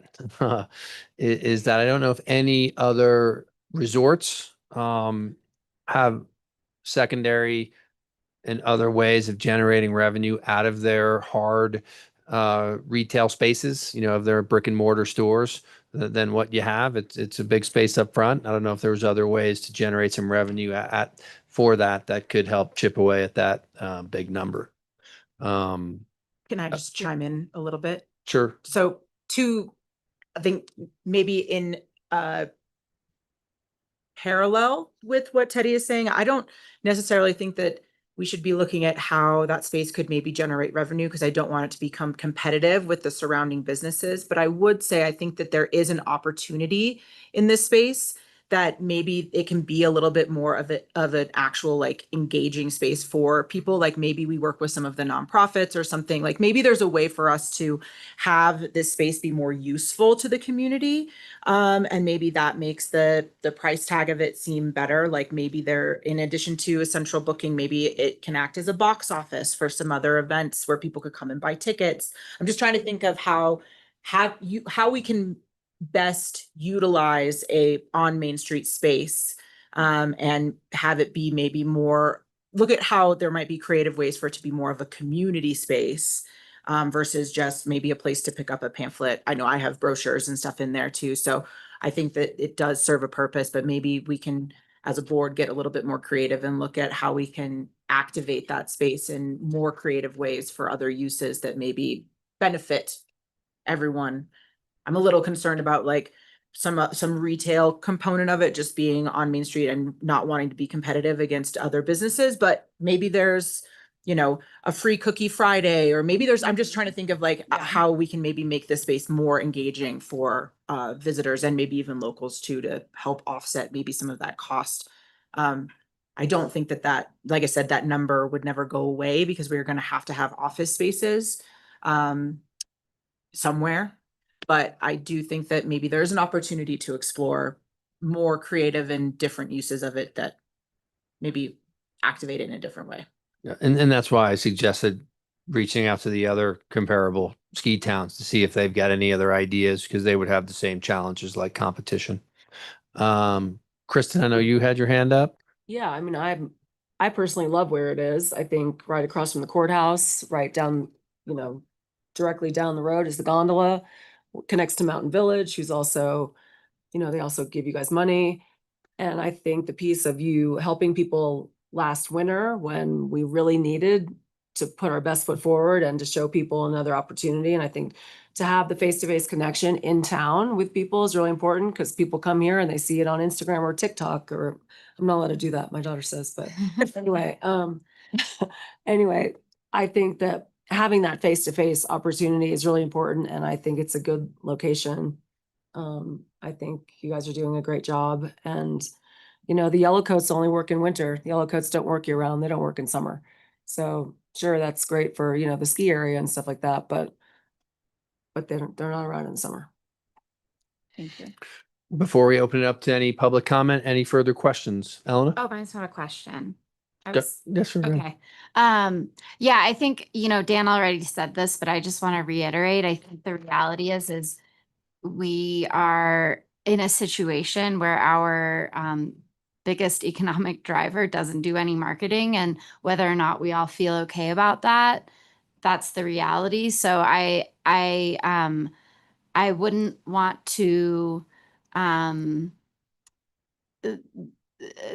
misdirect my frustrations about that situation towards how much we budget to the tourism board, because I think whether or not we approve of it's not even bad. It's no marketing. Like, it's a lack of marketing altogether from the ski resort. And until that changes, like whether or not we think it's okay, we do have to take on the burden of making sure we have sufficient marketing for our destination to be competitive against other ski resorts. And unfortunately, that's just the reality. And so I wouldn't want to Yeah, I just wouldn't want to misdirect the frustration from that situation and want to make sure we continue to encourage like tourism and economic vitality. Yep. Great. With that, we will hear from the public. We do have Danny Kraft in the room who is signed up on our public comment sign-in sheet. So take it away, Danny. Danny Kraft. First off, I have to say that I serve on the board as well with Cura, so a little bit of a conflict, but on the same side, just to address kind of the space itself, first, because that is one of the largest conversations. Is just if you look at the office spaces and just my general calculation, you're probably going to maybe save 70 grand. So is it worth our town to have a visitor center at all? Or are we just going to have offices somewhere? We're going to do it all digitally. In my opinion, it's worth that 70 grand. To Kristen's point, to multiple other points that were brought up. You just think that space is very valuable, in my opinion, for the tourists that come in. And the number of tourists that come in that space is significant. And whether they're asking where the gondola is or wherever that is, it enhances their tourist experience that they have here. So we continue to kind of benefit it. And for that small amount of money, I think it's easily worth it. So just, one other thing, just to go back towards a tourism economy. I think some people forget about that. And I think that this winter was very evident that we're obviously a tourism economy. The impact that it had to locals businesses, to the amount of money that like the foundation raised and multiple other organizations in the town gave to businesses, you continue to kind of see that. And if we don't continue to market, unfortunately, it's going to impact the individuals throughout this community in significant ways. Unfortunately, like everyone said, we don't have a partner. We're the only ones. So Cura does a great job and her staff does a great job being the only one within this community. So, we scroll back the clock to 2021 when the town of Telluride decided that, and there was a big sentiment out there that we need to slow down tourism. We pulled back significantly on funding. The problem with marketing is that you don't flip on a switch and flip it off. It takes years for that reputation, for that, really marketing and kind of our destination to kind of really come out. So the problem with, marketing and tourism is that we really need to continue to kind of push that. And you won't see those effects for years. So this multi-year agreement, I think, is very important. But on top of it, I think today we have a huge issue with our reputation as a community. We have significantly negative reports out there from articles that have been written to obviously the fires this summer to a lot of other stuff that happened over the winter. And you just kind of wonder, all right, if we don't get in front of this, if we don't continue to kind of push marketing, where are we going to see ourselves in a couple of years? So, what I encourage is that we continue to kind of look at this and we think about, to Cura's point, is that we try and mirror, if we can, what Mountain Village is doing. Mountain Village is funding more than the town of Telluride. And it creates an issue when you're marketing a whole destination on where that's funding's kind of coming from. So just food for thought on this, but I encourage the town council to do what we can and continue to kind of build.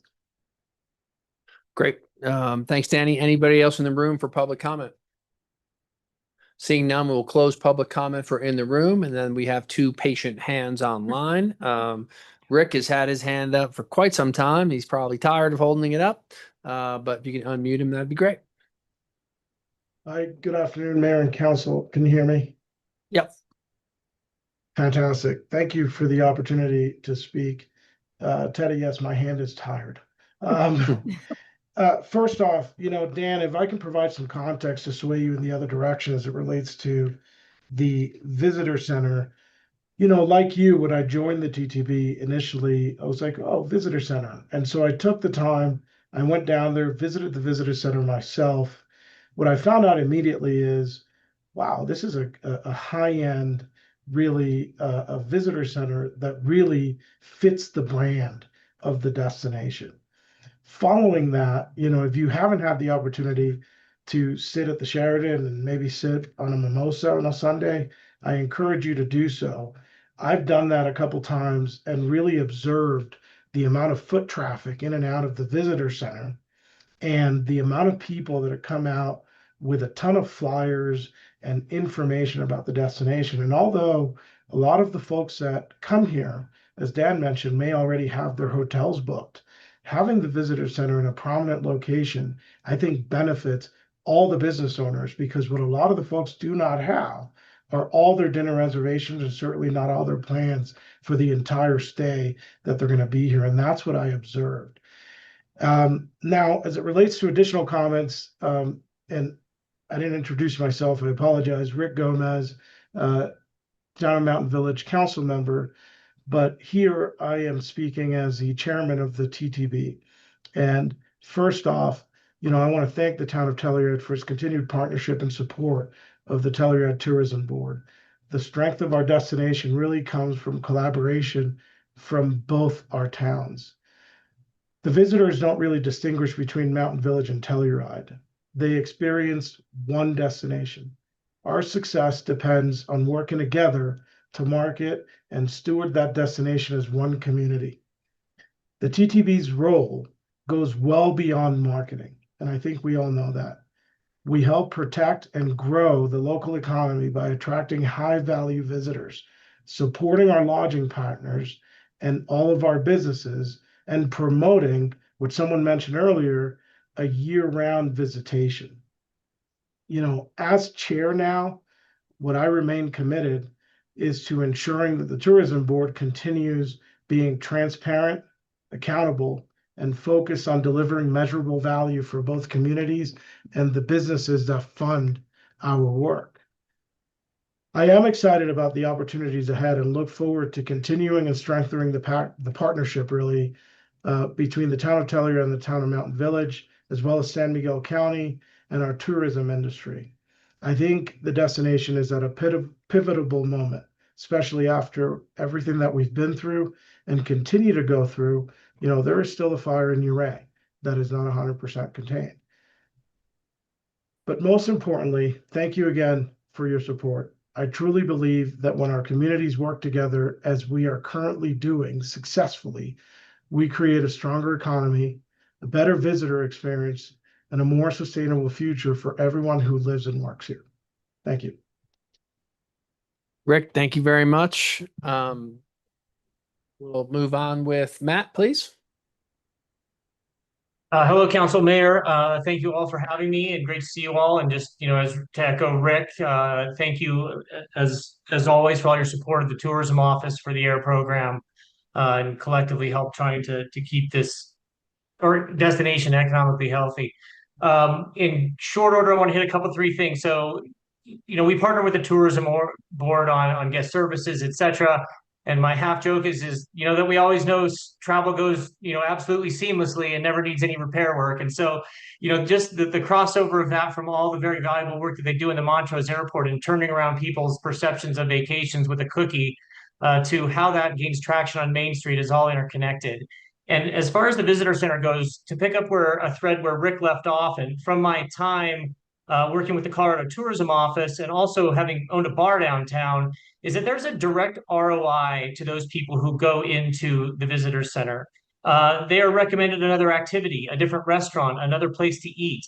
And I think if I recall, the tourism office number was about $265 more per person spent who had gone into a Colorado visitor center as opposed to those who hadn't. So, you put that against 15,000 people, it's like $4 million in added spending that those references and those conversations are generating incremental to what those people would have spent, and really does, I think, provide a solid return on both space and staff in there.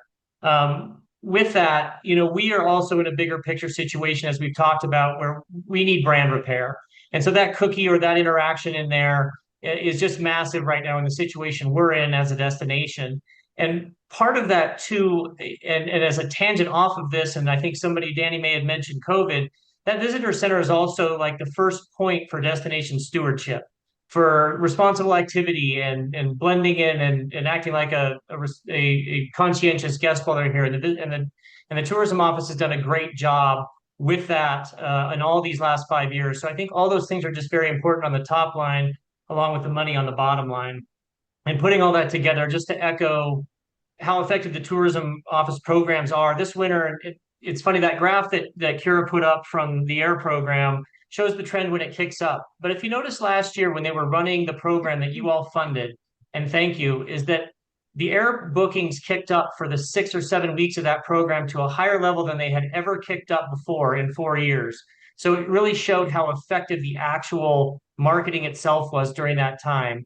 And so as we're going forward into, almost an extended recovery period this coming winter, any resources that you all can dedicate to marketing and to support of our brand in the national marketplace too will absolutely return dividends and be hugely appreciated.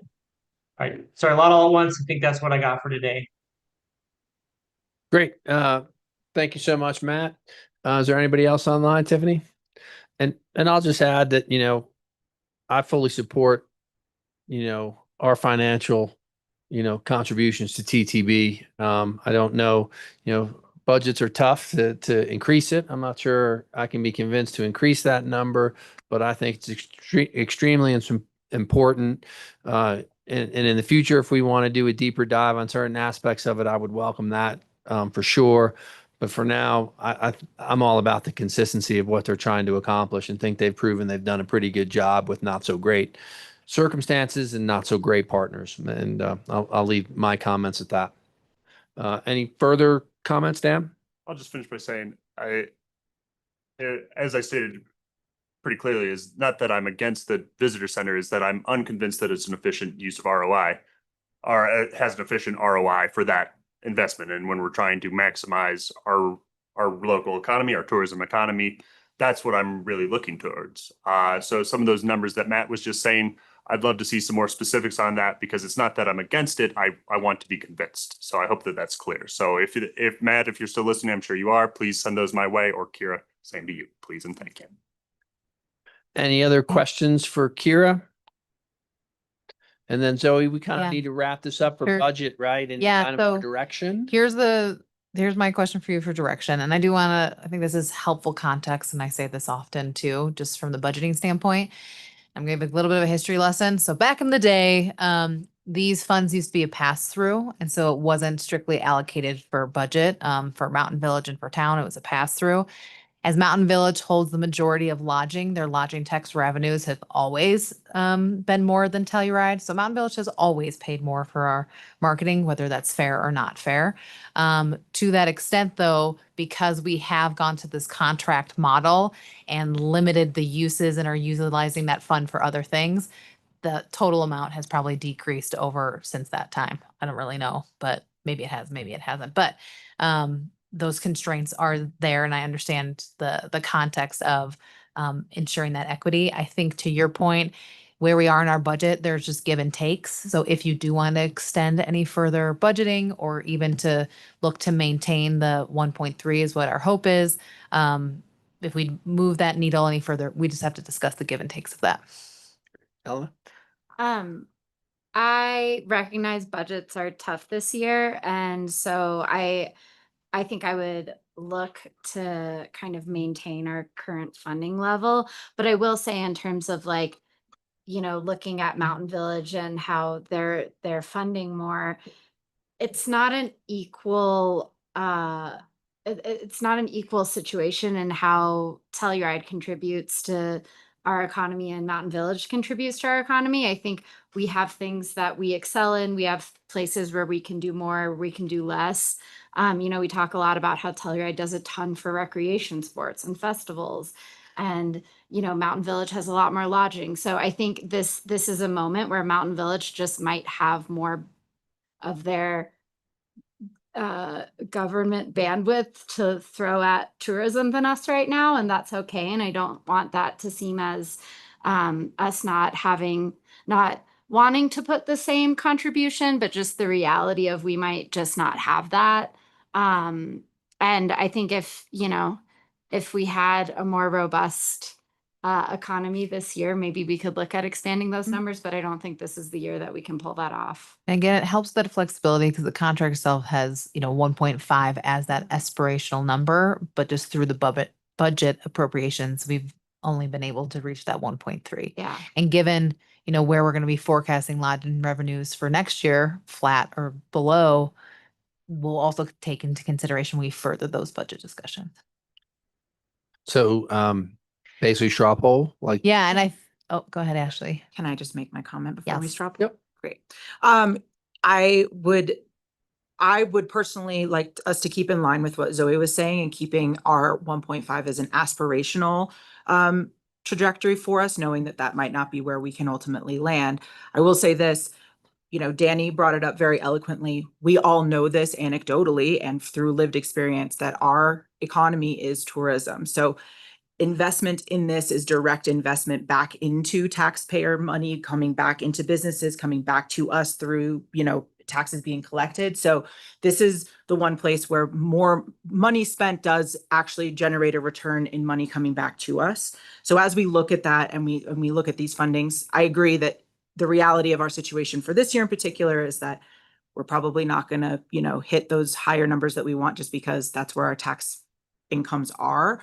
But as we look forward, being optimistic and maybe more aspirational, I don't think is a bad thing, knowing that this is the one place where we actually get to see money generated back to us in a way where we don't see that in other budget places. So I think that this right now, the tourism board has a very heavy lift. I think everybody has recognized that, that, you know, this is taxpayer money, but that is taxpayer money that ultimately does benefit businesses locally, you know, so I think it is important for us to look at that as we go forward. And I would recommend that we keep 1.5, knowing it might be a little bit more aspirational than is practical at the moment, but that's where I would sit with it. And that's where I would feel comfortable.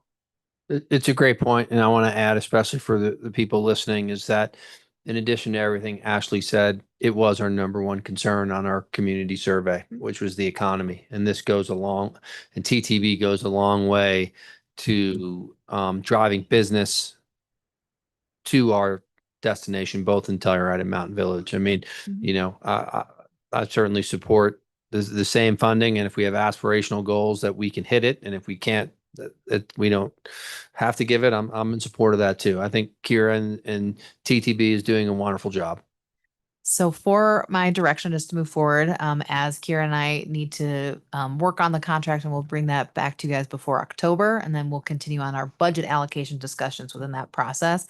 But to help with the contract, I'm just going to quickly go through the areas, and if it's same, give me a thumbs up, and if not, then there's discussion. So it sounds like from a scope of service perspective, we haven't added anything other than maybe an anecdotal conversation around additional uses of the visitor center, not retail based, but something else. But any other scope of service changes? Okay. Anything to performance measures or reporting? Okay. Funding and annual budget review. I think we are in line with that process. Governance and town representation. Marketing and destination management balance that we have. Yep. Contract term and renewal process. So term being 3 year. 3 years. Yeah, I Yep. think that's good. Yep. Okay. So it sounds like we're going to stay pretty much the same except for a slight conversation. Great. And then we'll bring this back to you for that full approval and then continue the allocations to the budget. So Kira, thank you very much. Thank you so much. Thanks for your partnership and support. We really appreciate all of you. Thanks. Thank you. Thanks for all the data. All right, I'm gonna probably bounce around a little bit. And what I'd like to do is play catch up, and that catch up would take us all the ways back to agenda item 3, administrative reports. And I would love to just get a quick council report from everybody. And then after that, we'll do our boards and commissions, and then we'll hit Telluride Housing Authority and Block 23 after that. So are you doing all right over there? You can go to the office and take a break. No problem. But with that, we'll start with Maria and your council reports. Great. I just have two. One thing to celebrate and really plays into the tourism board conversation is we are now, all of Telluride and Mountain Village and Ophir are part of the enterprise zone, which means we are all the businesses and nonprofits are eligible for fairly significant tax credits.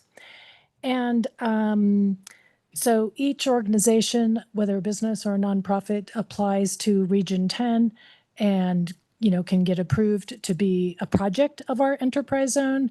And for nonprofits, donors get a 25% tax credit in addition to any of their federal and state deductions. So big nonprofits, even smaller nonprofits, could probably benefit greatly from their Colorado state taxpayers as donors. And then there's a wide array of tax credits for businesses. So we're going to have 2 information sessions where Region 10 folks will come and educate us about the ins and outs of this program. And that will be on either August 17th or 18th. And there'll be one in town and one in Mountain Village. 17th and 18th, is that what you said? Yeah, we haven't fully dialed in the exact date, but Region 10 folks will come up and help us out. And then my other announcement is Tri-County Health, soon to be called Thrive, is hosting its fundraiser on August 21st at the Depot at 6:30 p.m. with live music and great food. And it is, the theme is Noche de Luz, or Night of Light, and it will support Tri-County's multicultural advocacy, including its Driver's License Academy, Semana de Bienestar, and the Workers' School. So, and there will be a free community ticket available. And that's it for me. All right, thank you very much. Kristen? I, as the open space liaison, I've been attending open space meetings, and I attended an open space weed pull on 7/13, and I got to kill a bunch of thistle on the valley floor. The goat pilot program has ended for open space because there were not as many weeds in the goat area as last year. So, but that's concluded for this year. We'll revisit that later. Sidewalks are ongoing. At the last meeting, there's some discussion about recognizing the Utes in a more updated way, maybe updating the Bear Creek sign. That is not there anymore. I have attended a couple of HARC meetings, including the one that Elena and Zoe were at last week. It was about a 7-hour meeting on Zoom, which was really quite long, I think, for everyone involved. I'd like to move forward on that. P&Z 5:30 is upcoming. A couple other things that I've noticed, the Goose schedule online on my phone is not lined up. I don't know who can fix that. I was trying to get the Galloping Goose schedule to someone online, like the times are all staggered, so maybe we could look into that. Sure. That'll be Check it just how it's feeding to iPhone. And housing we'll talk about in a little bit here, and that's all for now. Great, Kristen, thank you. Thanks. Elena? So I'll try and keep it brief. We had a HARC meeting last week, and we had a work session on Lot L, the Shandoka parking lot. Really exciting to see a lot more of that parking moving underground. I don't think we've agendized the next work session on that, but Sorry for what? for Lot L, Shandoka. For HARC, it is the next meeting, but that is most likely to continue to another date certain. Yep. And then also the Carhenge project was viewed, and we're looking at scheduling an additional HARC meeting to view that project because it's so big. So I believe they're still trying to find the date for that. But stay tuned and to that project if that interests you. We also talked a little bit about the floodplain again. It was an interesting conversation to lead into our weather events this weekend. But we have been raising some historic structures to be out of the floodplain. But there is some interest in looking at a remapping of the floodplain. There's some challenges with FEMA right now just because they are so understaffed that it's hard to really get much traction on that topic. But that is still an ongoing conversation. We had a gondola subcommittee meeting yesterday. Don't steal my only thunder. Oh, okay, I'm gonna leave that one for Ashley. I'm sorry, I'm just going through my list. I was I- one too. Yeah, we had a THA meeting, a Telluride Housing Authority meeting, where we looked into the issue of financing for some of our units that are in buildings that are in shared HOAs with commercial, or HOAs that control a large percentage of the building. And so we got more clarity on what makes a warrantable condominium project, and that's really what we're looking for from the perspective of the lenders. And James Van Hoosier gave a really great presentation on that. I won't go into too much detail, but if you do have more questions, he could kind of give you a summary of what those details are. But we're taking that and applying that to any new projects we're looking at to make sure we are building warrantable condos that can get fixed rate mortgages. I also had an SMRHA meeting. The big takeaway from that is, for me, was some public comment about the Pinion Park units that have been for sale for a while.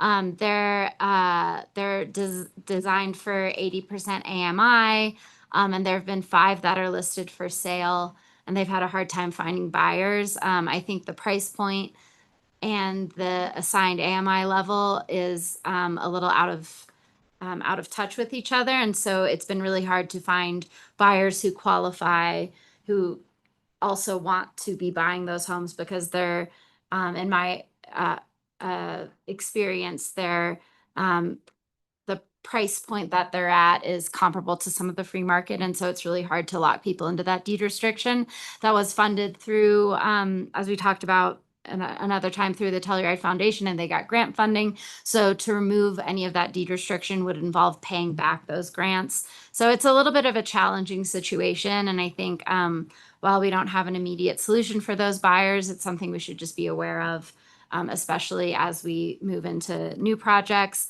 The Mountain Village also was looking to us for some assistance in their lottery for some affordable housing units. And so we're kind of looking into them to see, or looking into that possible partnership to see if our staff can assist them in how to run a lottery, since we do them a lot and we are kind of the experts in the region.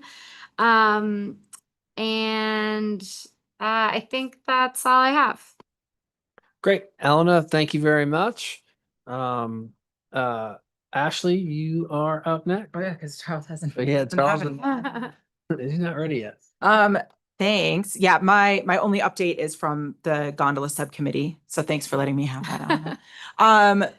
We had a robust meeting yesterday leading up to the gondola leadership meeting that we will all be attending next week. I want to reiterate, all of those meetings are open to the public and would encourage the public to engage. If the gondola is something that you're passionate about, come and listen, participate in those. There's always time also allotted for public comment during those discussions. Probably kind of the 2 things that were the meatiest of our discussion yesterday was we went through and kind of reviewed and went over an economic impact study that we had done to kind of discuss the gondola, how it has had, what kind of economic impact it has had, and then also, potential downturn from lack of gondola. That information is what's going to be presented to the group at our gondola leadership committee, like I said, next week. And then the kind of second big piece thing that we discussed was maybe reformatting the structure of the G subcommittee, and maybe narrowing that to just the contributing or financing members of the gondola replacement, to kind of narrow that focus, hopefully make that group a little bit more agile. They can focus a little bit more on some project management and stuff like that that's going to be coming down. But obviously, because this is just G sub, everything that the G sub is just a recommendation to the larger gondola leadership. So that will be discussed at leadership, and we'll have to make a decision, have a discussion about that at our next meeting next week. Awesome. That's it. Ashley, thank you very much. Dan?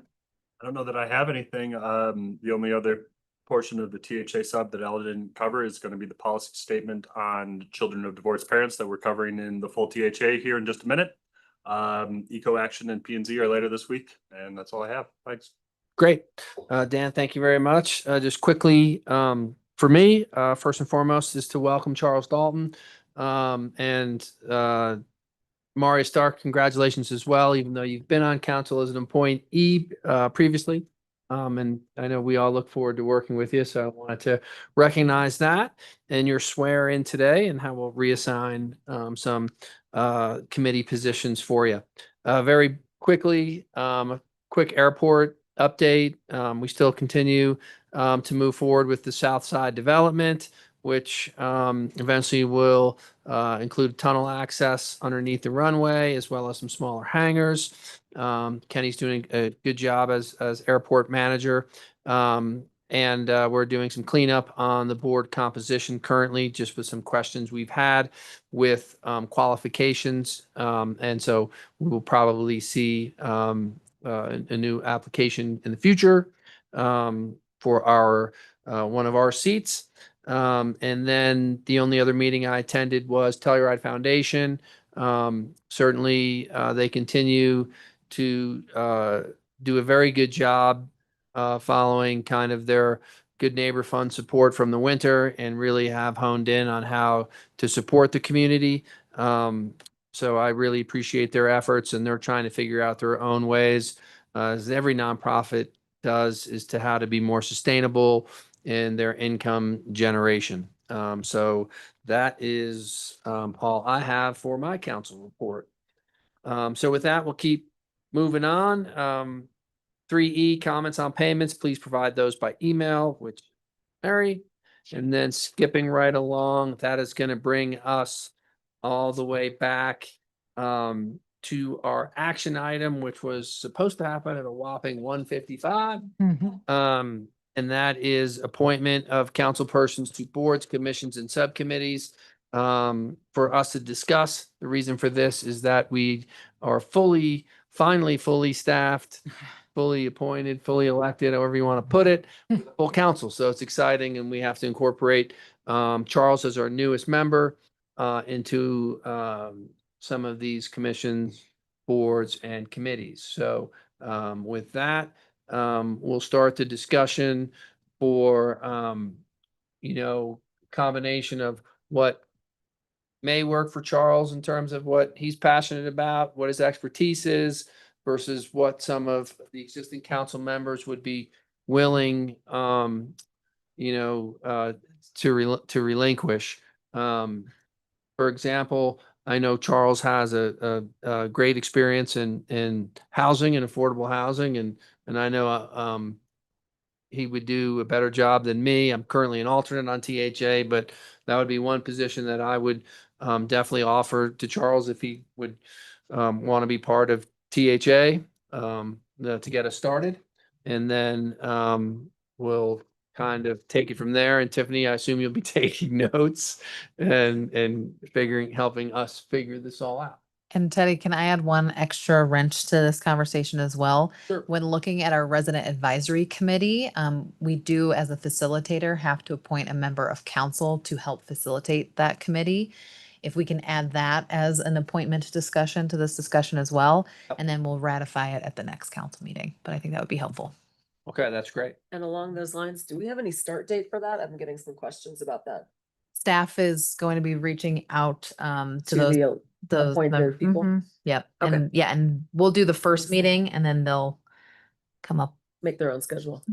Okay. And I think it's important probably with that council member to be on the resident, to be a part of the resident advisory committee, to figure out who, if THA is going to change in composition first. It probably would be pretty important to have a THA member as that. You guys are all THM members at this point. Subcommittee. Yep, subcommittee. It doesn't have to be subcommittee, but yes, I think you are correct. It might help with that discussion. Yep.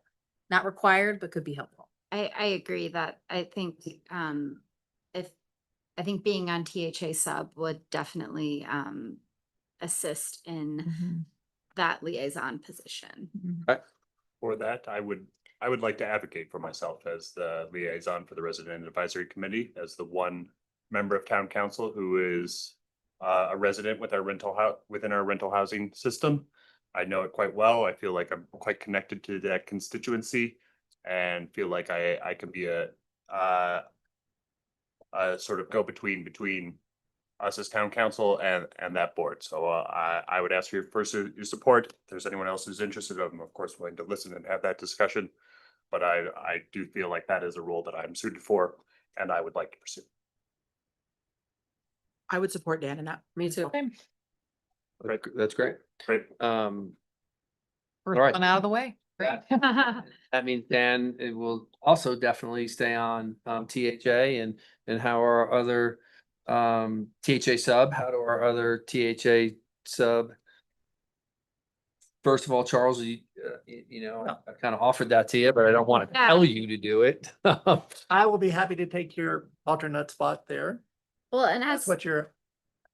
That's what Mhm. you're. Yep, that's great. as chair of that board, I just want to emphasize that attendance is really important. We've had some issues with getting quorums or having, you know, the perception of us showing up to that board is really important. So I just want to make sure that that is a time commitment that works because it's recently been an issue. So those are Wednesday morning, first Wednesday of every month at 9 a.m. I try and prioritize it. I always prioritize it because I'm the chair. But yeah, I think that needs to be stated as we're filling in some of these positions. That's fine. Wednesdays. Okay, Awesome. great. I'm just gonna roll right down the list, you know, and see if there's. Well, first I'll take a step back. Is there any of my council members that feel like they may be a little overwhelmed or something that they may want to discuss giving up? Don't all jump up at once, Elena. Elena? Yeah, I'm on a lot of committees and boards that meet monthly, and I have some that have longer meetings. And you know, I'm definitely feeling a little over committed. And I picked up some things, and I'm interested in literally everything I do. So it's not like I want to remove myself from any conversation. I just am having a hard time with the amount of time that I spend in meetings and balancing that with my other jobs. So I would say that if there was something, I'll kind of highlight the ones that are regular. We've kind of talked, I mean, I don't want Park and Gondola are the two that you're. I mean, I would be happy to take one of. Okay. Well, and I wanted to include Ashley in this conversation, and then because it was three of us, I was like, we should do it on the record. So I wanted to check in because I had originally taken that gondola subcommittee spot because having some history with the project is helpful to that. So I didn't want to, you know, make a decision to kind of give that spot up. But I think your background could help with Hark, but they are really long meetings. And so I just want to be really transparent about that. I really enjoy the subject matter. Like I've consistently chosen to be on that board. And so I do find it like incredibly interesting. But those are a couple of the ones that I would sort of highlight as the other one I love case, and honestly, it's not as long of meeting. So that would be another one I would say is a potential one that I could pass along to a very qualified person. But I think the G sub and Hark might be good ones to consider. So I would say, you know, I imagine Charles could have interest in planning and zoning, obviously, since he's served on it for quite some time. I would prefer to keep planning and zoning personally. And so if then you went to the Hark liaison role, perhaps, then that could be mutually win if everyone feels okay with that. I'm also happy to give up my alternate on P and Z if Charles would like to be the alternate Oh. liaison. I think I- that- I think Wait, that'd be good I too. thought I was the alternate on that. No, girl. Did I give that up? Might have gave that up. You might have after the last election, maybe. Okay, because I took on some more, so yeah. All that happened, but. But I'm happy to vacate that spot if you would like to be the alternate liaison for P and Z. I would say kind of depending on whether I'm doing gondola or heart, but I don't think I want to be heart and P and Z No, and I don't think that that's as an alternate. I agree, but- That's fair. general. And we want to get to it. We probably since. Well, you might have to. I'm the alternate for both right now, so. I'm just saying alternate just means that if he can't do it, then you Yeah. do it. Yeah, I used It's to a pretty, be it's a pretty the light. lift, alternate for P generally. and Z.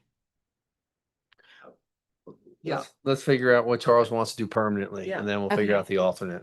Because the alternates historically don't mean a whole lot. No. Well, I would say let's start with gondola and heart, and you were there first. Which one would you rather keep? And I'll take the other. I think what would best serve the commissions and boards would be my background with gondola and your expertise in the matters that Hark deals with. Like, I find it interesting, but I don't have a professional background in it. So I think, but I just want you to feel okay about that because that's a big lift. Yeah. And I got through probably our longest meeting in history. So luckily for you, that's out of the way. That's done. I watched it. So Yeah, yeah, and okay, that would be a big I'll do heart. relief. then if you want to give up the alternate on I'm happy. P and Z, I can be the alternate for that. And anybody can step in as an alternate, as Yeah. a liaison. This is just sort of the Just the first. designated first cut point of contact, should the regular person not be able to attend that meeting for whatever reason. And just confirming that you're good with THA sub as well. Yeah. I think it'll be great to have you on that. So thank you for offering. Or I think we asked you, but either way. And Charles, think if there's anything else, depending on your workload and getting more comfortable with everything, something that might be, a good path of least resistance, and I'd be willing to step away from it if you wanted to be back on like the vending subcommittee, because I know Give it up. you can We could. you can do, Charles you and I can- could make I vending. don't mind staying on it, I- so it I doesn't can- matter to me. So if I you want to can get, do vending. Y'all can decide. I'm happy to take that. So we can, Charles and I can do vending subcommittee and you can be relinquished off of that, Teddy, if you. that's want. fine. It doesn't, and again, if you decide that you want to change that at any point, if work is busy or other commissions are busy, you can give back to me. It doesn't matter to It's me. I pretty- just knew It's he had, not a heavy lift. yeah, and Yeah. and I knew Charles has familiarity with it, so I thought that was a good thing to give back to you. And Charles, did you want the Ecology Commission given your Sheep Mountain Alliance? Because we talked about I that. would be happy to do one of some sort of environmental ecology, open space, whatever someone kind of needs a break on. I'm good on open space. I just got on there and Okay, so you want? Yeah.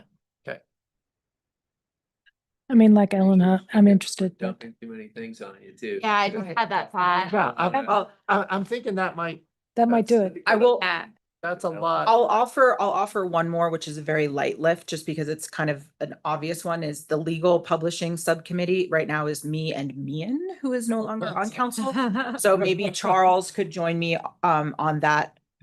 We have Okay, never met. I like those people. I'm just saying, it's just, we might want to approve me. What does he do?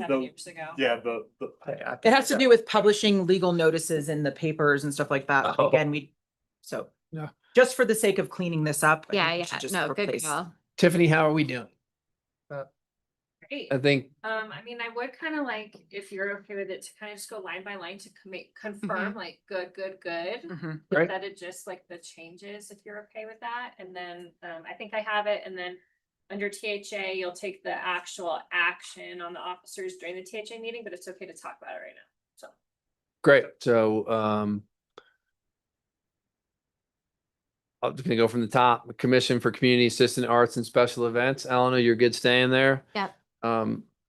Remind me, the alternate is NA, is there? We don't have an We alternate. we don't need one? The position, yeah. Okay. Then Ethics Commission is Kristen with Maria as the alternate. But Charles is the chair. I was the chair. You, so, oh, right, formally. But I think that this is the liaison position. not Yeah, the- I guess Non-voice, just a liaison. if someone needs, if someone wants to get rid of, if either one of y'all want to keep that, or. I'm fine on staying on. Okay. Okay. Open Space Commission, that's Kristen and Maria again. Good. We're good. Public Art Commission is Elena and myself as the alternate. Good there. College Ecology Commission, Maria, is that what you gave up I gave up, yeah. Yes. to Charles? Okay, so Charles is the regular member. And Dan is the alternate. Say alternate, no problem. Okay. Hark, Charles, that's you now, and Ashley as the alternate, correct? Fine. Great. Parks and Rec, Maria stays on it. I'm the alternate. Planning and Zoning, Dan is staying on it. And then Charles, are you the alternate now, just to confirm? I think I'm the alternate, yeah. Okay, great. Tiffany, any questions before we go to the next segment? Thank you. Franchise renewal, that remains Eleanor and Teddy. Legal publishing is now Ashley and Charles. Judicial Subcommittee remains Maria and Kevin Geiger. Traffic Calming Task Force, Kristen and Ashley. Resource Recovery Subcommittee, Dan and Elena. Vending Subcommittee is Ashley and Charles now.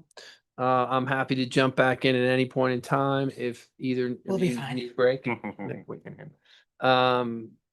Then looking at the regional assignments. There are no changes, correct? Correct. Correct. And then other will address during their annual meetings for Block 23, THA and THA Subcommittee, even though we've kind of got the subcommittee lined out. Does that help, Tiffany? Okay. All right, any, it is an action item. There's a tremendous amount of people waiting for public comment in the room. Is there anybody online with their hands raised?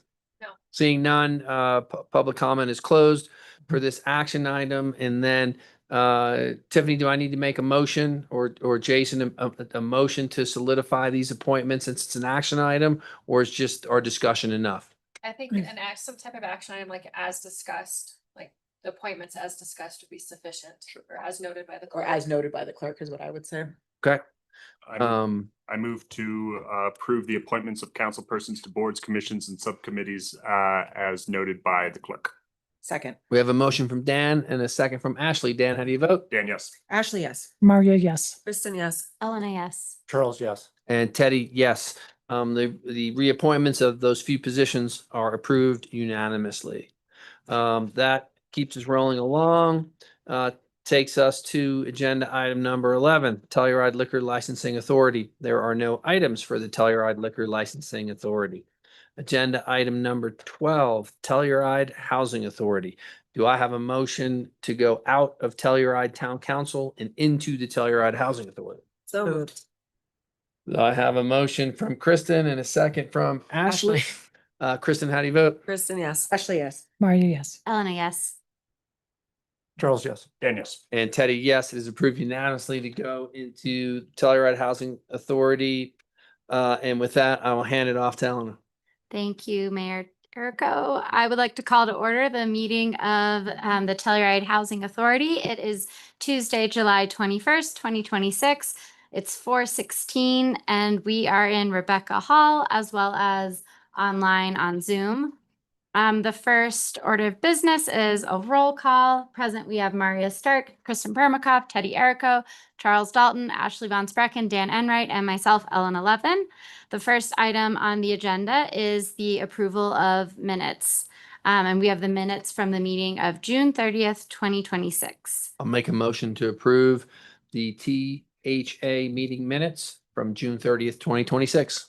Second, We have a motion from Teddy and a second from Dan. How do you vote? Teddy, yes. Dan, yes. Mario, yes. Kristen, yes. Charles, yes. Ashley, yes. Elena, yes, the motion passes unanimously. The second item on the agenda is new business, and we have item 2A, consideration of resolutions of the Telluride Housing Authority certifying officers of the Telluride Housing Authority and the members of the Telluride Housing Authority Subcommittee.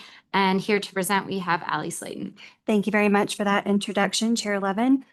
This is much as what you just did with appointing new members now that we have a fully organized town council with all 7 members elected. So we do need a chair, co-chair, and secretary, as well as members of the subcommittee to consist of a chair, vice chair, regular member, and alternate member. Thank you, Ally. Do we have any questions for staff?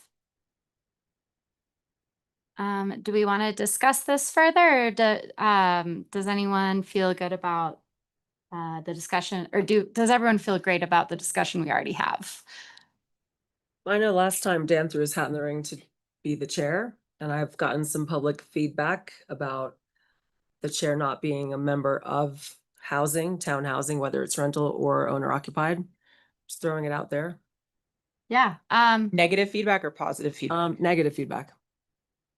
about them I think you've not? been running a great meeting and just put it out there. Yeah, I thought my neutral point of view was helpful to being the chair, which is one of the reasons I threw my name in the hat. But I'm, if the council feels differently, or if THA feels differently, I'm willing to entertain that. Dan, are you still interested in being the chair for THA? I am still interested. And yeah, I think Ellen has done a perfectly fine job. So it's nothing, but would be happy to do it. I am now the longest standing member on this council. I believe I have, I've had to chair meetings in the past, just stepping up from the vice chair role in previous iterations of THA subcommittee. But at the end of the day, I think, the members showing there at that meeting, the chairperson doesn't get much extra authority at the end of the day. It is somewhat ceremonial to a degree. So it's not a cross I need to die on necessarily as well. So whatever the rest of council decides, I can accept. I think we can all work together regardless, no matter what. And as well, I believe I hope to still be serving on the subcommittee because I think that is one of the places where my voice has the most impact and I'm able to best represent the constituency to which I'm most connected, people within our housing system. And so that's the thing that matters most to me at the end of the day. So I would like it. If the rest of council disagrees, okay, no problem. Teddy. I think Ellen is doing a good job. I've seen her run the meetings, so I support keeping her, but I'm also good with Dan being the chair. The one idea I had was, would this be a very good agenda item for the resident advisory committee to tackle? No. I think that's Okay. something they should weigh in on. Uh-uh. I mean, and with public comment, sure, yeah, in this meeting, but I think that is outside their jurisdiction. I'm looking at Tiffany and she's shaking. her head. I would suggest them not weighing in on the structure of THA subcommittees as you guys are THA. I definitely think I think that's your that's our burden. Yeah. We welcome public comment about who we appoint, so I will open it up for that. I think that's how those members of the community weigh in on this decision. You're right. Yeah, that without me hearing the comments up front, it's tough for me to decide what direction is the good way to go, without it being indirect feedback. Not that I don't trust they gave valid feedback to Kristen. That's not the point. Like I said, I think you run a great meeting and it's nothing personal. I just know that you'd thrown your hat in the ring the last time and I'd gotten that feedback. So it's just. It might be Multiple people, like, maybe encourage people when they give you that anecdotal feedback to say it would be really great if you made public comment or wrote in public comment so that we can all get it. Cause again, it's like I agree with Teddy. It's like, it's a little awkward to get things secondhand. It's great if we can hear it from the member of the public and understand that. It just, so like I said, I don't have a preference. I understood before when we chose to appoint Elena that there was a feeling that somebody who didn't live in it maybe had a like more of a removed perspective, but I also understand public's desire to have people that live in the housing, you know, have that stake. But like Dan said, it's a little bit more of just a meeting leader. There's not like any sort of significant power that's held by the person that is the chair. So whatever you all would like, I would be happy to support. I'm kind of in the same position as Ashley. I'm good either way. I just, you know, back to kind of the state of the town and what I said last meeting, like if there's something that you don't like or think we could be doing, if there's something you think we can be doing better, we need you to show up at a meeting and say it, or send an email to the appropriate people to say it, so we then can quantify that level of question, comment, whatever that is. It's hard for me to say, okay, we're hearing secondhand that we think Dan should be the chair. Maybe that is legitimate, maybe it's not, but secondhand, it's tough for me to make a decision one way or the other. I think both Elena and Dan would be great chairs. It's not the point. I think that, I think Dan would be a great chair, but I do think that as Elena is the mayor pro tem, that it's important for her to be consistently running meetings so that she can step into the mayor's role if that ever needs to happen. So. And I feel kind of agnostic to this. I like serving on THA sub, and as long as I have a seat at that table, I'm happy to, you know, read the agenda or not. I think I feel like, again, I think the reason I threw my name in the hat was because, you know, there had been some, whether valid or not, comments about people like having self-interests in the matter. And I knew that I was a neutral person to come in. I've also had a lot of experience with Housing Authority as a former employer. So I've filled out a lot of like work. Employment verification. Yeah, thank you. For my different employees over the years. So that, you know, but I really don't, I'm not gonna, I'm just happy to be on the committee. I hear you. I can acquiesce. You can remain as chair. Okay, I really feel. Yeah, it's fine. No, it's all good. I'd like to stay on Telluride Housing Authority. Thank you for the support, Kristen. I Second appreciate minute. it. Thank you. Just throwing it out there. Thank you. Okay, so do we, does anyone want to spearhead changing the composition of the chair, the co-chair, and the secretary that we currently have? No, I'd like to remain co-chair if I'm not chair, so I'm happy Okay. with that, and I believe Kristen is the secretary, question mark? Yep, that is the current composition. And then as discussed before, we have Charles, who's interested in being our alternate member. So unless anyone wants to discuss this further, I would entertain a motion. I move to reappoint Ellen Levin as chair of the Telluride Housing Authority, Dan Enright as the co-chair, and Kristen Permikoff as secretary. Second.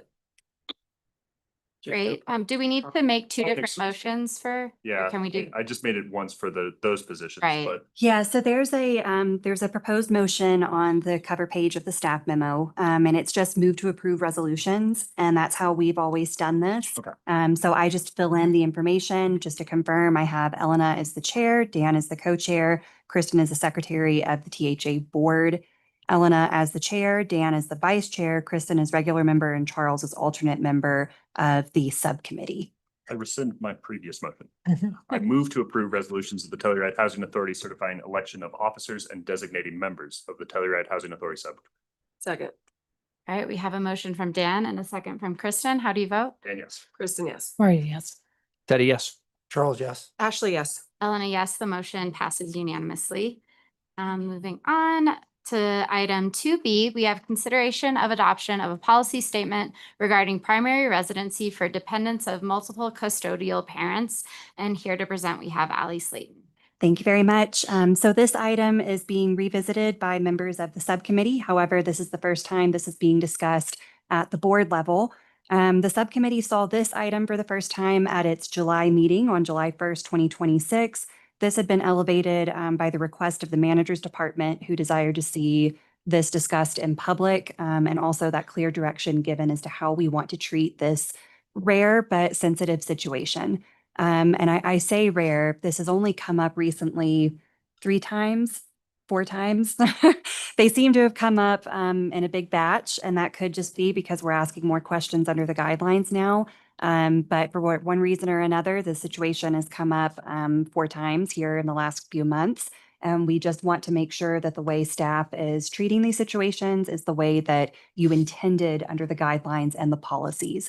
So just to pull us back a little bit, what we're talking about here is how we're going to treat primary residents of children under the age of 18 who have more than one custodial parent. What that means really is when you have a household who is one household at one point in time and now they're 2 households because those parents have separated. Both the policies and the guidelines specify that you get a bedroom allocated to you or a unit allocated to you based on size of your household if that house is made up. So at all times, every member has to be a primary occupant. It has to be that person's primary residence. That's the phrase that's used in the guidelines, and it's defined in the guidelines and the policies, primary residence. That's no big deal if you've got parent A and parent B. We know that each one of them is going to be a primary occupant of their unit if they qualify under all other provisions.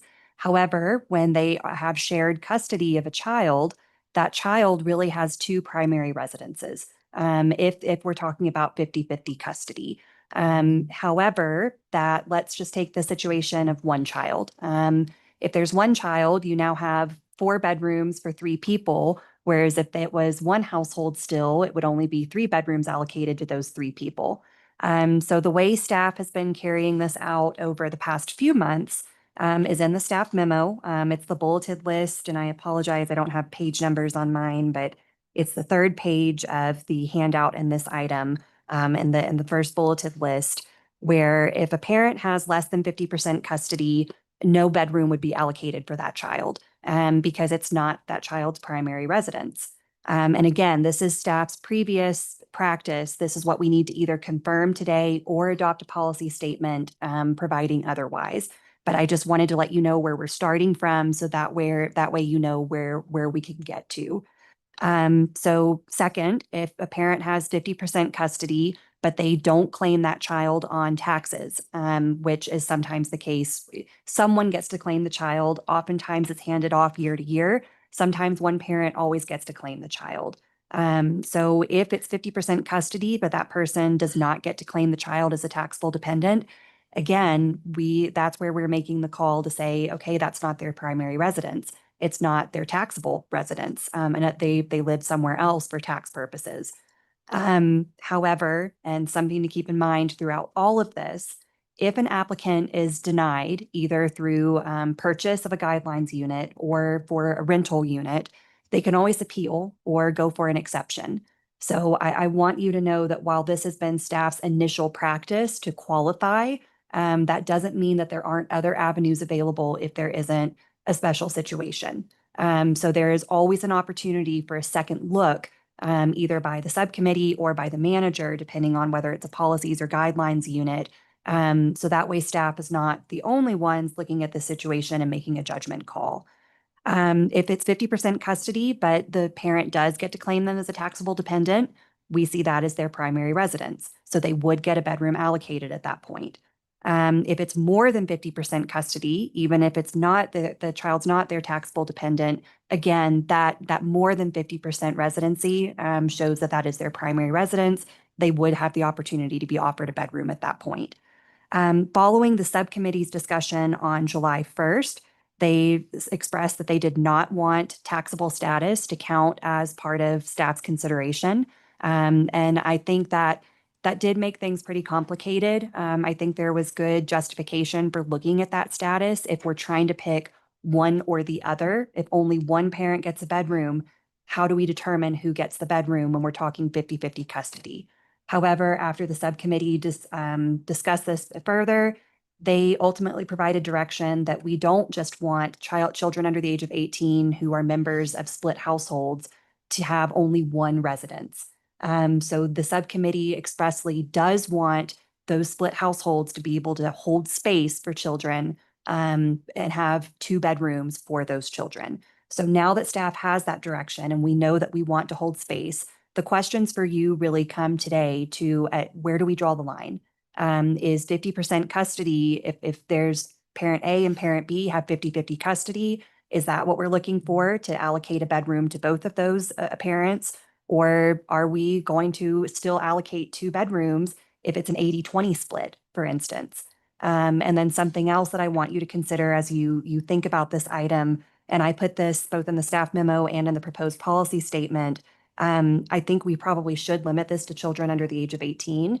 Once a child goes away to college, we already know that that bedroom's going to be empty most of the time. However, we want them to have a place to come home to, but do they really need 2 empty bedrooms to come home to, or should they have to choose a bedroom at that point?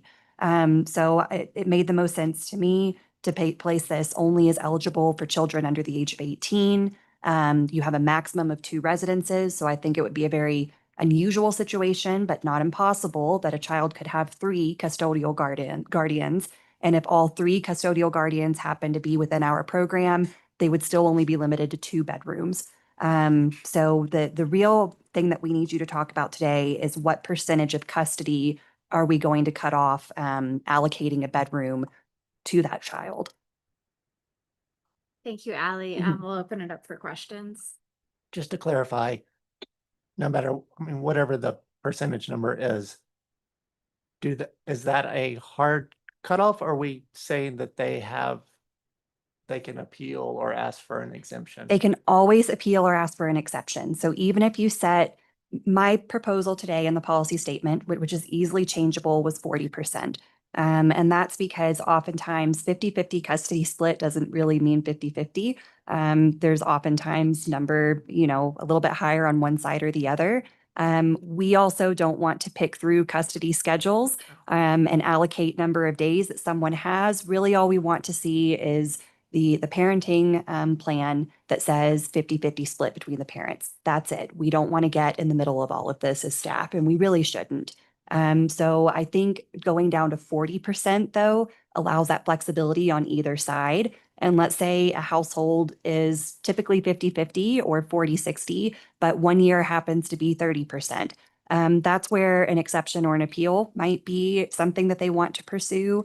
Or if any other reason staff has to deny the application because they don't fall within that 40-60 split as currently proposed, they could always ask for an exception or an appeal. Right, and just a follow-up. If they appeal, is there kind of guidelines to say what is allowed? I mean, how far? It's just at the discretion. It's purely at their discretion. It's at the discretion of the subcommittee, which it gets appealed to, or the manager, depending on which document we're talking about, the policies or the guidelines. Usually the appeal standard is based off of error of staff, but the appeal doesn't say. There could foreseeably be a situation where maybe there is just someone who has 10 or 20% custody of a child. We would deny them as staff, depending if this is what gets adopted today, but then they could appeal that to you, and maybe there's really good justification for why a bedroom should still stay open while still meeting the goals of either the guidelines or the policies. So there are appeal standards. However, there is no directed outcome of what that appeal has to be. You would get to consider it as the subcommittee. Before I call on you guys, I do want to mention that the appeal and exception process is public, and I do want to be sensitive to opening these discussions up to a public forum. And so I think we should all consider that, and we look how we look at this process, because this is children, this is complicated situations, and I don't think a public forum is something we should heavily rely on as a way to address these issues. But I'll go to Teddy. I won't claim to be an expert of being divorced with kids because I don't have kids. But I kind of look at this as a situation where policies of the town of Telluride could impact you know, the success of a family unit. And that's heartbreaking to me. So, if, you know, to me, I look at it as, try to look at it in the eyes of a child. And if even if it's as low as 20%, if it makes it put a family in a position where the child doesn't want to go to the mother or father who has 20% custody because they're sleeping on a couch, or there's a male, female, even at a young age, sleeping in the same room, I just can't get on board with that. I know our goal is to put a head in a bed, and this is counterintuitive to that policy that we've had well before I'm sitting at this desk. But I think 20% is, to me, is the number that I feel comfortable with, that will really help strengthen our family units and not be in a position to detract from it. Or yeah, Dan and I are going to say the same thing. For the record, 20% is the recommendation that we had from the subcommittee meeting. So I saw that in there. yeah, so yeah. I support that. Okay, Ashley. I was a child that was raised in a divorced family, and I spent the majority of my school months with my mother. I only saw my father every other weekend, but then in the summer, I went to a 50-50 split when I was no longer in school. So I spent 2 weeks here and 2 weeks in Grand Junction. So I am way more in line with like more of a 20%, because it varies, you know, not even within a year, it varies month to month. And I think that what Teddy just said is exactly where I align. And I think that having, like I said, from my experience as a child growing up, you know, you want to stay in school in one school, but then in the summertime, you have an opportunity to see that other parent significantly more, and not having space to do that when that time allows, I think would have been extremely detrimental. So I am much more in favor of a lower number at 20%, I think is reasonable. I would even say whatever the family thinks is appropriate, but if we have to put a number on it, I think I'm much more inclined to go low, just because as somebody who experienced that growing up, I think that having a space as a kid is important. So yes, I agree with at least 20%. Yeah, I think we're in alignment. I don't need to add too much more there. I'm glad to hear from the full board that 20% is an agreeable number. I would ask also for consideration that we raise that age cutoff to 19. I myself was 18 almost my entire senior year of high school. I think many kids are, and if you cut that off for that senior year, that could be detrimental. So I'd ask that we just bump that up one more year to 19 years old for the cutoff there, because I think just the way the calendar falls, you know, if you're still at home in school that senior year, especially, and if you put a big wrench in that final year of their education, I think that could have some detrimental impacts. The last thing I'd note, and I think we're all in alignment here, is this isn't a type of scenario that I think is ever going to be abused. There's not really any circumstance where people are going to have kids and then get a divorce to somehow game an extra bedrooms. I think that is even more evidence to continue to try to be generous here in this circumstance. I want to just respond to that really quickly before I call on you. I would say the 19-year-old in high school, that might. So through 18 years old, instead cutting it off at 17 and 364 days, which is how I would interpret the language Or here. yeah, Allie, can you clarify that? Yeah, so I think you're absolutely right, Dan, that the intent is not to kick someone out during their senior year of high school. And that's where we would likely use An exception. Yeah. That's what I was going to say. That's the situation where I think an exception might be appropriate, to be like, I'm a 19-year-old who's a senior in high school, and that would be.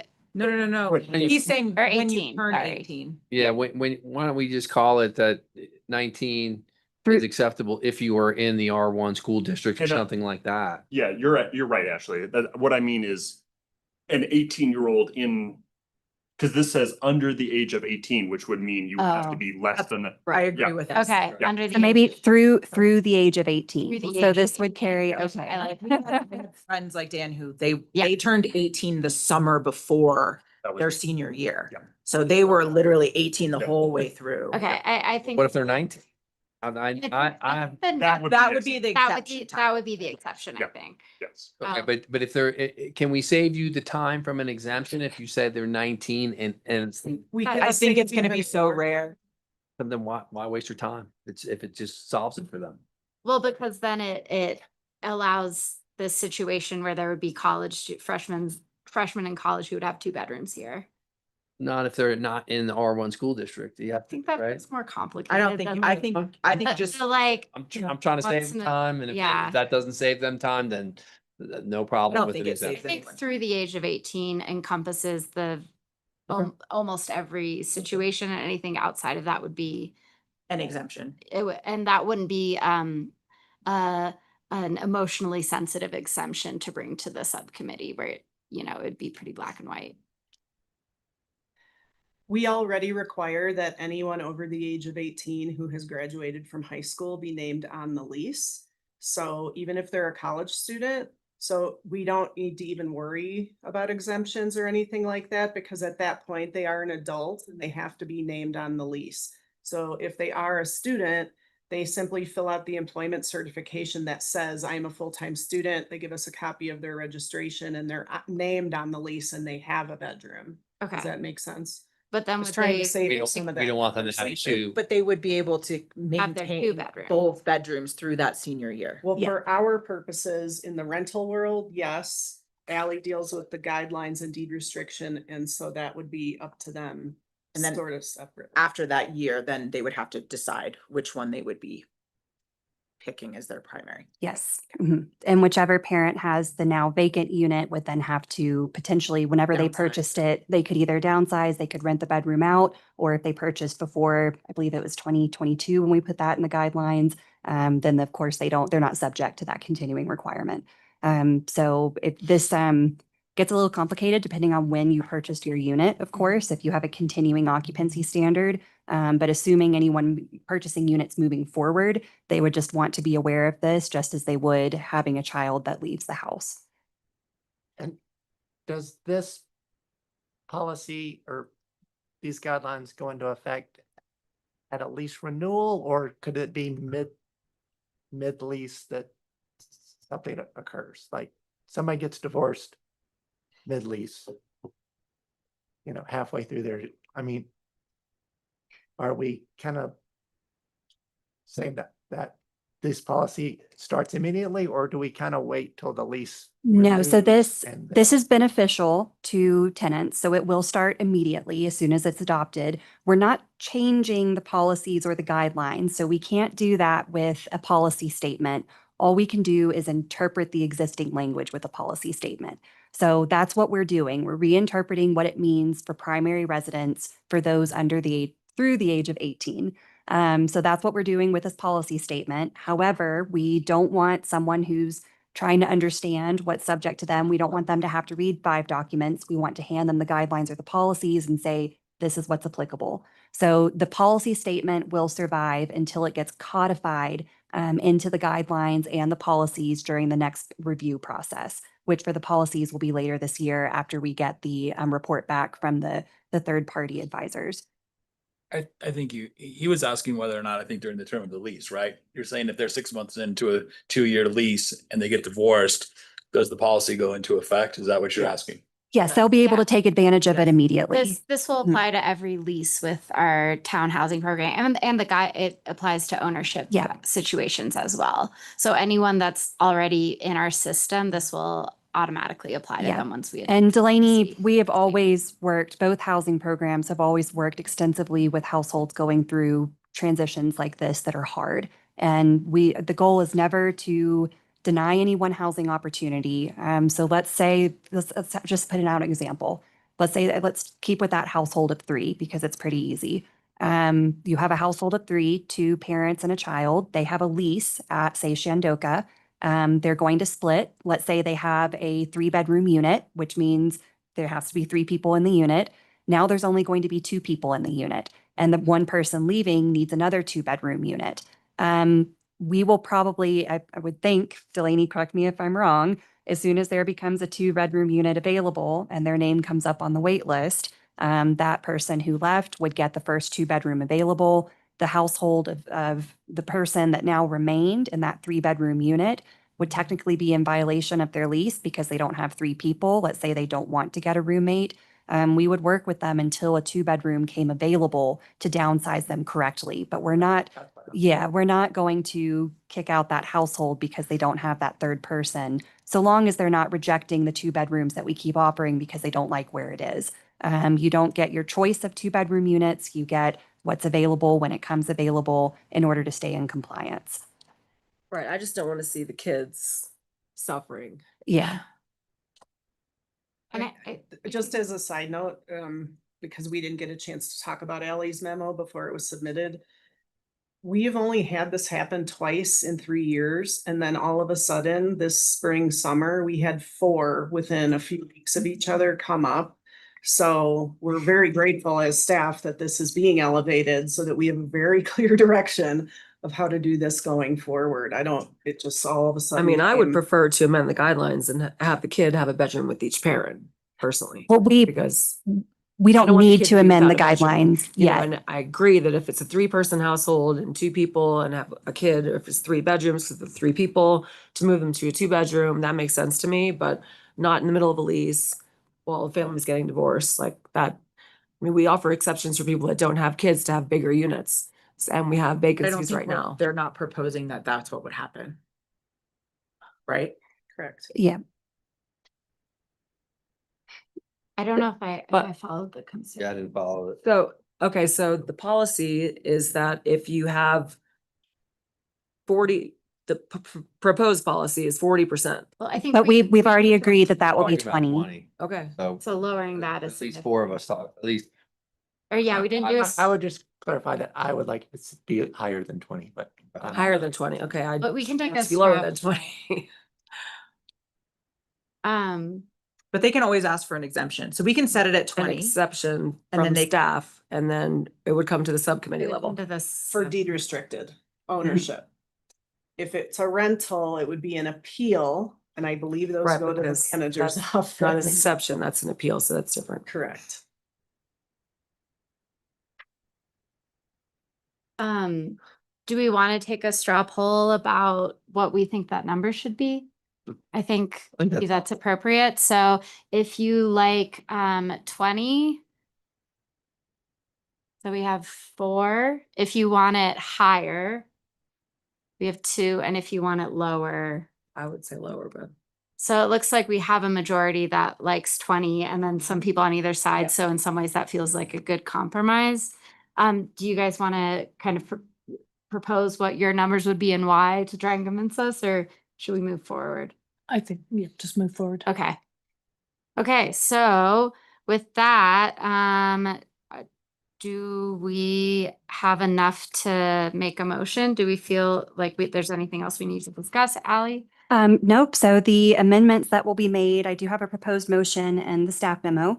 And this will be adopted with amendments. And it sounds like we're going to amend it through the age of 18 instead of under the age of 18. And then custodial parent has at least 20% custody for such child. And that will be under both the provisions for the guidelines and the policies. Under the age of 19? No, just through. Through the age of 18. Okay, either way. Then 40. Through the age of. That's the other. Okay. Yeah. Okay, so with that, I would entertain a motion.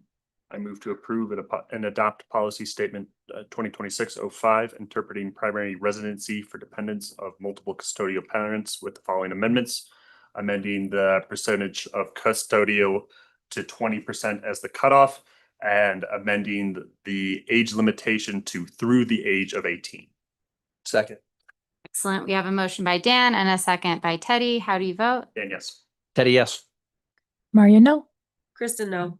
Elena, yes. Charles, no. Ashley, yes. Motion passes with 4 votes in favor and 3 votes against. Okay. Moving along, we have item 2C, a discussion on the waitlist policies, and here to present, we have Delaney Tapson. Hi, everybody.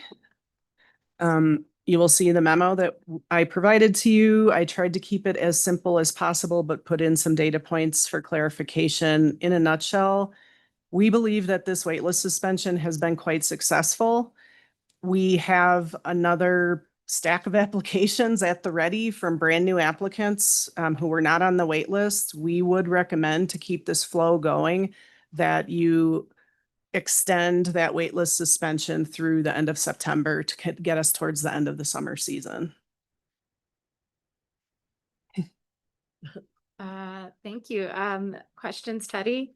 I don't have any questions, but I would make a motion because filling units is important to me. Okay, Maria, did you have any questions for staff? Yeah, I did. Okay. But I mean, I'm thrilled that this has been successful in getting the units filled up. So, but I still had a couple questions. Like who's getting left behind? And then separately, I have another question, which is why are so many applications incomplete? We wish we had an answer to that. I will tell you, in case you hear anything from anyone, we in the past 6 weeks have had to become a little more strict in our approach to this. We will not accept an incomplete application if it is brought to the office. We check it for completeness. If it isn't complete, we use a highlighter, tell them what is missing, send them on their way with their application. We then started to see a preponderance of applications showing up in our mail slot on our door. Instead of coming to the office, most of those are incomplete. So we then email the people immediately and give them 3 to 5 days to get us the complete information. If they don't, we call them. In a nutshell, we give people 2 weeks and we say, if you do not complete this application, we're going to shred it, because we simply cannot have all of this paperwork laying around while we have complete applications coming in. It's getting too confusing. It's getting way too cumbersome. I don't know the answer to that question. We ask people. Most of the time they forget to put their copy of their photo ID in there. If that's the case and they're handing it to us, they have their ID on them, we take care of it immediately.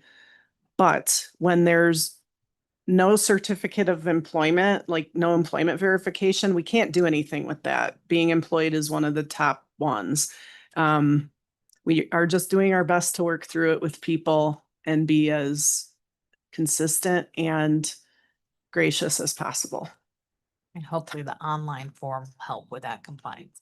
Hopefully, yes, because that will, and we're doing our soft launch in, I believe, 2 weeks to a few people only to try it out. Teddy? I'll add to my previous comment by just saying, you know, filling the units is of utmost priority, and knowing we have 26 units coming on board probably within 6 to 8 months with the Servitas project of the Canyonlands. So if people are skipped over, they're going to have another opportunity, and quickly. Ashley? I mean, I'm happy to extend the suspension of the wait list. It feels like maybe the wait list is not an effective tool in its entirety. So perhaps it's like, maybe the policy should be is that we do not have a wait list, and that the applications are continuous, and that if you are actively seeking housing, then you continue to actively seek housing. And if you're not, you don't. I don't know. I'm like, it feels like the snake got so big that it was like not useful in its entirety. So I'm like, again, happy to suspend, to continue with that suspension. But I think that the discussion that we really need to have is the wait list useful?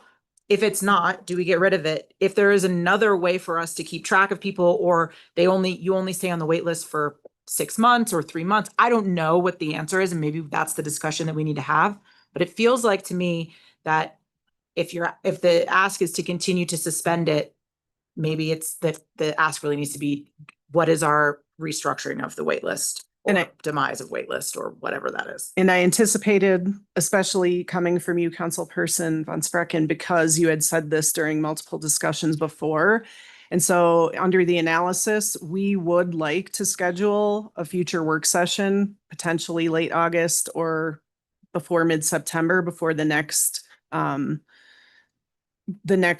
end date of this suspension would come up, because we don't disagree with that statement.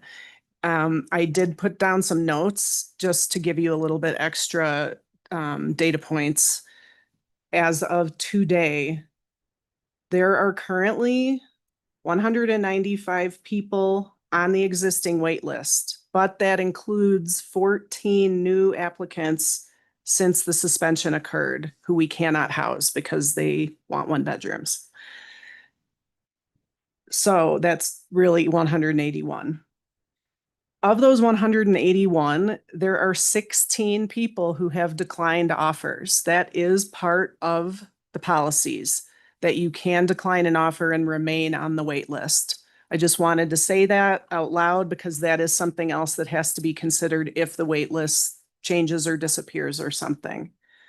We have 26 individuals who are pending removal next week if they do not respond to their 5th contact attempt. That's we've done 3 or 4 emails and 1 to 2 phone calls as requested by council to follow up with phone calls if they did not reply by email.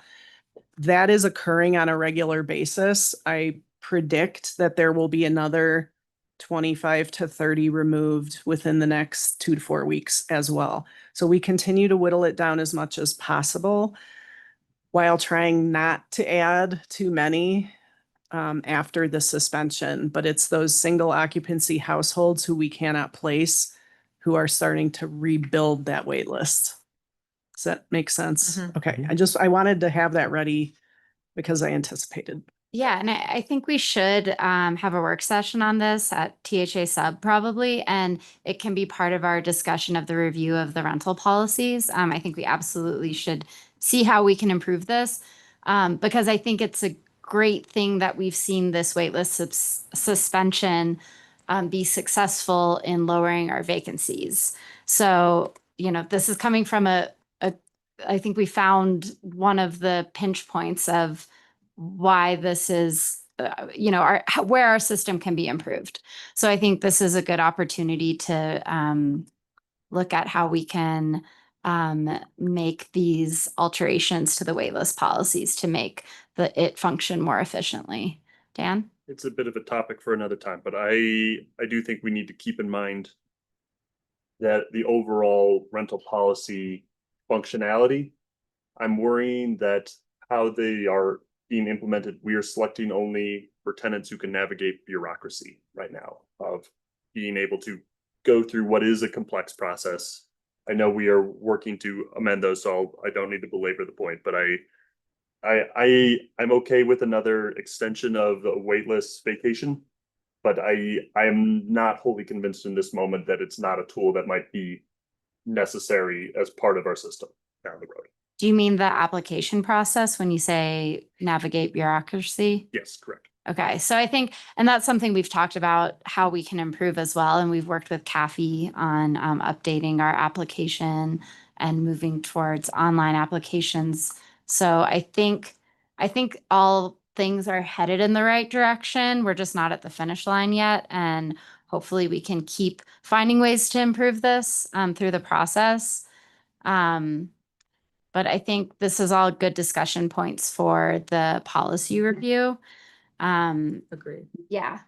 Yeah. So let's not open that can of worms in this meeting, but let's keep that on our radar for that. Anxiously awaiting. can of Yeah. worms. Yeah. Yeah. All right. Do we have any more questions or discussions around this agenda item? Okay. I would entertain a motion if anyone's ready. I move to extend the waitlist management suspension until September 30th, 2026. Second. We have a motion from Kristen and a second from Maria. How do you vote? Kristen, yes. Maria, yes. Teddy, yes. Charles, yes. Ashley, yes. And yes. Elena, yes, the motion passes unanimously. And with that, the last item on the agenda is adjournment. So I will adjourn this meeting at 5:01 p.m. by unanimous consent. Great. Thank you, Alan. A nice job. John? That brings us to agenda item number 13, Block 23 Housing Corporation. Do I have a motion to go into the Block 23 Housing Corporation meeting? So moved. Do I have a second? Second. We have a motion from Elena, a second from Dan. Elena, how do you vote? Elena, yes. And yes. Maria, yes. Kristen, yes. Charles, yes. Ashley, yes. And Teddy, yes. We will now move into the Block 23 Housing Corporation meeting. It is Tuesday, July 21st, 2026. It is 5:02 PM. And yes, this meeting remains in Rebecca Hall at 113 West Columbia Avenue, as well as online. And first item on the agenda is the next item on the agenda is roll call, starting to my right. Maria Stark, Kristen Protocol. Ellen 11. Charles Dalton. Ashley Von Sprecken. And myself, Teddy Erico. First agenda item number one, approval of minutes. 1A, the approval of minutes from the November 25th, 2025 meeting. I assume that everyone has read those minutes, and unless there's any questions or further discussion on those minutes, I would entertain a motion. Move to approve the minutes as presented. Second. We have a motion from Ashley and a second from Dan. Ashley, how do you vote? Ashley, yes. And yes. Maria abstain. I wasn't there. Okay. Kristen, yes. Elena, yes. Charles, yes. And Teddy, yes, that is approved unanimously with one abstain. That brings us to agenda item Just to mix it up. number 2, consent calendar.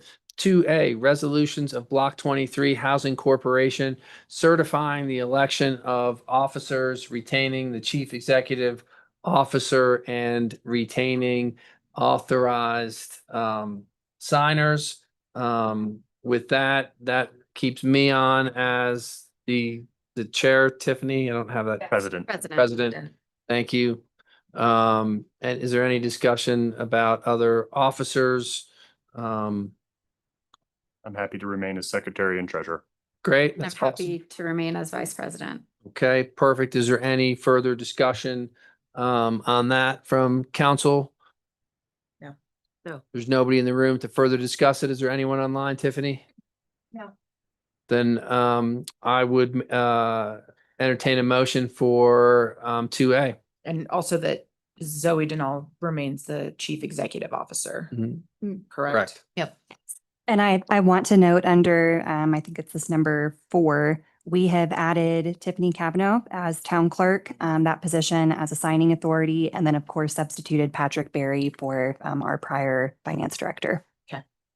I move to approve resolutions of Block 23 Housing Corporation certifying election of officers and retaining chief executive officer and authorized signers. Second. We have a motion from Dan and a second from Ashley. Dan, how do you vote? Dan, yes. Ashley, yes. Maria, yes. Kristen, yes. Elena, yes. Charles, yes. And Teddy, yes, it is approved unanimously. With that, the next item on the agenda is adjournment. And that will send us back into the town council meeting. Last item on the agenda, it's repetitive, it's executive session. The executive session had occurred earlier in the morning, and that brings us to adjournment by mutual consent. Thanks, everybody. Great.